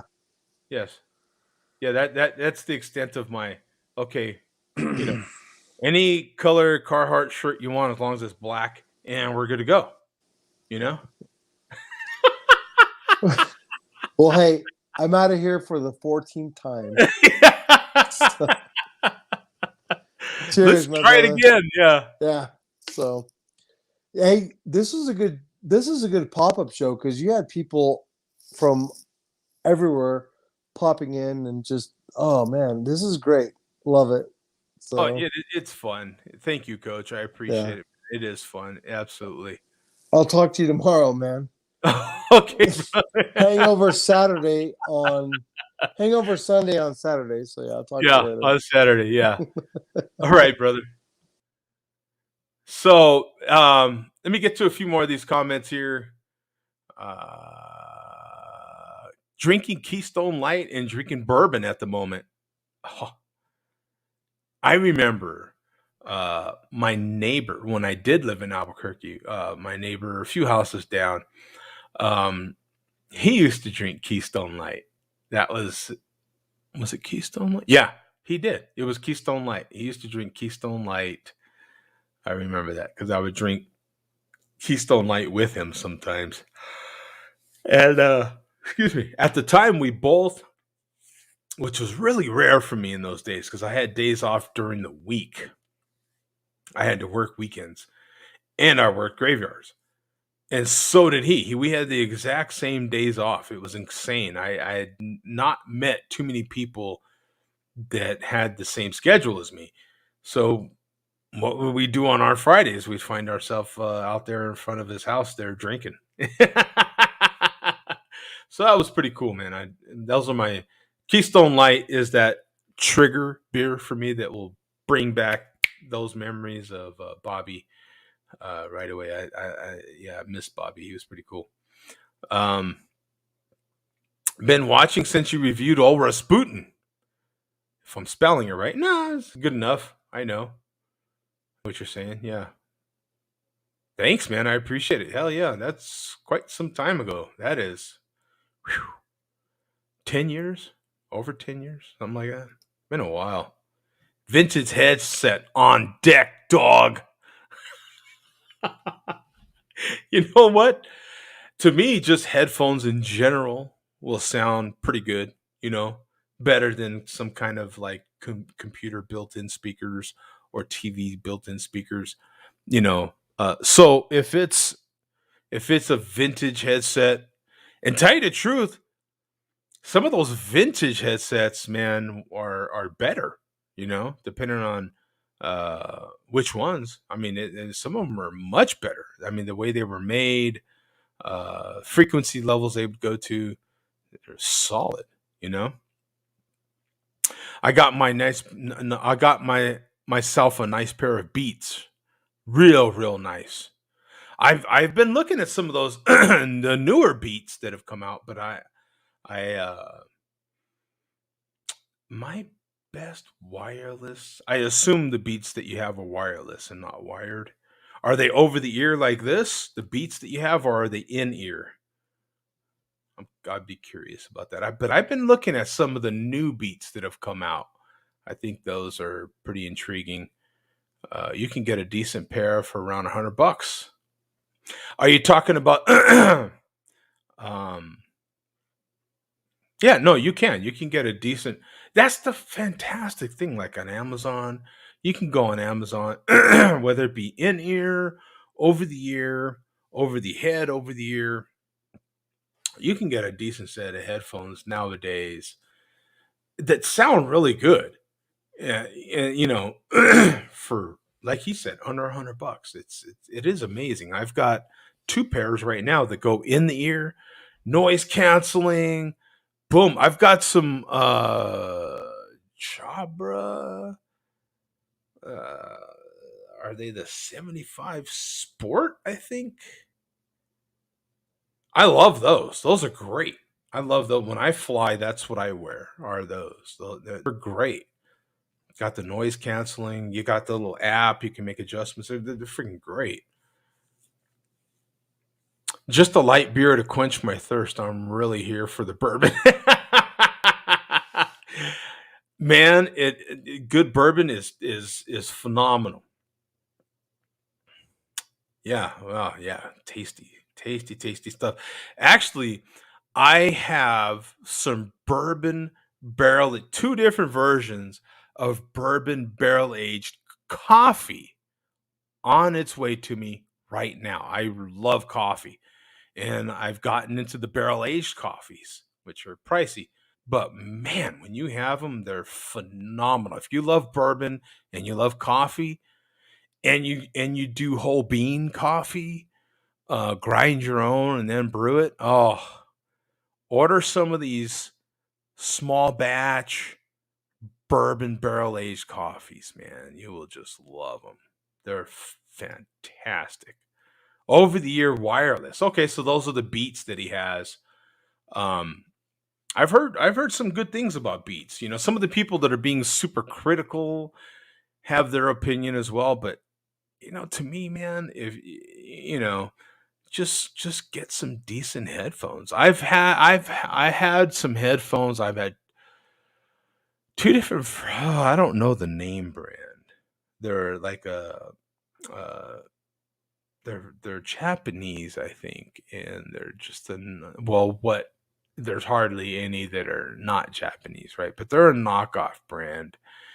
God, I don't even think I paid $50 for them. They're really good, lightweight, over the ear earphones, and they do a great job. I bought them from when I used to walk a lot.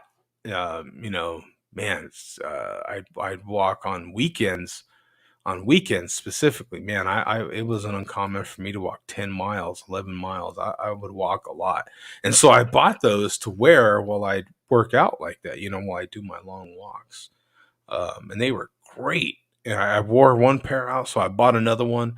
And then a lot of the people in my family that were close to me, I bought them pairs because they were so cheap, and I thought so good. You know, yeah, you don't have to spend a lot of money on this stuff, not nowadays. Yeah, just a headset. Coffee aged in bourbon barrels. I have to try that. Yeah, you know what? I Modern Times Brewery. They make coffee as well. I've ordered a couple batches of their coffees in the past. I have another order, two different styles from them coming right now. As a matter of fact, I'll go to the webpage right now. Let me see. Let's dial them up since we've dialed everything else up. Let's go, man. Let's check them out because it. If you love coffee, oh, modern rum, dear God, help me. Times beer. Let's check them out because oh yeah, if you love coffee like I love coffee, I just like beverages, right? I feel like beverages just invite a conversation and bring us together, like and that's just my personal opinion. But this is the beer homepage. Let's just get to their page, and then we'll. Yes, I am. And then we can get to the. See, here's the coffee section. So they make coffees as well. And see, here's their coffees. That's now their coffees are so good. Now they do. You might find these coffees. I've had these nitro coffees in their canned cold brew coffees. I've had them. They sell them in the stores. I've bought them at my local Sprouts. So here they have the bourbon barrel aged. Uh, Here it is. Let's see.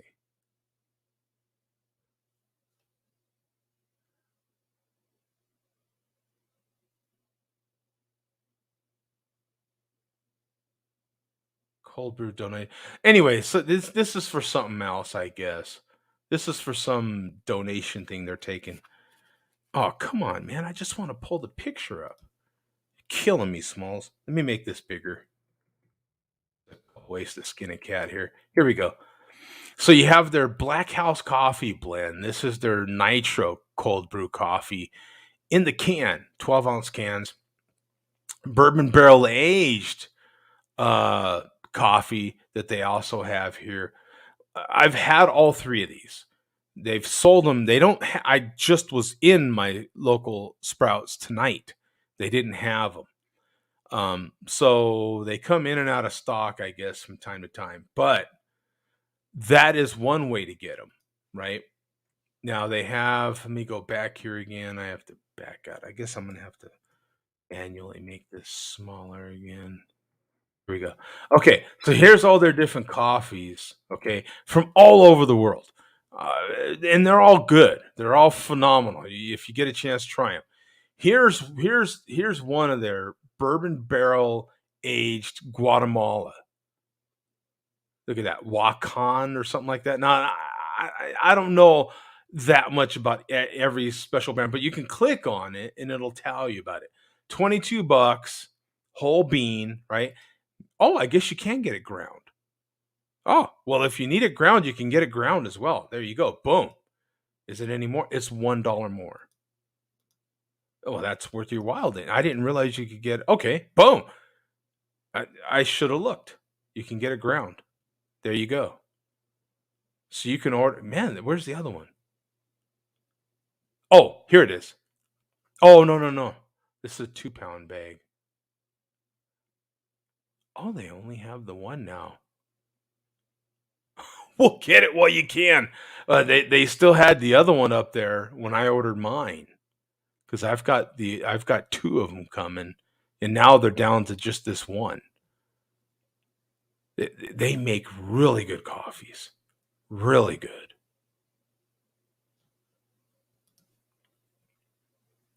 Yeah, we have a Sprouts here in Dallas. Yeah, I know. See, if you're in Dallas, I will be in Dallas here pretty soon. I will be in Dallas in January.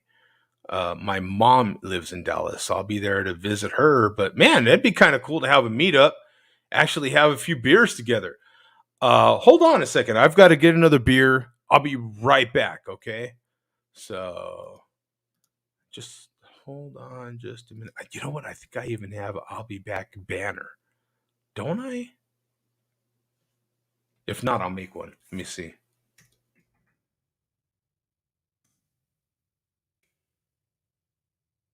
I'll be right back. I'll make a scroll if I could spell right. Come on. All thumbs. I'll be right back. There we go. Yeah. I'll make a ticker. How about that? Boom. Yeah. See? Be right back.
Okay, we're back. Let's see. So, yep, you do have a Sprouts in Dallas. So, I just wanted to show you because I had to get a couple of beers. So, I guess I'll stay on just long enough to finish these couple of beers. Um, but this is one of my glasses from Dallas. So, Brain Dead Brewery. I don't know if you've ever, oof, it's hard to see. Probably easier to see once I have it full of beer. So, let's put a beer in there. This is the 2021 Strata Wet Hop Pale. Um, this is from Tombstone Brewing right here in Tombstone, Arizona, but they have another tap house slash brewery in the North Phoenix area. Well, not North Phoenix, just Central Phoenix, just Phoenix. 7.1% ABV. Uh, Let me pull it up on Untap. I hate just to tell you about it, and then you know you could be looking at it just like the everything else. You know what I'm saying? It makes more sense to show it to you, doesn't it? Let me see. Hold up Untapped, and it's just a lot easier this way. Let's see. So yeah, 2021 Strata.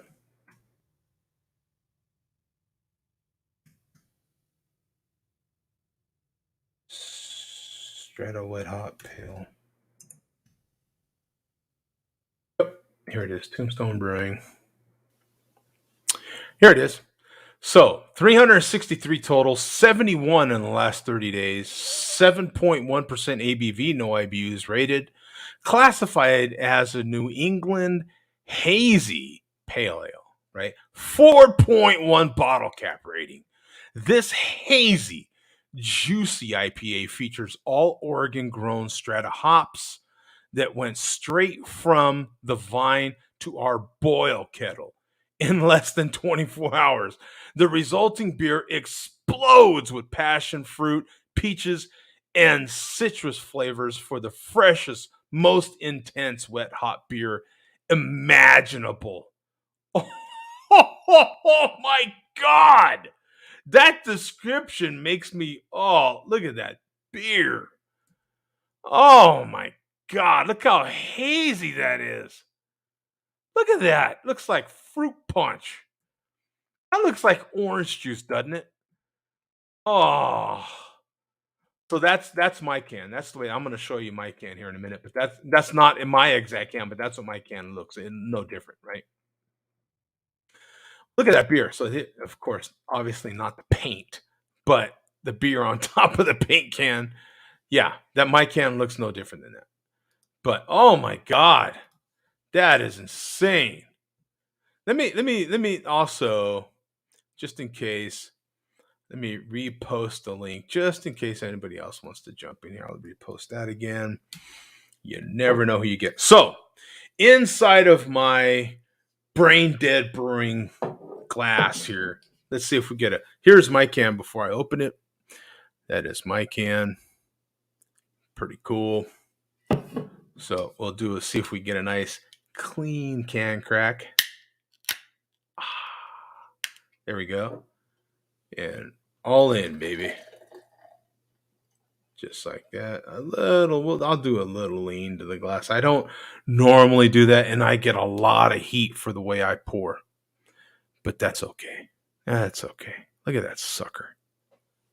Let's do it like that. There we are. Look at that thing. That thing is a glass of fruit juice. Are you kidding me? Do it, they'll tap it. That way all the bubbles go away. Oh, man. Oh. What were they describing? They were describing passion fruit, peach, citrus flavors. I mean, oh my God. Now, yeah, I get kind of like a mango-ish sort of note. Yeah, peach. You get tons of peach. Oh, man, this thing is just so fruity and juicy. It smells like fruit juice. Oh my God. Look at this thing. Salute, my friends. I'm going to try to get a little more in here. Try to do that all on camera here. Get a little more in there. Oh, look at that. Beautiful. You know what? I got to get a picture of this thing. Got to get a photo, right? Oh, man, I need more light. This is going to be a terrible photo. Let's see. Yeah, it might be all right. It'll work. It'll work. We'll make it work. Come on. We'll make it work. Here we go. Yeah, good enough. Good enough for the internet. You know what I'm saying?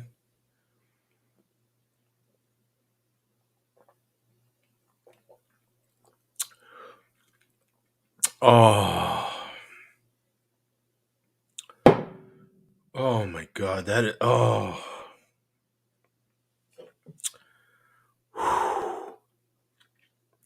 You know what, bro?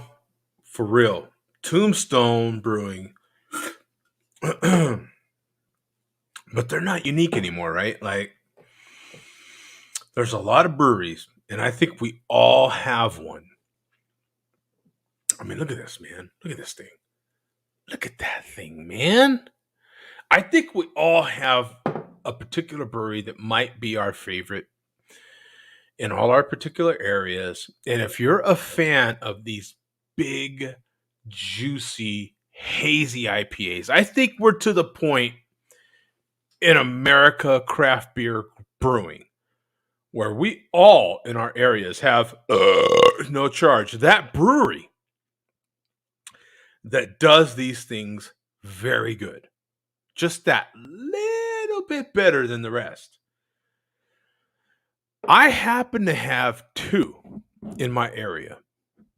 I have two. There's Tombstone, but they're mostly out of Tombstone, Arizona.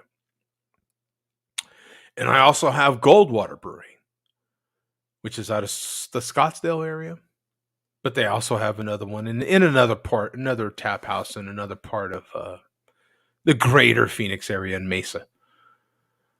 But between those two breweries, and arguably there's a few others, but those happen to be my favorites, right? So you're going to hear about them here. But they do these things. They do this. Tombstone, when they put their minds to it like this here, knock it out the park, baseball analogy. Just, I mean, gone. That's this. This is one of those 451 footers out of the ballpark, kids. Like you watch it go. You're sitting in the back bleachers and that sucker went over your head. You're like, oh, right? It's gone. You heard it. You cracked the can. It's gone. That's this. This is phenomenal. For me, this would be a 4.5 star beer. 4.5 stars. Easy. All day. They gave this right now has 4.1. I'm giving this 4.5. I'm telling you right now. This for me is a bing, bing, bing, bing, bing beer. This is so good. Oh, now, with that said, I happen to have another local one. The Juicy Jack from Santan, 6.5%. Juicy Hazy IPA. This is not on this Tombstone Strata Wet Hop Pale Ale level. Okay, I got that out of the way. What this is a drink all day beer, though. I'm only going to be able to have maybe one more of these. This is going to wear you out, right? And not like you're going to be drunk, passed out sort of thing. I personally feel like I can only drink maybe 2 or at best maybe a third of these kind of big, juicy, hazy, extra wet hopped ales, right?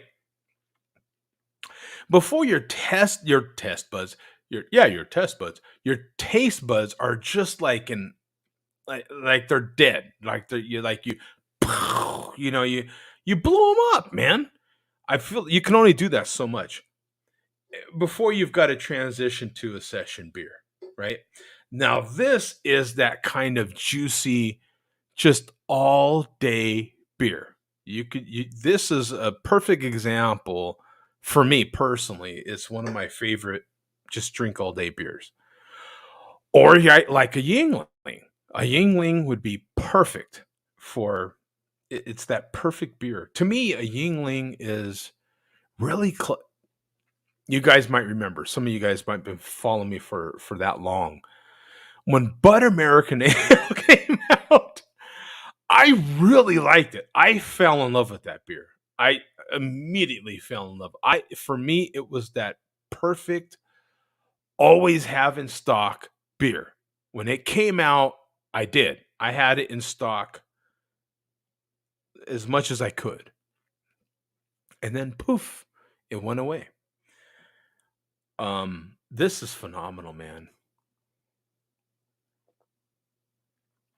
Oh my God. There is a lot happening there. It's oh my God. It's pleasant on the nose. What's good about it, it's heavy in your glass. It weighs a bunch. Ooh, I'm glad there's still some more. Yay me. I got a little more, yay! All that bottom of the can stuff, right? All that little floaty goodness that's at the bottom. Some of us like that stuff. Some people don't. They won't drink that bottom quarter inch or that bottom inch. They won't consume that. I like all that.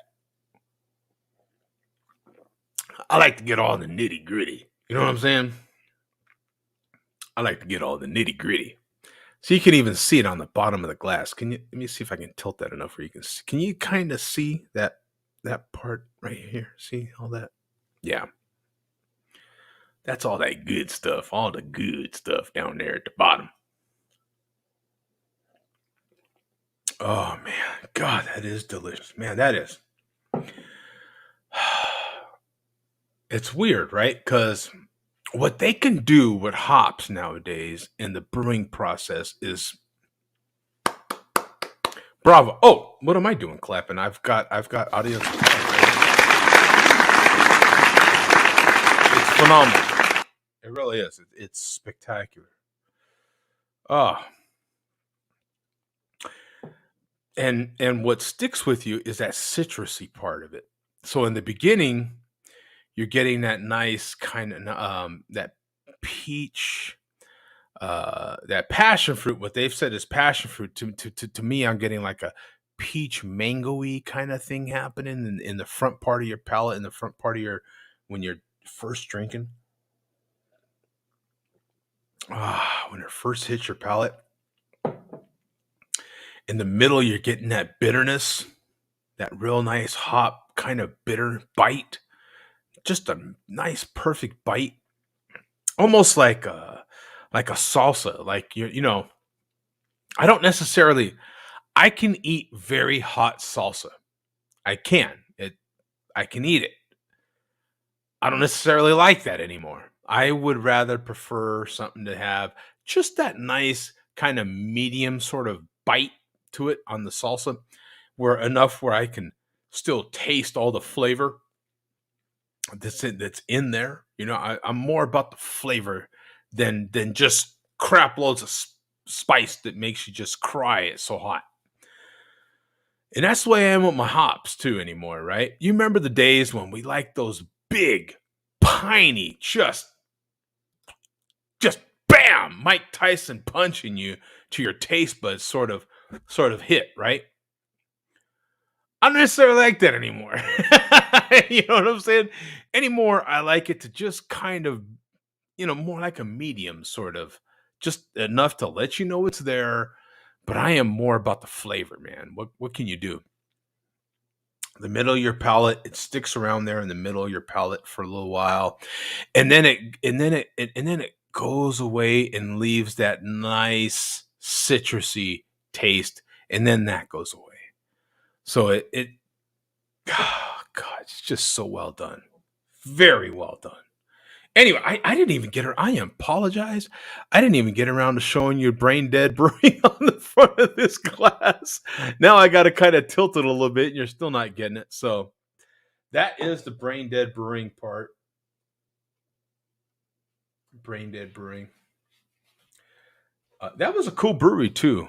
I just don't remember what part of Dallas it was in. My sister took me there. My sister takes care of my mom, and we have and so they all live there, and I'll be visiting them in January. So definitely looking forward to that visit, of course, to see my mother. Now, this is for those that haven't seen it. This is the official CBC glassware. CBCs meaning craft beer cunts. That's what the malt liquor community used to call us in the beginning. And so I had glasses made. And I almost had beanies made. And I still might. Who knows? But this is also a local beer. This is a coffee stout. Oh, if you love coffee, this is from Wren House Brewing, which is out of Phoenix and Prescott. Prescott, which is just farther north of Phoenix. But the Joe Max. Another. I am all local today, ain't I? That's kind of cool. To me, that says that that was not intentional at all. The fact that I can have now, when I first moved to Phoenix, like I was telling John earlier, I'm going on 8 years. When I first moved here, there wasn't this much craft beer available in this area. A lot of this, not all of it, but a lot of this is available in the last 7 years. There's been that many breweries popping up and crushing it, absolutely crushing it. Let's see if we get a nice can crack from this. Oh, you gotta love that sound. With a can, you don't get smoke. So what do we focus on? The crack of the can, right? That.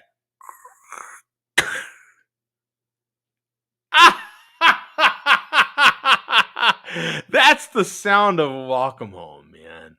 Another fresh can of beer is available to you, right? And there you go. I mean, there it is. Look at this sucker pour. Look at that. I want to get some hits, so I'm going to aggressively pour, but you're not going to get a whole lot out of this one. This is a big boy stout right here, kid. Let me get the bubbles out. This is a big boy stout right here. This ain't for your amateurs right here. I don't know how much information they actually have on the label. Let me see.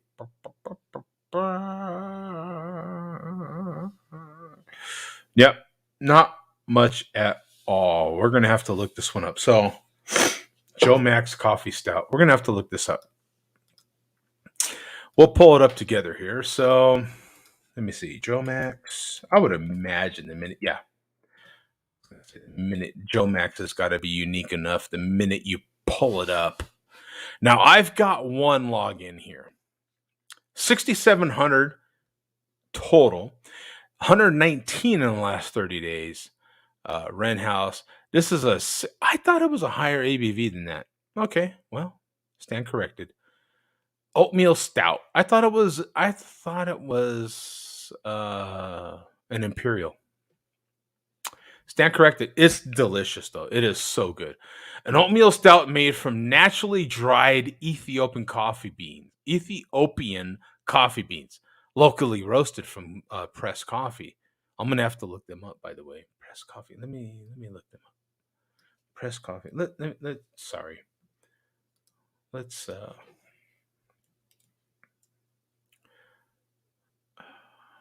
pressed coffee Biltmore. I didn't know they were in Biltmore. Okay. There's a lot of coffee roasters these days, aren't there? I don't. Does that mean they roast their own coffee? That's a different deal, right? There's a lot of coffee shops, but then do they roast their own coffee? Where's their website? Here's their website. Okay, let's see. All right, leaving Yelp. That's fine with me. Subscriptions, visit, new arrivals, Uganda Mountain Harvest, graham cracker, butterscotch, and pineapple. What? Ethiopian. I can't say these names. Come on, kids. Now, Ethiopian, it typically has berries, yeah, chocolate. So you've got black cherry in this one and semi-sweet chocolate. Ethiopian does do that. And here you got apricot, honeydew, and lime zest. What? What? About. Let's see what they say about. Coffee press. The press coffee story begins by man passion for. Let me see. Man, he had passion for great coffee, not finding. I want to see. So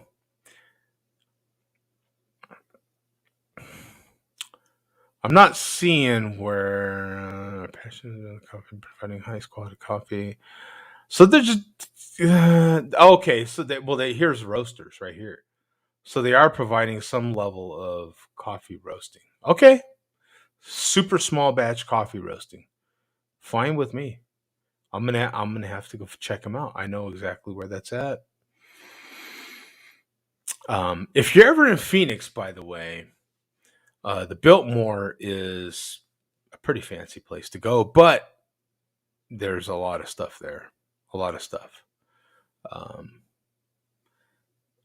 yeah, the Biltmore. It's a shopping mall, um, and there's some fantastic. It's a fantastic. There's a lot of crafty, nichey sort of area. It's a trendy sort of. You know what I'm saying? It's a cool place to visit. It is in Phoenix, absolutely. I've been had I had a phenomenal hamburger there, which is incredible to say, but I did an incredibly expensive hamburger, but it was really good. Um, oh, let me see. So John said, "I'm sure the craft beer market in Denver may be a little bit better than in Phoenix." What? Absolutely. Oh, I have been to Denver many times. And as you may or may not know, Zach has his brewery in Denver. I've visited Zach's brewery in Denver now. Took a few trips to get there, but I finally did visit Zach's brewery. Unfortunately, he couldn't hang out with us that day, but me and Mark were there. Um, I got to tell you, man, I love going to Denver. Love it.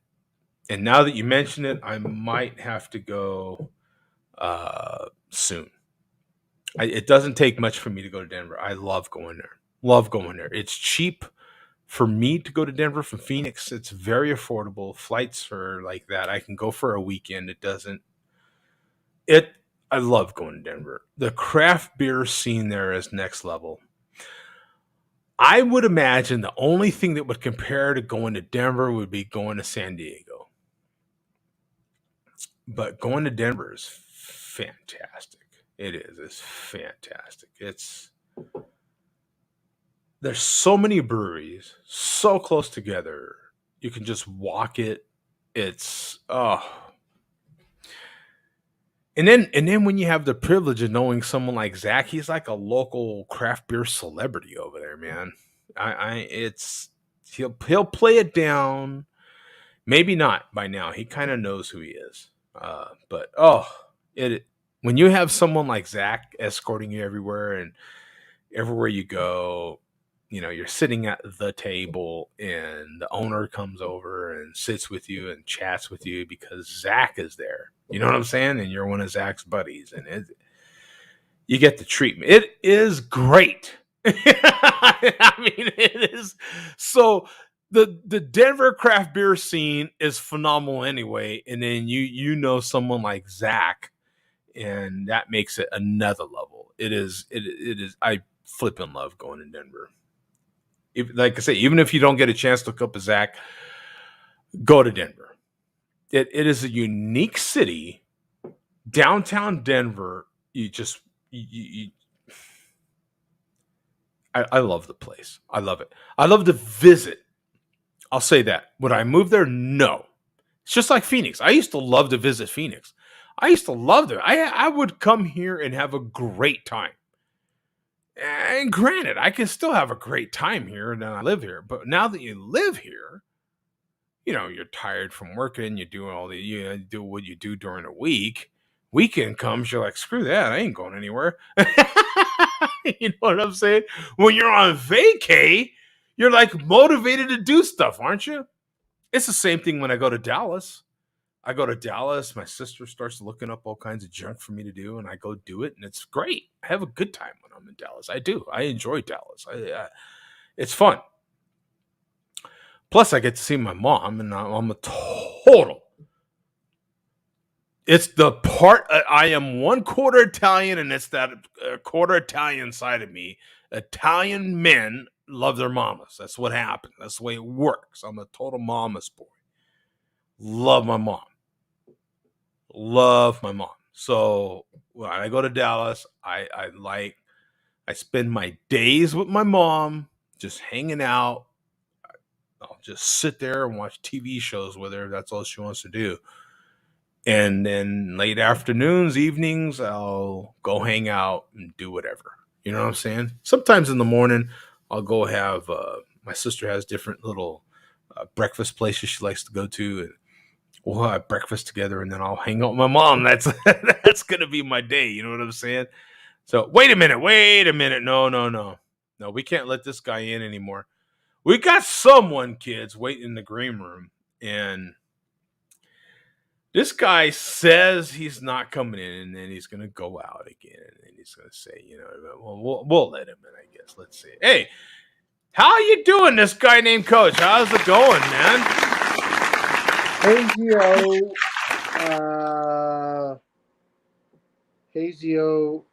Hazy IPA from Dogfish Head.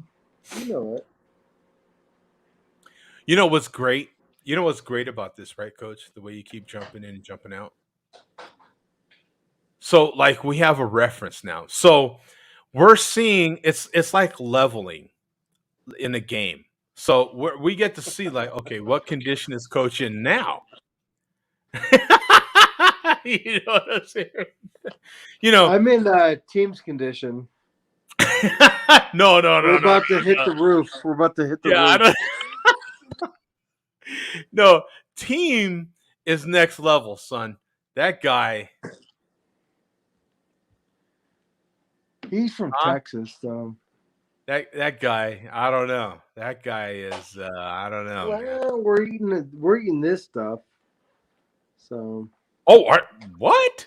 Raw, just by itself? I mean, what are you doing? I don't know. We're putting in white rice and eggs, but man, that stuff will burn your butthole. Yeah, Yeah. not immediately, but yeah, later. Yeah, yeah. I mean Yeah. that's gonna, yeah, it's gonna clean you out. You'll be ready for your colonoscopy. I'll tell you right now. Exactly. Yeah. Exactly. So Yeah, you're gonna be ready for all of that. I'll tell you right I'll now. tell you Yeah. what, Joe. Yes, We sir. love your pop-up shows. Your pop-up shows are far and few, but when they happen, everyone's happy. So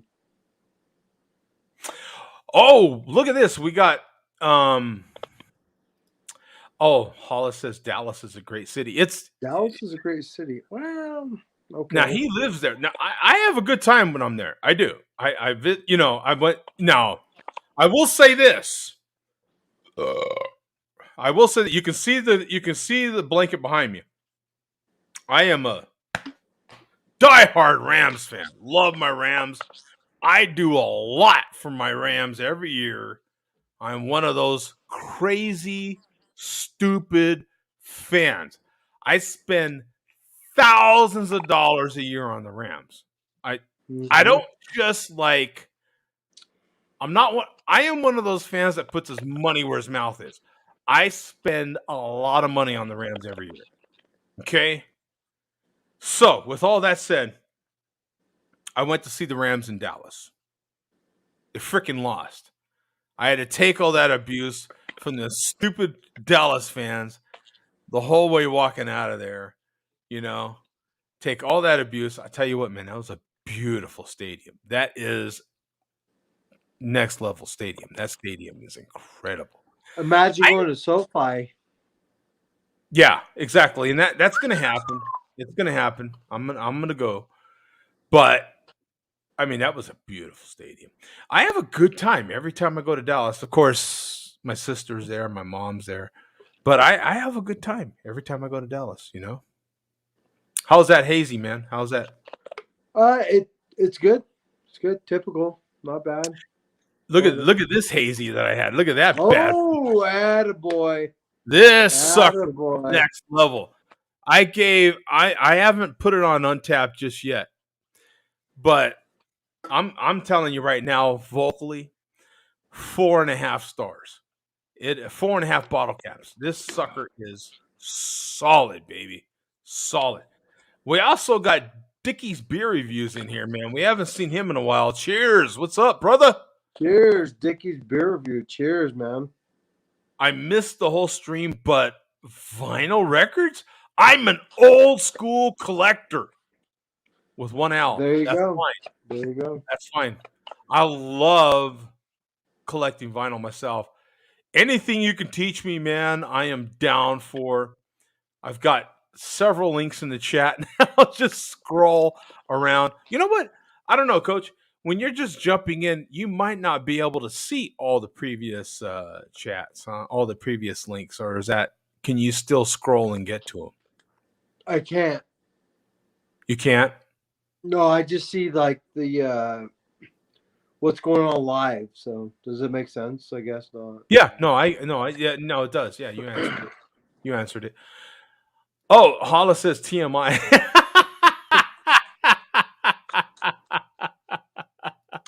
I wish Mark was here because this is Mark's favorite, the narwhal. Yeah, I have narwhal. never had this, and I still refuse to try it. It's too strong for me. But Tomorrow, man. I mean, there's always today now, but a few more hours. You only got a few more hours to go. well, if I'm keeping up with Craig and his fam bam, yeah. Oh dear God, good luck to you. Yeah, good luck. You know Man. what? This is cool because Dickie says Las Vegas beers are still popping. You know what? Now that he mentions that, I have not ever had a single Las Vegas beer. You know, we've talked about it too. What are the towns? What are the cities that you don't right? And we would talk about places like Iowa, and then we had our dear friend from Iowa. He would chime in every once in a while and teach us different Iowa beers. Do you remember that? I remember that. And then we mentioned, Idaho. Now we've known different Idaho beers now because of Right. yourself, and something so you know what? You know what? In that tone, I had in my hand tonight when I was at my local Sprouts a beer out of Sparks, Nevada, which is north of Vegas. But I did have a beer out of Sparks, Nevada. I didn't buy it because I wanted to get some more Juicy Jack. So I do have in my area the ability to get, I guess, Nevada beers. How many Nevada beers have you ever had? I have not. I don't think I've ever had one. Oh my God, we got to bring this up on Yeah, You're right. You're right. You're Nevada, right. an obvious place like Las Vegas. That's insane. We've discussed Salt Lake. We've discussed um um Wyoming, for Christ's sake. We've talked about the Wyoming craft beer scene. We've talked about Montana. We've talked about the Dakotas. Colorado. Well, Colorado, of course. But Nebraska? I mean, we've talked about some of these things. We have never that I can recall. Man, we're bringing that up on the You show. got me. You got me. I Thank don't you. know. Thank you for that, Dickies, because we're going to have to bring that up later on the show. The original LA Rams or the St. Louis Rams. Unfortunately, this blanket is St. Louis, but I am an original. Absolutely. Absolutely. 100%. Yeah. I had season tickets for the Rams when they first moved back to LA. That first year back in LA, back in the Coliseum, I had season tickets. It would take me a few minutes, but I still have my not booklet, but they came in a folder and stuff, and but I still have that folder. I still have the nowadays they want if women are going into the stadium they want you to have it in a clear purse. It can only be 12 by 12 by 12. If you're going to stadiums, then this is the protocol, right? And so if you're a season ticket holder, they will send you one your first year. I had a Cardinals one, of course, because I had been a Cardinals season ticket holder forever, but I've long since given that one away. I still have the Rams one though, and oh come on, do you see what he posted? We're gonna have to boot this guy now. we're gonna have to boot this guy out of the show. This How guy's a about the cowgirls? Yeah. this Well, guy's a communist. Do we don't condone communism in this show. I think it's one of the few things that is bootable. yeah, he's towing the line there. I mean, you're really John Hollis. yes, Yeah. John Hollis. I don't know. I don't Good know. luck, my friend. Good luck, Yeah, my friend. exactly. Yeah. I don't know about that one, man. Yeah. All right. You know what? They are having a good season. Prescott. You know what, man? That guy. You were wondering coming into this season. Okay, how's this guy really going to stand up? How's he going to? That was a serious injury, and he has Oh, absolutely crushing it. The Cowboys. I mean, they're playing pretty damn good. I mean, they really are. Um, Considering, you know what I'm saying? No, they're playing pretty damn good football.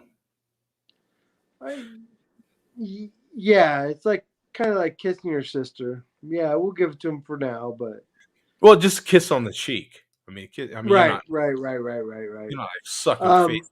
It's just Your Rams, we got upset last week, but they're gonna pull through. They might win the whole goddamn thing, but till now, let's just settle for it is what it is. But the Rams are looking real good, man. well, I mean, we're laying eggs right now. I mean, we need to get, hopefully McVay. We have a bye this week, Mm-hmm. so hopefully we can, with. I think part of the problem was bringing in all these pieces, and none of us had a chance to really merge yet. Really get in sync. So hopefully, with the bye week, no charge. We've got all these pieces. Hopefully, we can get in sync. You know, so get.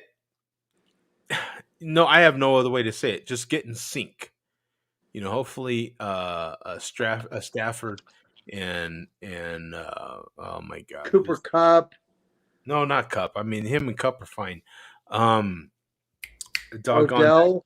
Odell, yeah, Beckham, yeah. Hopefully, him and Beckham can kind of line up there, and because he was only with the team 2 days, and then already trying to toss some passes and stuff. That's impossible, man. So we shall see as far as the Rams go. The Cowboys actually are. I mean, they really are looking pretty doggone good, man. Um, Give me a break. Come on, Joe. I, I honestly, man, I hate giving them a lot of credit, but I got to give credit where credit is due, man. They are looking pretty doggone good. Um, so for me, today is Saturday. So tomorrow would be because it is past midnight now. Oh, see, we can't party with Craig. We can't Ye- party with him. Yeah, see, I have accidentally slipped my way into a 4 hour show here. I didn't mean to. But so This makes me happy. with that said, let me show the schedule here. So here's the schedule for tomorrow now's games. And by the way, while we're showing the games, anybody have any ideas for a show title for today's show? Now, I need to set that show up. You've got Anyone upset? I so don't this know. would be week 11 of 18, right? So you've got the Ravens, Bears, Packers, Okay. What do you think about Ravens, Bears, man? I love Lamar Jackson. Or no, Ravens Bears. Yes. Yeah, I love Lamar Jackson. He needs to run more, man. The dude just is on fire when he runs, but Yeah. when they stop him, no. So that's the show title. Anyone mad? Anyone upset? Because yeah, Oh my God. And then we have Packers Vikings. Now, this is a game, Packers Vikings, I think the Ravens will take the Bears, right? The Bears they still have some decisions to make there. I think Yeah, they're pretty undecided about who they are going to go with quarterback. I think the coaching there is subpar. I think the Ravens will pull through on this one, even though they're the I visiting team. agree. I agree. Packers Vikings, the problem with the Vikings is it's going to go all the way to the end. The Vikings managed to stay in games, and who's the quarterback for the Vikings? I forget his name all of a sudden. I don't know either. It's not Teddy Bridgewater anymore. No, I don't know. no. Shit. It's Mister. You like that? You like that? Came from Washington, right? Oh, I know his name. It's we're gonna lose the game.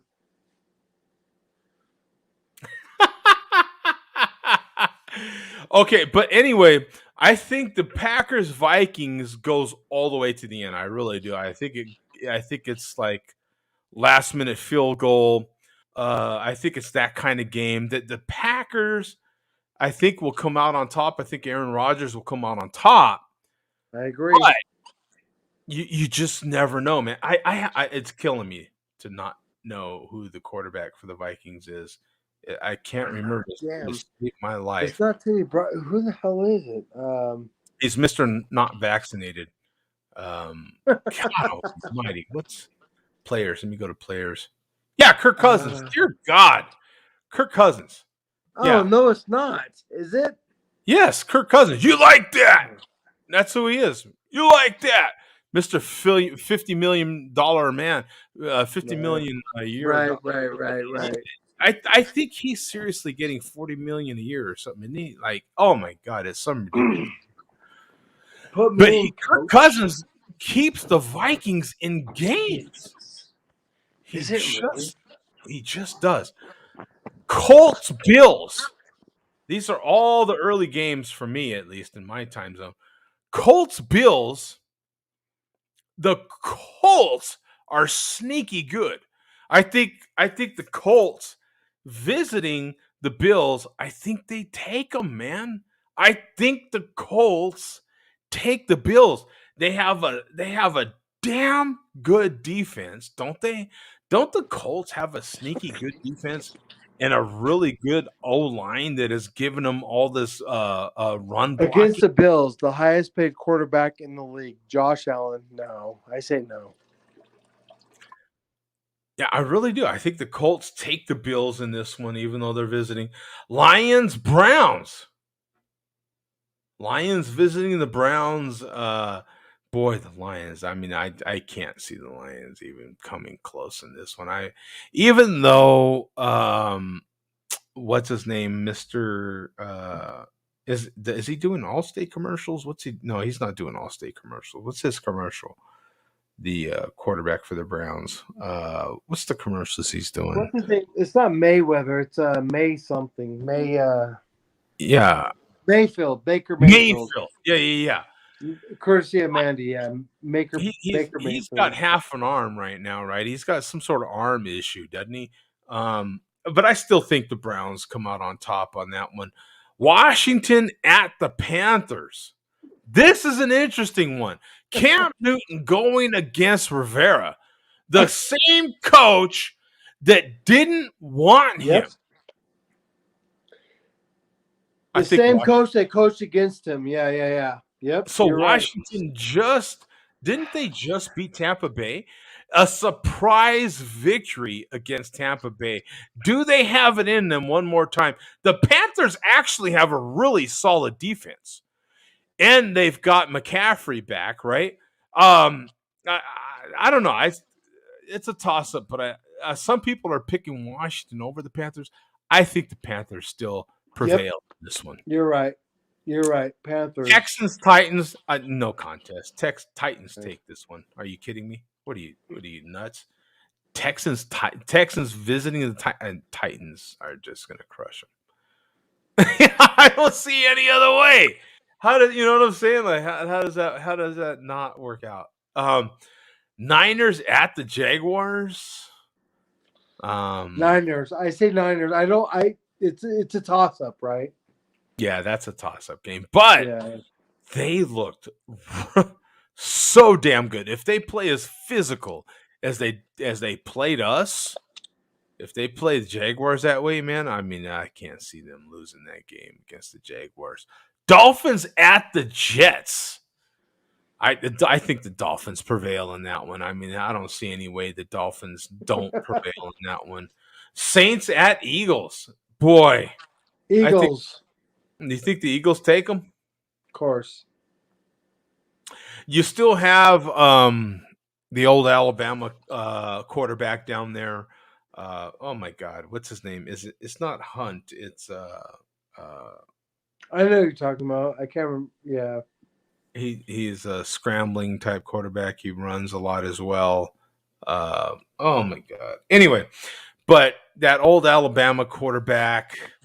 The Saints still are trying to figure it out, but Peyton is such a good coach, man. He really is. He is a damn good coach. I think he figures it out. I think the Saints do, even though I hate the Saints. I think he does prevail in this one. Well, the Saints still have Taysom Hill, though. Yeah, yeah. I I Interesting. I, I think Interesting. I think the Saints take the Eagles in this one. The Bengals at the Raiders. I absolutely think the Raiders are just a train wreck. The Raiders Oh are no, no, no. Raiders win by 2 touchdowns. Come on. it's I they, know. I know. the I'll Bengals I'll prevail debate on you. that one. What do you want? The interim head coach has been doing good. The Raiders have still uh, Derek Carr. They It's still have there. receivers. They shouldn't have picked up certain people, but the Raiders are on point. I hate the Raiders, Joe, but yeah, Yeah, they're a they're train gonna wreck. win. They're an absolute train wreck. The They Bengals are. You're right, definitely. but they're gonna win. Cowboys at the Chiefs. Ooh, Cowboys is at that a game? I think yeah. I Oh, really I think the Cowboys prevail in this one, man. I really do. I think they do. The Chiefs are not in sync, man. They are not. Now, granted, they looked really good this past week. The Chiefs were finally getting it together. Mahomes was looking like the old Mahomes this right. You're previous right. week. Now, can they put it together? Can they put two consecutive wins together? We shall see, right? And I think this is the test for Mahomes. Is this a comeback game for him, or did Prescott and company prevail? Um, I think this is definitely this might be game of the week. Actually, You're right. I have nothing to say except you're right. You're right. You're right. Man, I'm excited. I'm it, telling you, you're right, man. it Like it that's could be it. exciting. Yeah. It's surprise. You know what? It could either Ooh. game of the week. I'm not sure what game of the week is, but game of the week could be Packers Vikings or Cowboys Chiefs. Actually, we shall see what is true game of the week. But either one of those games could be game of the week, and it might just be Cowboys Chiefs. I think that one might actually be game of the week. I am not sure. Cardinals at Seahawks. Big Mm. division game. Um, Do you have tickets? Is it home, away? no, no, no, no. That's on the road. Oh, damn it. Okay. That's on the road. Yeah, that's at Seattle, and I think, if I'm not mistaken, I think both quarterbacks are back, aren't they? Don't the Cardinals get what's his name back, and the Seahawks are getting Wilson back as well? Yep, you're right. You're right. I think if both quarterbacks are back, which quarterback? I think Russell prevails. It'll be a shootout for sure, It'll be but a shootout because that's a division game, man. Those games are right, tough. Those games right. are tough, and it's in Seattle. You got that. You got that 12th man factor. There's a lot of things in play there, so we'll see. Weather could be a factor. Who knows? Steelers at Chargers. Oh yeah, me and Mandy are fighting. My team against her team. Yeah. Bum loves the Steelers like Mandy does, and I grew up in San Diego, so yeah, it's a fight this week. So who's sleeping on the couch? Who's yeah, yeah. So Well, couch and coach both start with C, so I don't know, man. It ain't looking too good for you right now. I'll go to a hotel. Yeah. Dude, But this is so fun, isn't it? Oh I don't know, man, man. That is a toss-up game right there. It really is. Steelers and Chargers. That'll be one to watch, really. it That will will be be. one to watch. Yeah, Giants at Buccaneers. You know what? There, Bucks by far. Tom there's Brady, come a on. serious. I know, but the way they got their asses handed to them by Washington. There's a serious Wow. gambler I listen to. Right? He's a professional gambler. As a matter of Who fact, who he is it? is I want to hear. he is an analytics engineer. He was the head, not just any analytics engineer. He was the head analytics engineer for ESPN for many years. Are you He's kidding me? No, I'm not. Absolutely not. I listen to his podcast. Him and his other analytic engineer buddies. They are professional gamblers on another level. It is insane the level that they gamble on. They are picking the Giants over the Buccaneers. So if you're a betting man, you have 100 grand on the line, Joe. Just a I don't know hundred what grand. the No, spread is. I don't know what the spread on that game. I'm not a gambler. Let me just get that out there. I I bet don't know on the what the spread. Bucks. Tom Brady never loses. Never. Well, he got spanked by Washington from I Washington. understand. I understand. But I'm still doubling down on Tom Brady. That guy Okay. does not lose. So, Buccaneers over the Giants at home. oh my God. That's Monday night. That's the Monday nighter. So everyone's watching that. That's the Monday nighter. Dude, Now, that's a. We'll now. talk offline about this, but yeah, I'm telling Okay. you, man. Like, I'm enticed. Like, what are people betting? Like, what are we doing here? So here are the Thanksgiving games. Thursday. Okay, of course it's Lions Cowboys, but who are Yep. they? So, week 12, Thursday. These are Thanksgiving games. Mm-hmm. Bears at Lions. Yep. Oh man, are you kidding me? What kind of And dog? they added a third game for Thanksgiving, What kind? Yeah, well, the night game, right? right? Raiders at Cowboys. What? Are Oh you my kidding man. me? Are you kidding me? Uh, the Cowboys playing the Chiefs, and then they got to double down and play the Raiders a few days later at home. Dude, this is I like don't. a The this Raiders is like can't a hang. horny Thanksgiving. The Raiders Oh can't hang. man. They're not gonna hang. They're not gonna deal with that very well. They're gonna, so, and then the night game will be the Bills at the Saints. Bills at Saints. This is too much for me, Joe. Whew. That is a brutal Thanksgiving Day schedule. That is, That's and by brutal I mean this is a snoozer. by This is definition we call that Festivus. This is this is where a snoozer. you're a Seinfeld fan, right?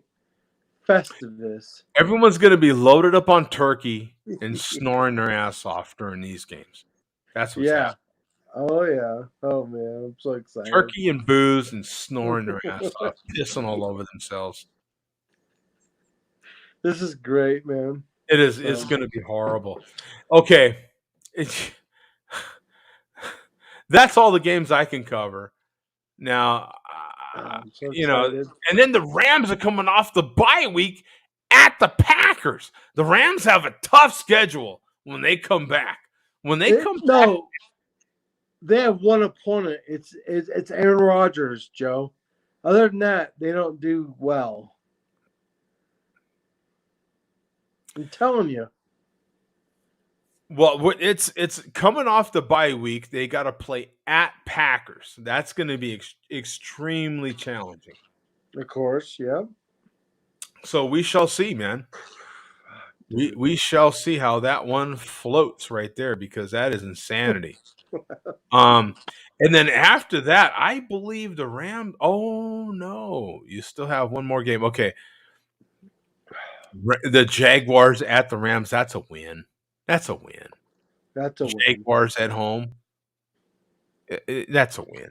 That's a And win. then week 14 is when I'm going because the Rams are playing Monday night, and that'll be here in Phoenix Monday night, December 13th. Oh, you going to the game?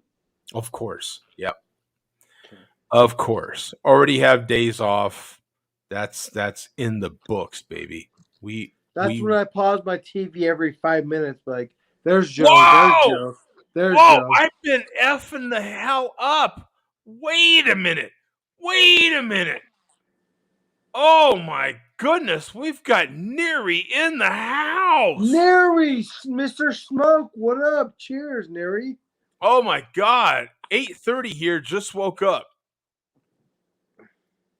Coach knows, good vibes.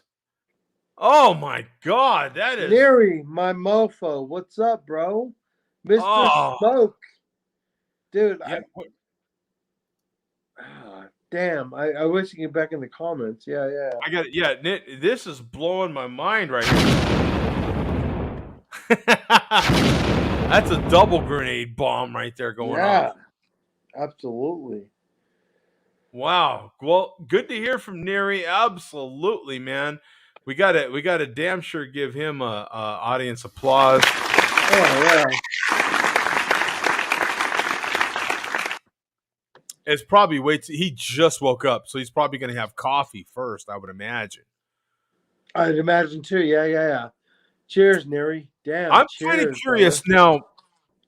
now. What does he have coffee or what's the over? What do you think? What do you Tea. think he has? It's tea. Coffee or tea? Is he a tea guy? It's tea. Is he a pretentious tea guy? Does he have the really small little the really, really tiny little spoon with his pinky out? And does he put cream in his tea? Is he one of those guys? No, he's like a tea and sugar guy. So it's pretty simple. Oh. He's across the pond, like you said. So yeah. Does he go black tea or does he go some kind of blend? Blend. He's a blend, yeah. Yeah, I can see that. No charge. No Yeah. charge. I can see that. Yeah. Kind of a blend guy. Yeah. Am I wrong, Joe? Well, you're the man. You're the host. What do you think? I'm gonna go with. I think he's a coffee guy. I think he does have coffee. I think Neary kind of sticks to being a man every once in a while, and I think that's the part. So he's a blend guy. He's a blend guy. Yeah, I think he's a coffee guy in the morning. I'm going with coffee, and I think he adds cream to his coffee. Yeah, I think he goes cream in the coffee. Yeah. Do you not do? Well, what do you sweeten your coffee with, Joe? I just use cream. I use creamer. I use creamer. So creamers. Most creamers are sweetened. So I just whatever's in the creamer. So are we in the holiday vibe? The peppermint? Are we going with the? I have not gone that route. Not with my creamer as of yet. No pepper, Okay. no pumpkin spice, none of that stuff yet. I am still your traditional regular flavored creamer or the Italian cream. There you go. I get you. Okay. Yeah, I have gone that. Oh, we've got Mad Moeller in the house as well. Hey, what up, Mad Moeller? Do we give an applause or a? No, what we give is this. And then we can give an applause for. Yeah, exactly. Yeah, you're right. You're right. That's how it works. That's how it works. Yeah. Yeah. Well, I have to be in an airport on Sunday. Sunday, not fun day, but yeah, I'll look for creamers and coffee, and I'll report back. But yeah, cool, really cool. So Yeah, I put, once,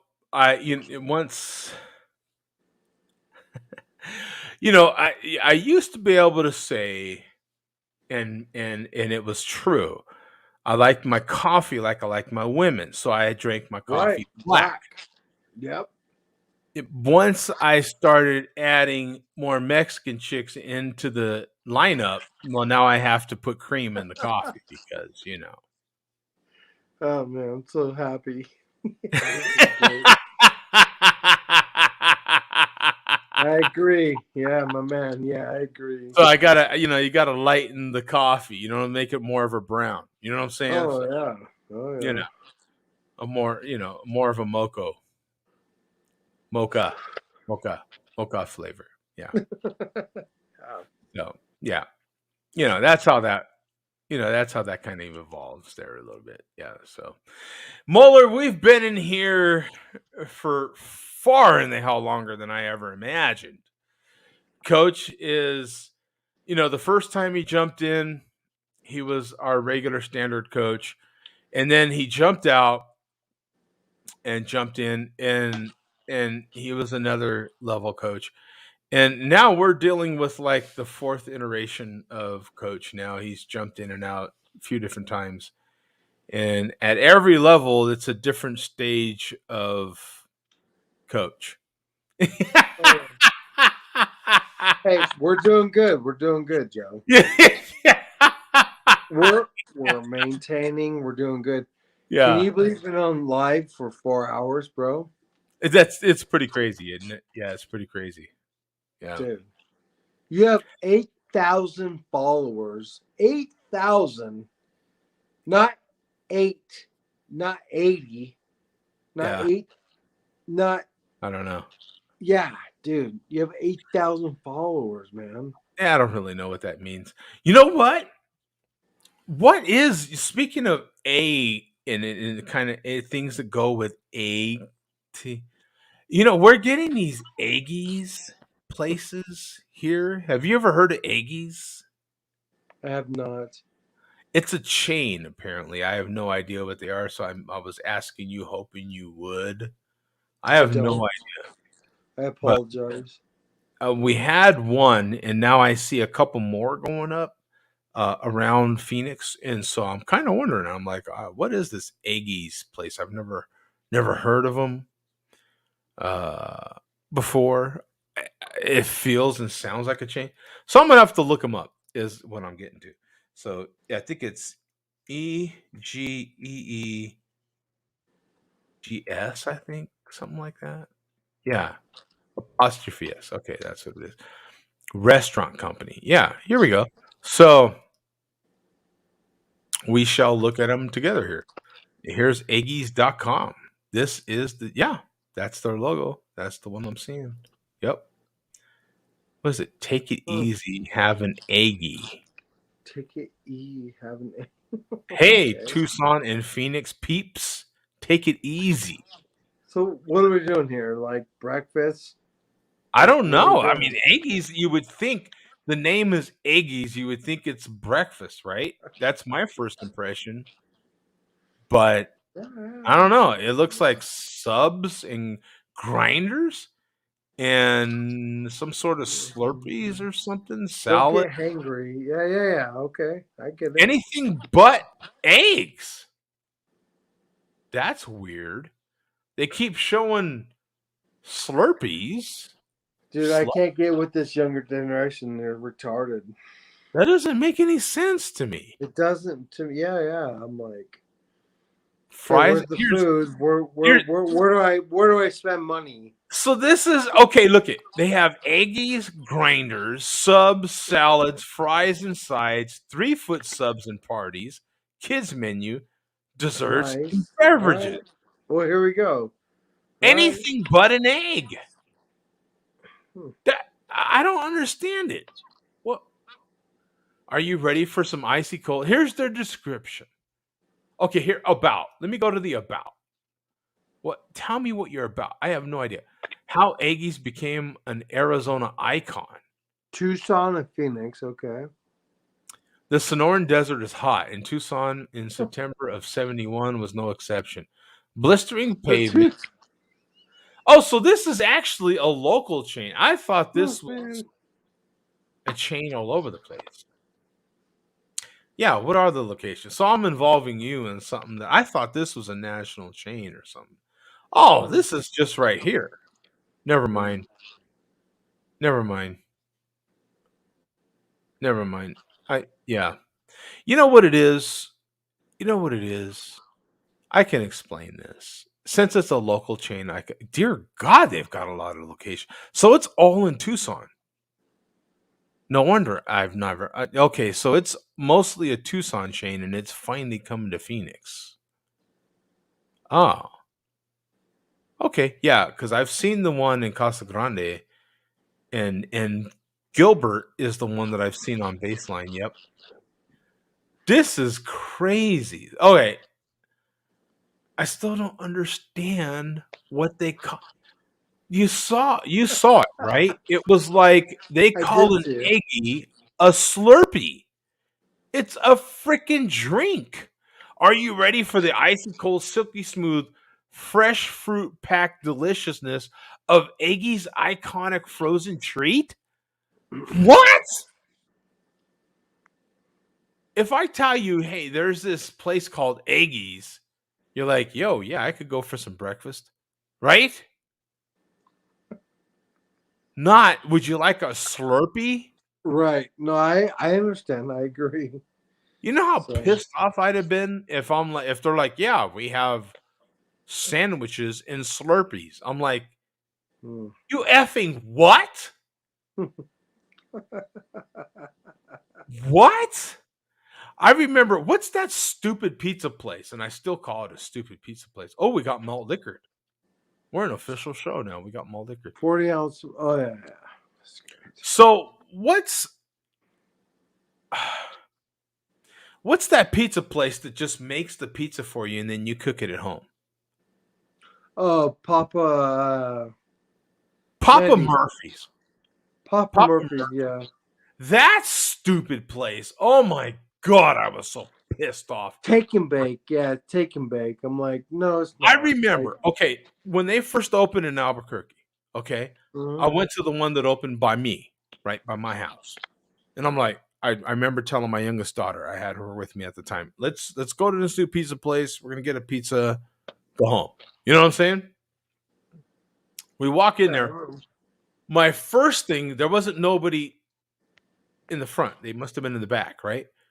The first thing when I opened the door, I'm like, why is it cold in here? Like, you know what I'm saying? Like in other words, like I could feel the AC. I'm like, what the F is this? When you walk in a pizza place, it's always warm or hot because the pizza ovens are so damn hot. I'm like, all right, I don't like this already. Like, why am I feeling the AC? This is bullshit, right? We go in and the poor kid, I lit his ass up. The poor kid. Because the poor kid's like, hey, how you doing? Welcome to Papa Murphy's. And I'm like, what's going on here? You know, and he's like, oh, let me tell you. And he explains the whole process. He's like, yeah, we put together the pizza, you take it home and cook it. You put it in the oven and cook it. I'm like, that's the stupidest effing thing I've ever heard in my life. What are you talking about? The Walmart, they were in the same parking lot as the Walmart. And I was like, what are you talking about? That's the stupidest thing I've ever heard in my life. So that Walmart over there is a restaurant now? They've got all kinds of food. I pick it up and I prepare it at home and put it in my oven and I cook that too. So Walmart's a restaurant? Oh, I was so pissed off. I took my daughter and I left. I am not. I come here to get a stupid pizza, go home and eat it. Not go home, put it in the oven, let my oven preheat up, however long that takes, 5 hours, and then stick the stupid pizza in there for another 5.5 hours, and then eat it 10 hours later. No, I'm hungry now. You know, it's still stupid to me. I don't get why people do it. And I've had their stupid pizza, and it ain't that great. I'm like, I don't get it. I don't get why you'd want to do that. I get why you'd want to make pizza at home. I know people that do that. I know people that have literally backyard kitchens that they've made, and they have a brick oven they've made in their backyard. They like to make pizza so much at home. All those things are fine, but dear God, to go to a freaking place and to pick up a pizza specifically to take it home, what? I don't get it. So when you go to the grocery store, you pick up cold cuts, you pick up sandwich meat, right? You pick up lettuce, you pick up tomatoes, you pick up bread, sandwich bread, or regular bread, whatever kind of bread you pick up, but you pick up the stupid bread, you make it mayo, you make it mayonnaise, you get your condiments, you take it home. So that grocery store is a stupid restaurant now? Like that. These things make no sense to me, man. They make no sense to me. I'm like, I don't get it. I don't get it. I remember telling my wife at the time, I was like, so I'm gonna open a restaurant too. I'm gonna give you like raw meat, potatoes, and some other veggies, and tell you, here, go home, make a roast. There you go. Pot roast. There you go. Make a roast. Okay. Here's some meat. Here's some bread. Here's some lettuce. Here's some tomatoes and some sliced cheese. There you go. Here's your burger. Go home, make it. I think that's a good business plan right there. I'm gonna open a store/restaurant. Boom. There you go. Good to go. You're all set.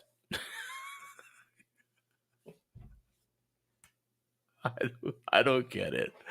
I have not given any of these people a single dime of my money. That's for sure. I am coming to you because you cook food and I eat it. That's the way it works to me.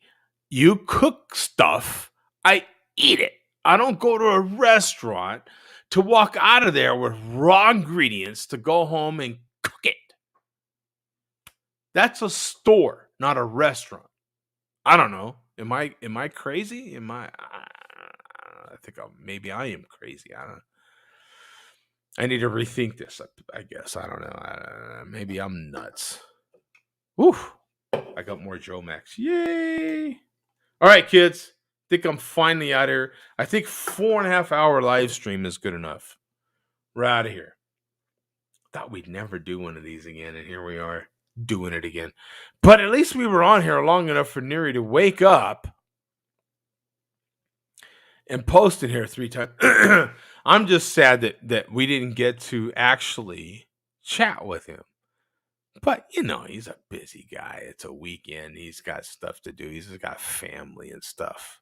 You know, when you got family and stuff, you got these other people. Some of these sandwiches, I have to admit, look really good. They look good.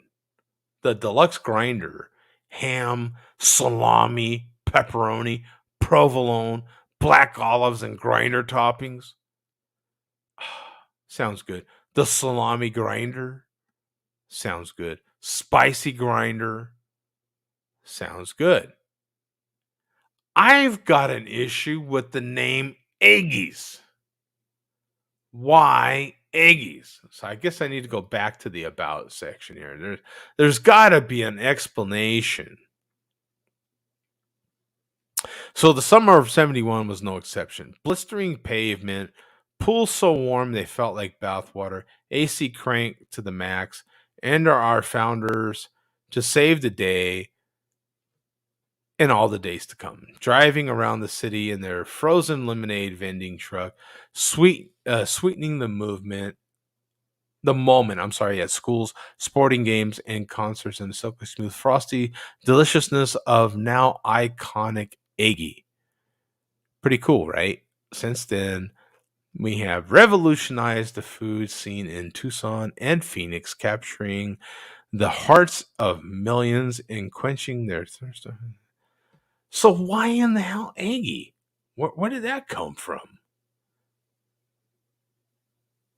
Explain that to me, Lucy. Explain that. You're not explaining where the stupid name came from. This is ridiculous. Eggies. Our story. Yeah, what's our story? Community about sustaining. No, tell me where the stupid name came from.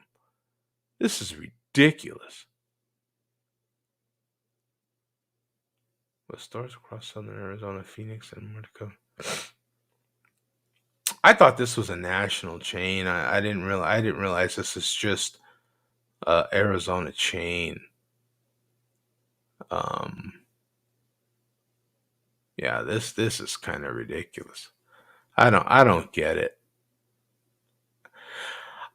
The food looks good. I just got it has nothing to do with. I don't get it, man. I'm puzzled. I don't know. Anyway, I'm out of here. It's nothing that's going to be solved on a stupid 4.5 hour live stream. That's for sure. What an idiot. What kind of idiot gets on here for 4.5 hours? Drinking. Anyway, join us, Share a Beer Show, 7 p.m. Eastern today. Okay? We'll see you guys later. Peace out.